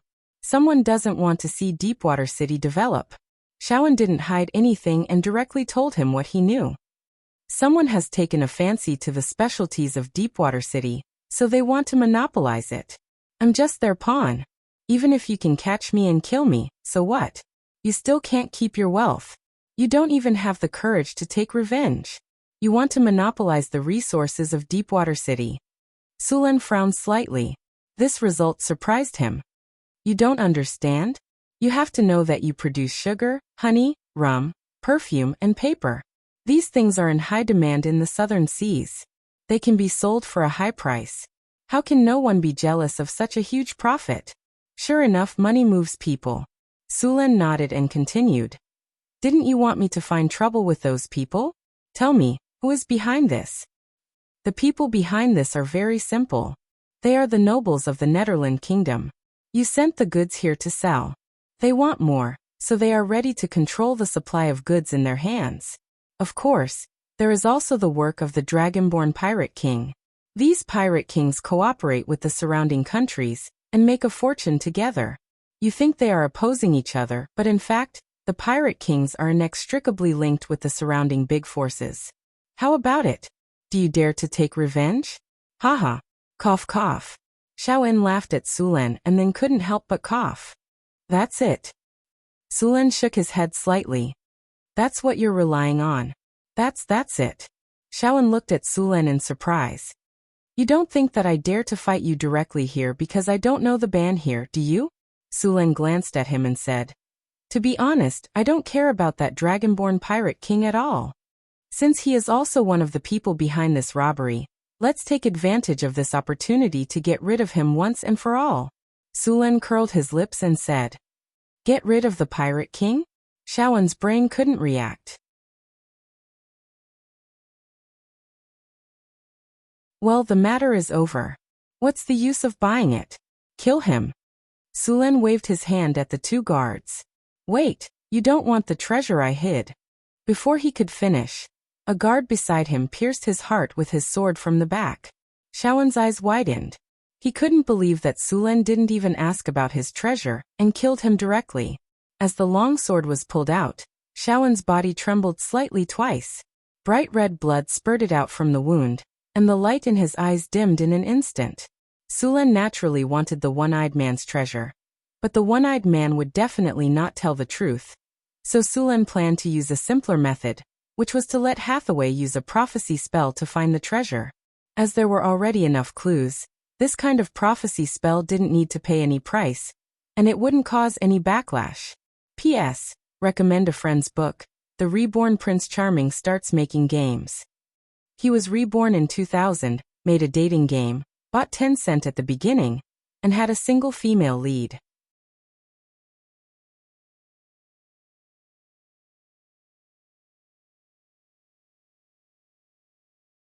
Chapter 622. Sir, there are pirates approaching us. They have crossed the warning distance. At this moment, a soldier hurriedly came to report. Sulan looked at the sea not far away. He saw more than a dozen pirate ships on the sea rushing here aggressively, and all the pirate ships had raised their flags. It was obvious that they were going to attack. These pirate ships all belonged to the Dragonborn Pirate King. Several pirate kings took turns to be in charge of Shipwreck Harbor. During this period, the Dragonborn Pirate King was in charge. Now Sulan directly attacked another pirate outside Shipwreck Harbor. This completely disregarded the Pirate King's ban. The Pirate King naturally would not let it go. Without any shouting, the pirates directly launched an attack. The Pirate King hated Sulan's behavior of breaking the rules. This was contempt of their authority. If these people were not dealt with as soon as possible, their so-called ban would become a piece of paper. This was not a situation they would allow. The largest of these pirate ships was a large warship that was 70 meters long. At the front of the warship was a dragon-head ram. This ship was not modified from an armed merchant ship like the other pirate ships. Instead, it was a warship, and even among warships it was a big guy. On this dragon-head warship, the Dragonborn Pirate King was staring coldly at Sulan's fleet. There was a trace of coldness in his eyes. He was a hybrid giant monster. He had half sea giant blood, and the other half human blood. However, the human blood was mixed with dragon blood. After awakening the dragon blood, he had become a dragonborn sea giant. Because of the dragon blood, there was a layer of dragon scales on the surface of his body. Even his palms had a dragon-like appearance. There was also a group of strange-looking dragonborn around him. These dragonborn were the products of some Euron creatures he hunted for dragon blood baptism. It was not only the blood of pure-blooded dragons that could be used for dragon blood baptism. Euron blood could also be used. However, the attribute bonus obtained from Euron blood baptism was far less than that of pure-blooded dragons. However, If there were many baptisms, the attribute bonus obtained from your own blood baptism was still very good. In addition to these strange-looking dragonborn, there were also some sea creatures, such as quatones, sharkmen and so on. The draconic pirate king put down his alchemy binoculars and ordered, "Attack with full force, leave no survivors. Kill all these bastards who dare to violate the pirate code." The dragonborn pirate king said as he picked up a huge battle axe. This battle axe was more than 2 meters long and weighed at least a few hundred pounds. This kind of heavy weapon was difficult for even barbarians to use, but in his hand, it was as easy as a one-handed axe. The dragonborn pirate king was more than 3 meters tall. Because of the awakening of the dragon blood, his strength had increased. At the same time, he also had a part of the giant's bloodline. The giant subspecies' strength was already high. Sulan speculated that his strength was likely to exceed 35 points, or even 40 points. His dragon bloodline had toughened his skin, greatly increasing his defense and various other resistances. The layer of scales on his body allowed him to have a defense equivalent to iron armor even without wearing armor.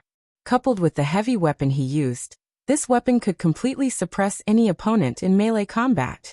Even a Tier 4 warrior would be heavily injured if not killed. Moreover, the dragonborn pirate king was not only a warrior. Because of the awakening of the dragon bloodline, he also had some magic abilities.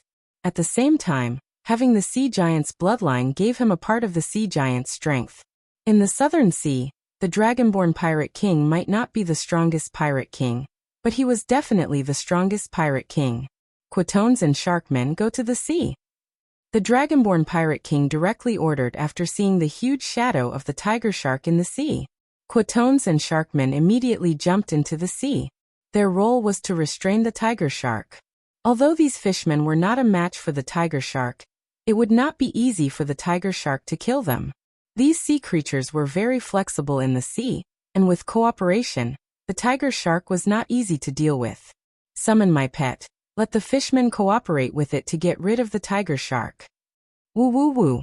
A low conch horn sounded, and the sound of the conch spread quickly. Soon, a huge shadow appeared from the bottom of the sea. It was a giant octopus. In terms of size, it was not smaller than Sullen's tiger shark, and it was even bigger. With the appearance of this sea monster, the quatones and sharkmen sneered and dove into the sea. It seems that this pirate king is quite strong. Sulan saw the sea monster at a glance. It would not be easy to determine the winner between these two giant sea monsters. However, the octopus had a helper, and Sulan naturally could not let his tiger shark suffer. With a wave of his hand, a few spells directly covered the tiger shark's body, and its strength instantly increased by a lot. "Go kill all those monsters and fishmen." The tiger shark shook its tail and quickly rushed towards the giant octopus. The dragonborn pirate king did not underestimate Sulan at all. The fact that he could kill the one-eyed dragon in such a short time was enough to prove how strong Sulan was. Open the cabin and release the bloodthirsty bats. The bloodthirsty bats were creatures transformed by the dragonborn pirate king, using some evil spells. They were mutated bats that lived on the island. They were ferocious and were even larger than an adult.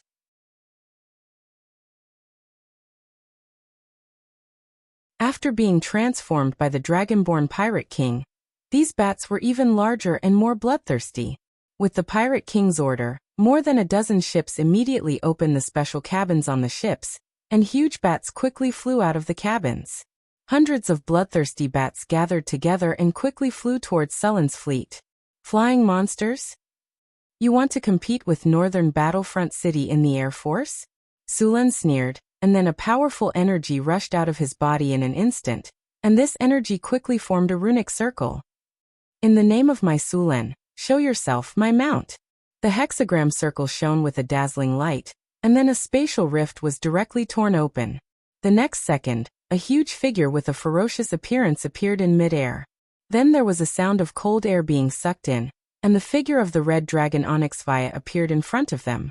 As soon as it appeared, Onyxvia spread its huge dragon wings and flew up.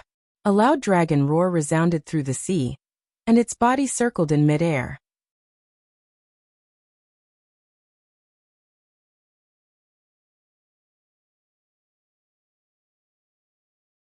Chapter 623. As soon as the adult red dragon appeared on the battlefield, a powerful dragon aura spread out. Many pirates who were not strong enough directly collapsed on the deck under this pressure. Ordinary people could not resist the dragon's aura at all. Only a small number of pirates could resist this interference. The bloodthirsty bats that were originally rushing over were also affected by the dragon's aura, and became a little stagnant. Master, is this the sea? Onyxvia looked around and was a little excited. This was the first time she saw the sea. In the fire elemental plane, she had only seen the magma sea at most. She only knew about the sea in the dragon's inheritance. It's the sea. Sulen smiled slightly. Aren't you an adult? Sleep every day, move around, go and shoot down those big bats for me. Onyxvia glanced at the bloodthirsty bats not far away, then roared excitedly. I was just thinking about moving around. The dragon's huge body circled slightly, then its huge dragon wings flapped, and it rushed toward those big bats like a whirlwind. The battle could be said to be a one-sided massacre. Creatures like dragons were almost the overlords of the sky. Although those bloodthirsty bats were numerous and strong, they did not have the advantage in size or strength. Even the claws of these big bats could not even pierce the dragon's scales. With a dragon breath of the red dragon, these bloodthirsty bats were directly burned into charcoal, and then fell from the sky one after another. In the blink of an eye, all the bloodthirsty bats in the sky were killed. On the other side, when the dragon descendant pirate king saw the sudden appearance of the dragon, he suddenly had a bad feeling in his heart. Then the dragon killed all the bloodthirsty bats that had just been released.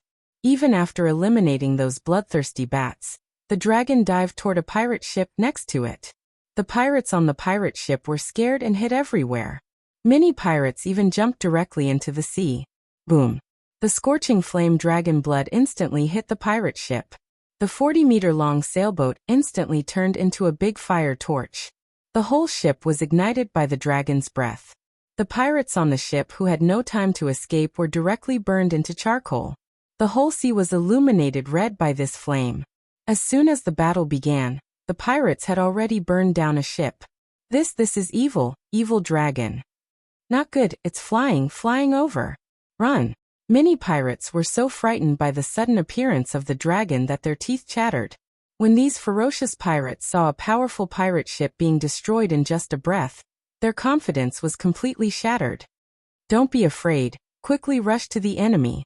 The dragon descendant pirate king saw that his subordinates were about to collapse and immediately shouted, "Hurry up and get close."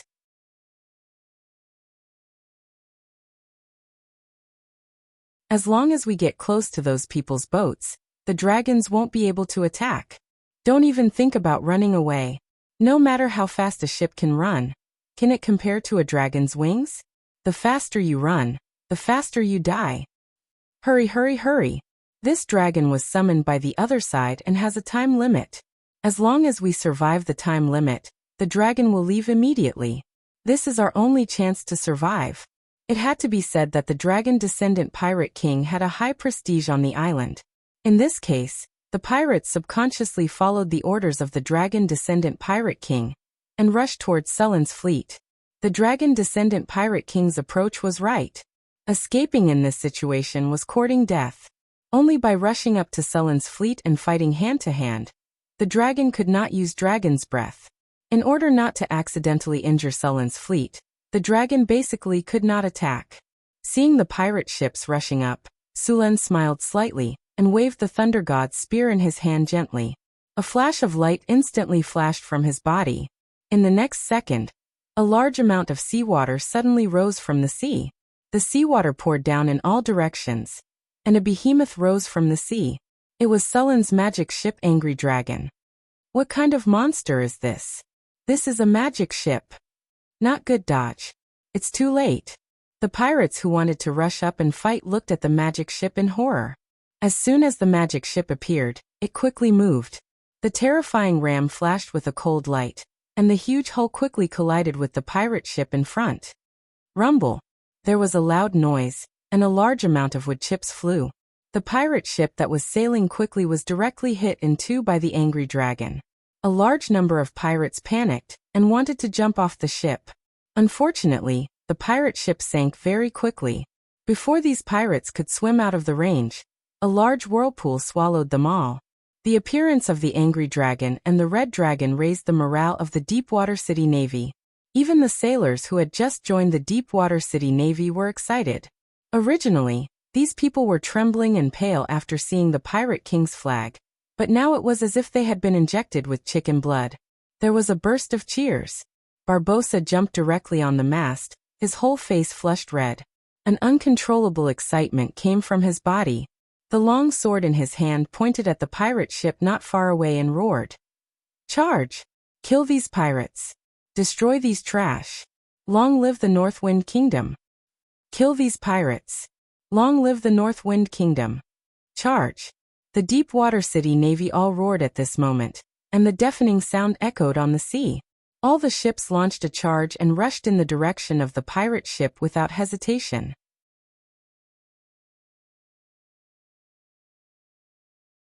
With the help of the Red Dragon and the magic ship, the morale of the Deepwater City Navy was greatly boosted. On the contrary, the morale of the pirates led by the Pirate King, which had just risen, fell instantly. Facing a situation where they were bound to lose, not many of these pirates could still rush up to fight without hesitation. After the angry dragon sank a pirate ship, it began to show its power. The ballistae on the ship that had been loaded immediately fired. These ballistae were very powerful, and they were nailed to the surrounding ships in an instant. In the next second, there was a flash of light on the angry dragon, and a flame appeared. The flame rushed up like a fire dragon and directly ignited the ship. This special oil was mixed by wizards, and it would burn for a long time if it stuck on it. Soon, these flames spread quickly on the ship. The pirate ship could not resist such an attack at all. Some of the pirates tried to use seawater to extinguish the flames, but after the seawater was poured, the flames did not extinguish at all. Instead, they burned on the seawater and spread to the surroundings. Soon the entire pirate ship was ablaze.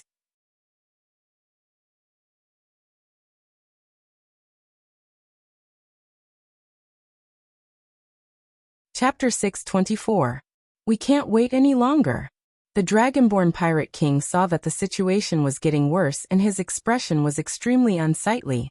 He originally thought that it was just an ordinary pirate infighting, that this trip would be easy and comfortable, and that he could even make a fortune.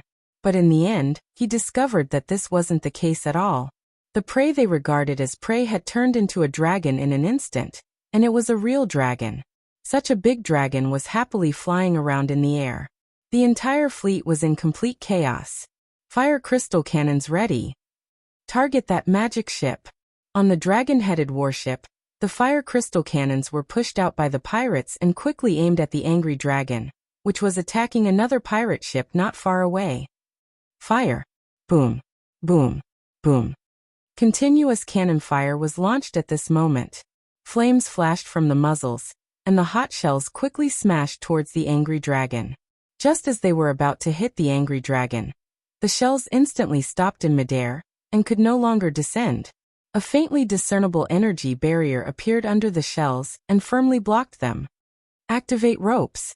Ropes that looked like tentacles flew up in an instant and wrapped around the cannonballs in midair.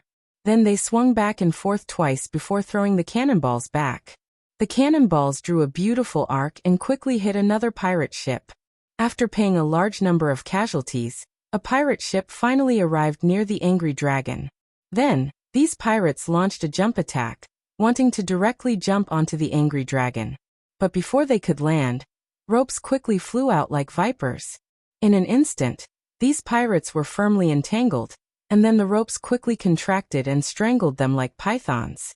The Dragonborn Pirate King's army started to collapse from the moment they came into contact. The Deepwater Port's navy, whose morale was soaring, became lively after being blessed with all kinds of spells. Originally, there wasn't much difference in their strength, but after being blessed with spells, the strength of the Deepwater Port's navy soared. The enchanted weapons made the fine long swords in their hands even sharper. The pirates basically didn't wear any armor. Even if they did, it was just some leather or iron scale armor. In the face of such weapons, it wasn't much stronger than a piece of paper. Seeing this situation, the pirates picked up their crossbows and javelins to launch long-range attacks. But with the agility granted by the group skill Fox's cunning, these warriors' dodging was very high and they easily dodged. Even if some of them didn't dodge and were hit, they were blocked by the stoneskin spell on their bodies. Under such circumstances, the Dragonborn Pirate King could only act personally. Moreover, as a Pirate King, he also had spellcasters under him. Fireball, Flame Arrow, Acid Arrow, Arcane Missile, Web, Grease. All kinds of low-level spells were quickly thrown out by the casters. Some of the Marines who couldn't dodge in time were directly hit by these spells and turned into flames. However, the effect of these low-level spells was very limited and couldn't change the overall situation on the battlefield. Of course, if they cooperated well, using Fireball and Grease to attack the ship, they could easily ignite a ship. However, as soon as these spellcasters finished casting their spells, they were targeted by Sulen. There are spellcasters? Sulen raised his eyebrows, then waved his hand to summon a thunderbolt and threw it over. Thunderstorm. As soon as the thunderbolt fell on the ship, it spread out in an instant. Most of the space on the ship was covered by thunder and lightning. This thunder and lightning spell wasn't very lethal. It was more to paralyze the enemy and make them lose their ability to move. The pirates were instantly enveloped by thunder and lightning. The pirates didn't even have a chance to resist. They were directly paralyzed by the electricity and fell to the ground. The spellcaster was even more miserable. His physique was obviously lower than the warriors. He was directly electrocuted and fainted on the spot. Rumble. There was a muffled sound of thunder. The huge dragon-headed warship fired wildly, constantly firing shells at the surrounding ships. A 3-meter-tall giant stood at the bow of the ship. He waved a heavy giant axe in one hand. All the Marines who wanted to rush up from here were directly killed by his axe on the spot. At this time he roared at Sulen with bloodshot eyes. Dragon form. With a roar, the Dragonborn Pirate King underwent a huge change. His originally tall body swelled again, and a group of dragon wings grew behind him. The huge dragon wings directly lifted him up. His originally ferocious hands became like dragon claws. After the dragon form, a faint pressure was transmitted from his body. It was the draconic might. However, the draconic might of the Pirate King was obviously weaker than Onyxia's draconic might. The draconic might of the Dragonborn Pirate King was at most a young dragon. After activating the dragon form, the Dragonborn Pirate King roared, flapped his wings, and rushed directly toward Sulen. At this time, the Dragonborn Pirate King had already understood that the defeat of this battle was inevitable. There was only one way to turn the tables, and that was to defeat or kill Sulen. After losing their leader, these soldiers were bound to be in chaos. This was also the only chance for the Dragonborn Pirate King. Evil Aura. Blasphemy. An evil energy field instantly erupted from Sulen's body, and then the Dragonborn Pirate King rushed toward Sulen with a grin. Suluan frowned slightly. He could clearly feel that evil power. Then the power of thunder and lightning quickly spread out from his body.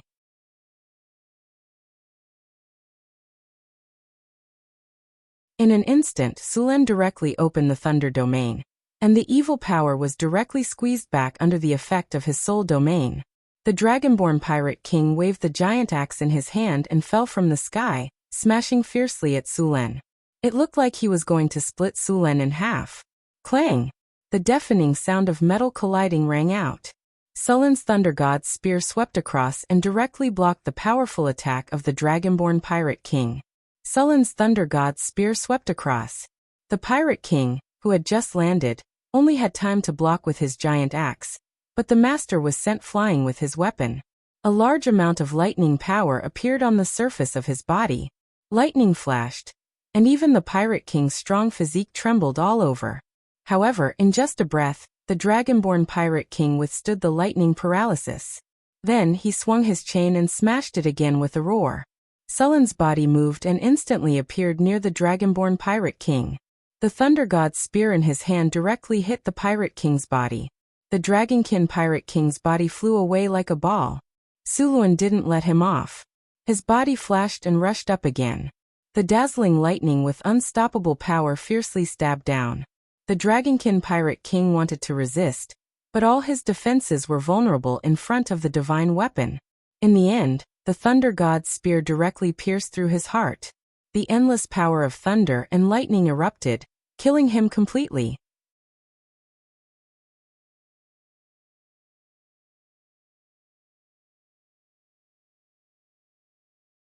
Chapter 625. With the death of the Dragonborn Pirate King, the remaining pirates completely lost their will to fight and no longer had any thoughts of resistance. The entire battlefield was filled with their fleeing figures. But where could they run to on the surface of the sea? With the red dragon Onyx patrolling back and forth in the sky and a mutant tiger shark eyeing them covetously in the sea, these pirates had long since lost the chance to escape. In the end, these pirates could only throw down their weapons and surrender in order to survive. The battle ended quickly, and Barbassa was already very familiar with cleaning up the battlefield and settling the captives. However, things were not over yet. After defeating the Dragonborn Pirate King, they still had to receive the spoils of war and retrieve Sullen's goods. Escorting the surrendered pirates and the captured pirate ships, the entire fleet had a total of 18 ships. They then majestically moved toward Shipwreck Harbor. Seeing the fleet approaching, the pirates left behind in Shipwreck Harbor did not have the slightest thought of resisting, and directly threw down their weapons and surrendered. As for those who wanted to resist, after seeing the red dragon hovering in the sky, they directly threw down their weapons and wanted to escape. The appearance of the red dragon caused the entire Shipwreck Harbor to become chaotic. In almost all worlds, the red dragon represented disaster. Every time it appeared, it would be accompanied by a large amount of destruction. Almost every red dragon in the material world had robbed a city or a king. The mountain of wealth in the red dragon lair had basically come from this. Moreover, there was still the red dragon queen in the southern seas. She was the true ruler of the southern seas. Now that the red dragon had suddenly appeared here, could it be related to her? Many people with active minds were secretly wondering if she wanted to take control of this place as well. Arriving at Shipwreck Harbor again, the feeling this time was particularly different. Sulen looked at the flustered Shipwreck Harbor and frowned slightly. He then waved his hand, and Barbassa immediately led the soldiers of Deepwater City to start maintaining order. Very quickly, under the influence of Barbassa and the Navy of Deepwater City, the originally chaotic harbor was quickly restored to order. Where is Norland's lair? Sulen waved his hand, and several pirate leaders under the Dragonborn Pirate King Norland immediately stepped forward to answer. Your Grace, Norland's lair is in the Crystal Palace behind the harbor. Almost all of Norland's wealth is gathered there. Send someone to load all the wealth onto the ship, Sulen said directly. He was here to rob. After defeating the Dragonborn Pirate King, Shipwreck Harbor was like a weak woman who had lost all ability to resist. It could only wail under the tyrannical Sulen. Sulen did not show any mercy to these pirates. His fleet had almost been completely wiped out. He had spent so much time and effort to build the fleet, and after a few voyages, more than half of them had been killed by the pirates. The pirates of this era were not like the Captain Jack in the movies and novels. These pirates could be said to be committing all kinds of crimes. Murder and arson were the most basic of their crimes. These pirates robbed and killed. Forcing captives to jump off the deck into the sea was a common occurrence. It could be said that these pirates should all be hanged according to the law. Under Sullen's order, the soldiers of Deepwater City immediately began to collect the spoils of war. Sulen and his men were not familiar with Shipwreck Harbor, but the pirate captives were. These pirates were very skilled in treachery. They led the soldiers of Deepwater City to rummage through the city's wealth and send it to the ships docked at the harbor. Apart from the pirates, the richest people in Shipwreck Harbor were the black market merchants. These people could be said to be extremely daring, selling their souls for profit. As long as there were benefits, these merchants dared to trade with the devil. All kinds of goods stolen by the pirates were sold by them, and each of them could be said to be overflowing with wealth. Sulen naturally did not intend to let these merchants go. Carlos, take your men and let these captives lead the way. Go and catch the black market merchants for me. Also, find out how much money these merchants have and bring it to me. Su Luan said to a marine admiral who had just been promoted by him. Yes, Your Grace. After saying that, he bowed and led a group of soldiers and a few surrendered pirates to capture the black market merchants. Shipwreck Harbor was the largest port among the pirates, and the wealth here was astonishing. Soon, boxes of kinner were transported over. Your Grace, the wealth left behind by Norland is astonishing. According to our preliminary estimates, there are at least 1.5 million kinner, including a large number of gems, precious utensils, and so on. If all of them are converted, it's estimated to be more than 3 million kinner. Barbassa said excitedly. 3 million kinner. Sulen could not help but rub his hands. His northern city could be considered to be making a lot of money every day. Sugar, rum, paper, perfume, excellent weapons, and so on. All of these things added up to only a little more than 1 million kinner a year. After all kinds of expenses, there was not much left. He had only killed one pirate king, but there was actually so much wealth. Sulen immediately wondered if he should kill the other pirate kings as well. However, the other pirate kings did not provoke him. It would not be good to kill them directly. Moreover, these pirate kings also had other forces behind them. If he really did that, it was estimated that the entire southern waters would not do business with him. After thinking about it, Sulen temporarily put aside this tempting idea. Load all these things onto the ship. Sulen said.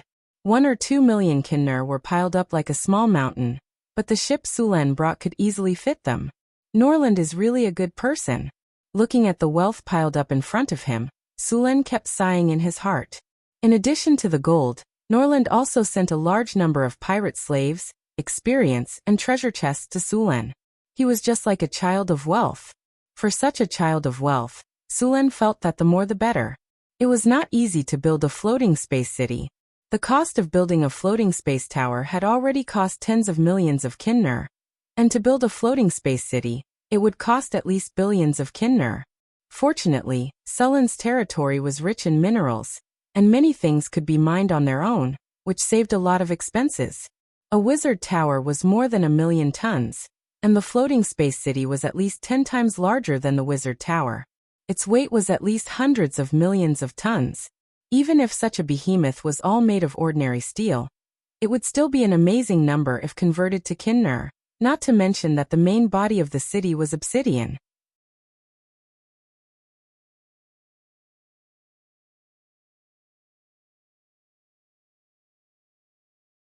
Chapter 626. Your Excellency the Grand Duke, Your Excellency the Grand Duke, please listen to my explanation. We are honorable merchants. A fat merchant shouted in a panic. Grand Duke, I went to the northern city to give you gifts this year. Please listen to my explanation. I really don't have any money.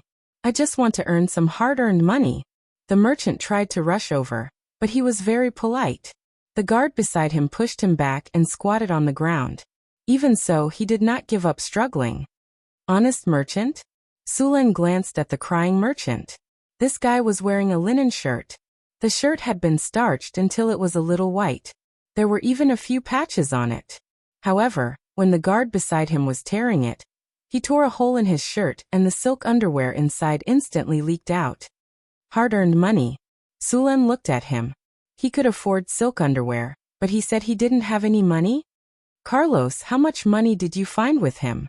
Grand Duke, we searched through his place and only found a few hundred kinner. Carlos said shamefully when he saw the other people transporting boxes of gold and silver. A few hundred kinner? Sulen raised his eyebrows. Grand Duke, don't believe his plan. This guy is called Gretel. He is the biggest black market merchant in our shipwreck harbor. Every year, he handles at least a few 100,000 kinner. A pirate beside him suddenly said. A few 100,000 kinner? Sulen looked at Gretel. A few 100,000 kinner, and you say you don't have any money? Grand Duke, it's not just that. The pirates here sell him goods at 30% of the original value. He makes even more after selling these goods. Did you hear that? These pirates are very clear about your income. Sulen said to Gretel. Do you want to hand over the money yourself, Or do you want to wait for them to treat you well before handing over the money? Grand Duke, you can't just listen to the words of these pirates. These pirates are treacherous. They commit all kinds of crimes, murder and arson. They are framing me. Gretel argued loudly. You don't want to admit it. Sulen looked at Gretel. He didn't expect Gretel to still be so stubborn even at this point. He really doesn't shed tears until he sees the coffin. But I like this kind of stubborn person. Greg, you don't have to deny it. Since we're already here, it's impossible for us not to bleed. My goods were stolen, and the pirates who robbed me have already paid the price. However, you accomplices haven't. It's not like we're going to make you bankrupt today. You, Gretel, earn at least a few 100,000 kinner a year here. There's also your fleet and caravan. I'm not sure how much you earn each year. Then let's take a year's worth of your earnings. You've been earning money here for more than a decade. It's not too much to ask for a year's worth of compensation, right? It's not just you. We'll use the same standard for the other black market merchants. You earn 400 to 500,000 kinner a year here. Let's make it 500,000 kinner. Gretel, take out 500,000 kinner, and I'll pretend nothing happened. You can continue to be a black market merchant here, and I'll take the money back to Northern Town. 500,000 kinner. That's just a year's worth of your earnings here. It's not too much to ask for, right? Take it out and I'll let you go. I'll also guarantee your safety. If you can't take it out. Sulen lifted Gretel up and smiled at him. He then waved at the soldiers beside him. Then I won't be the one to talk to you. I'll need my men to talk to you. He shouted at the soldiers beside him. What do you think? Okay. How do you plan to talk to him? Sulen asked. The soldiers looked at each other. They didn't seem to know how to talk. Why don't we talk to him on the wooden spikes? One of the soldiers suggested. Let's go with the wooden spikes. The other soldiers responded. Gretel, who was being held up by a few soldiers, turned pale instantly. No, wooden spikes won't work. Sulen shook his head. He wouldn't survive a 2-meter-long wooden spike piercing through his body. Gretel heaved a sigh of relief when he heard Sulen's words. However, before he could finish his sigh of relief, Sulen said again, since wooden spikes won't work, let's use the wooden spikes instead. That's good. As long as you control your strength, you won't have to worry about killing him. Let's use the wooden spikes. We should use the wooden spikes to deal with these unscrupulous merchants. The soldiers shouted when they heard Sulen's words. Sulen turned around calmly and waved at the soldiers beside him. Go treat our old friend Gretel well. Otherwise, people will say that we're rude. Understood. We'll treat our old friend well. The soldiers around him laughed. Your Excellency, Your Excellency, Your Excellency, please spare my life. Gretel's expression changed when he heard Sulen's words. He cried and tried to pull Sulen away, but the soldier beside him kicked him to the ground. Sulen ignored Gretel. This guy was wearing an old shirt and saying that he had no money. Did he think that he was blind? He had already given him a chance, but he didn't even know how to grasp it. He had earned so much money as a black market merchant over the years. It could be said that every kinner was stained with blood. Sulen didn't want their lives. He just wanted them to hand over a year's worth of income. It was too easy for them. Sulen asked the soldiers to find a chair and sat on it. He then waved at the soldiers beside him and signaled for them to continue. Your Excellency, we don't have wooden spikes on our ship, a soldier beside him said. Sulen rolled his eyes and said, we don't have wooden spikes, but what about the pirates? Don't they have any in the pirates' prison?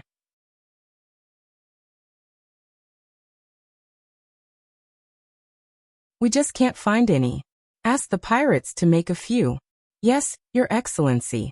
The soldier immediately went to carry out the order. There was also a prison in Shipwreck Bay. It was used to imprison pirates who broke the rules. There were all kinds of torture tools in the prison. Soon, a few pirates brought the torture tools over. Gretel's face turned pale when he saw the bloodstained torture tools.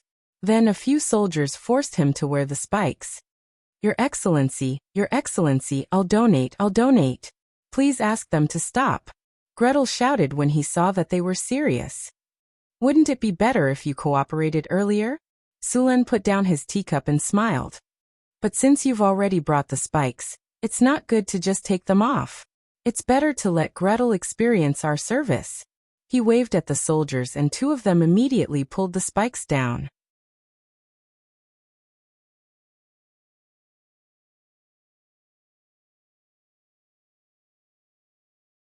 Chapter 627. Amid a series of hysterical screams, Gretel was pinched so hard that he almost died. Finally, after a round of pinching, the soldiers around him finally let him go. Lord Duke, please spare my life. I'll donate. I'll donate. Gretel screamed as he begged for donations. His voice was like a cuckoo crying blood. It was heart-wrenching and tearful. Lord Duke, I'm willing to donate 500,000 kinner to make up for your loss, Gretel said without hesitation. That's more like it. Sulen nodded in satisfaction. Mr. Gretel is a good man to be willing to donate 500,000 kinner. You are indeed a friend of Beifeng Principality. Quick, quick, quick. What are you doing? Mr. Gretel fell down. Why didn't you help him up? You didn't even know how to control your strength. Sulen reprimanded the soldiers around him. Hurry up and help Mr. Gretel up. A few soldiers immediately went up to Gretel with smiles on their faces and tried to help him up by his arms. It's not your fault. I lost my balance and fell down. I fell down, Gretel quickly explained. If that's the case, Mr. Gretel, please hand over the kinner that you donated. Sulen nodded. 500,000 kinner is not too much, is it? Not at all, not at all. I'm willing to donate this to Beifeng Principality. Soon, a group of soldiers followed Gretel to an ordinary-looking house. They then opened the cellar in a hidden corner of the house and took out the kinner that was stored inside. After a while, a caravan carrying 500,000 kinner slowly walked out. A caravan was needed to carry all these kinner. Each kinner weighed 4 grams. 80% of it was gold while the rest was made up of other metals. 500,000 kinner weighed about 2 tons. It would take 10 caravans to transport all of them. Fortunately, these merchants had prepared a large number of caravans to transport the goods. Each caravan carried a few hundred pounds of kinner. These kinner were all packed in boxes. In order to make it easier to transport, each box weighed 100 pounds. There were exactly 4 boxes in a caravan. There were a total of 10 caravans in a row. With Gretel as a demonstration, dealing with the other black market merchants was a walk in the park. After sending kinner to the port, Sulen waved his hand and said, Mr. Gretel has donated everything. I'll leave the rest to you. Gretel donated 500,000 kinner, but he is the biggest businessman in Shipwreck Harbor. The other businessmen have smaller businesses than him, so 500,000 kinner is a bit too much. We have to calculate his annual income first, and then collect the compensation according to his annual income. Your Excellency, these merchants are used to cheating. If they hide their income, we won't know either. Carlos asked. That's easy. Although we don't know, someone else does. Sulen pointed at the pirates and said, These pirates have been living here for a long time. Although they don't know the exact income of these merchants, they know all the warehouses and shops. It's enough to calculate. Besides, don't we have an expert here? I'll ask Mr. Gretel to help me calculate it. It'll definitely be accurate. Sulen patted Gretel's shoulder and said, I'm sure Mr. Gretel will help us with this small matter. Yes, Your Excellency, I'll definitely help you, Gretel said loudly. Hurry up and call some of the pirates here. Let them help with the calculation. Sulen waved his hand and said to Carlos.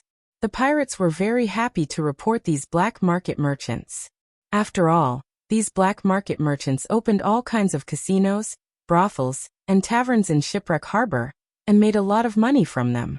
Soon, another black market merchant was brought over by the soldiers.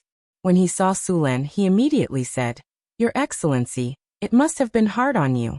I'm willing to give you 5,000 kinner for a cup of tea. You're quite smart. Sulen looked at the black market merchant in front of him with a smile. But 5,000 kinner is too stingy. Look, Gretel. He donated 500,000 kinner. You're still far from it. Sulen shook his head with a look of regret. 5 500,000 kinner? The black market merchant was so surprised that he couldn't close his mouth. Yes, 500,000 kinner. Sulen nodded. However, I won't force you to donate as much as you want. It's all up to you. If you want to be friends with us, then donate more. If you don't want to, then it doesn't matter. Sulen said generously as he patted the black market merchant's shoulder. Just as Sulen was speaking, a few soldiers beside him brought over the prepared pincers. These pincers from the prison were stained with blood and looked a little dirty. Pincers were considered the lightest punishment in the pirates' prison. The pincers were made of 3 pieces of wood that were then strung together with iron bars. Grooves were dug in the middle of the wood. These grooves were where the ankles were placed and were strung together with ropes. When it was used, the prisoner's feet would be placed in the grooves. Then 2 other people would pull the rope and tighten it. If they were lucky, they would make a frame for the prisoner to lie down. If they were in a bad mood, they would make the prisoner kneel on the ground and torture him. This kind of torture device depended on the size of the opening at the ankles. If the opening was too big, it wouldn't even clamp the ankles. The pincers that the pirates had prepared only had a shallow groove. It didn't feel good to be clamped. In fact, there were 2 other types of pincers. One used sticks as thick as chopsticks that were strung together in a row. This was specially used to clamp fingers. The most ruthless pincers were specially used to clamp the head. This kind of torture device could even crack a person's skull. How could Sulen use such inhumane torture devices?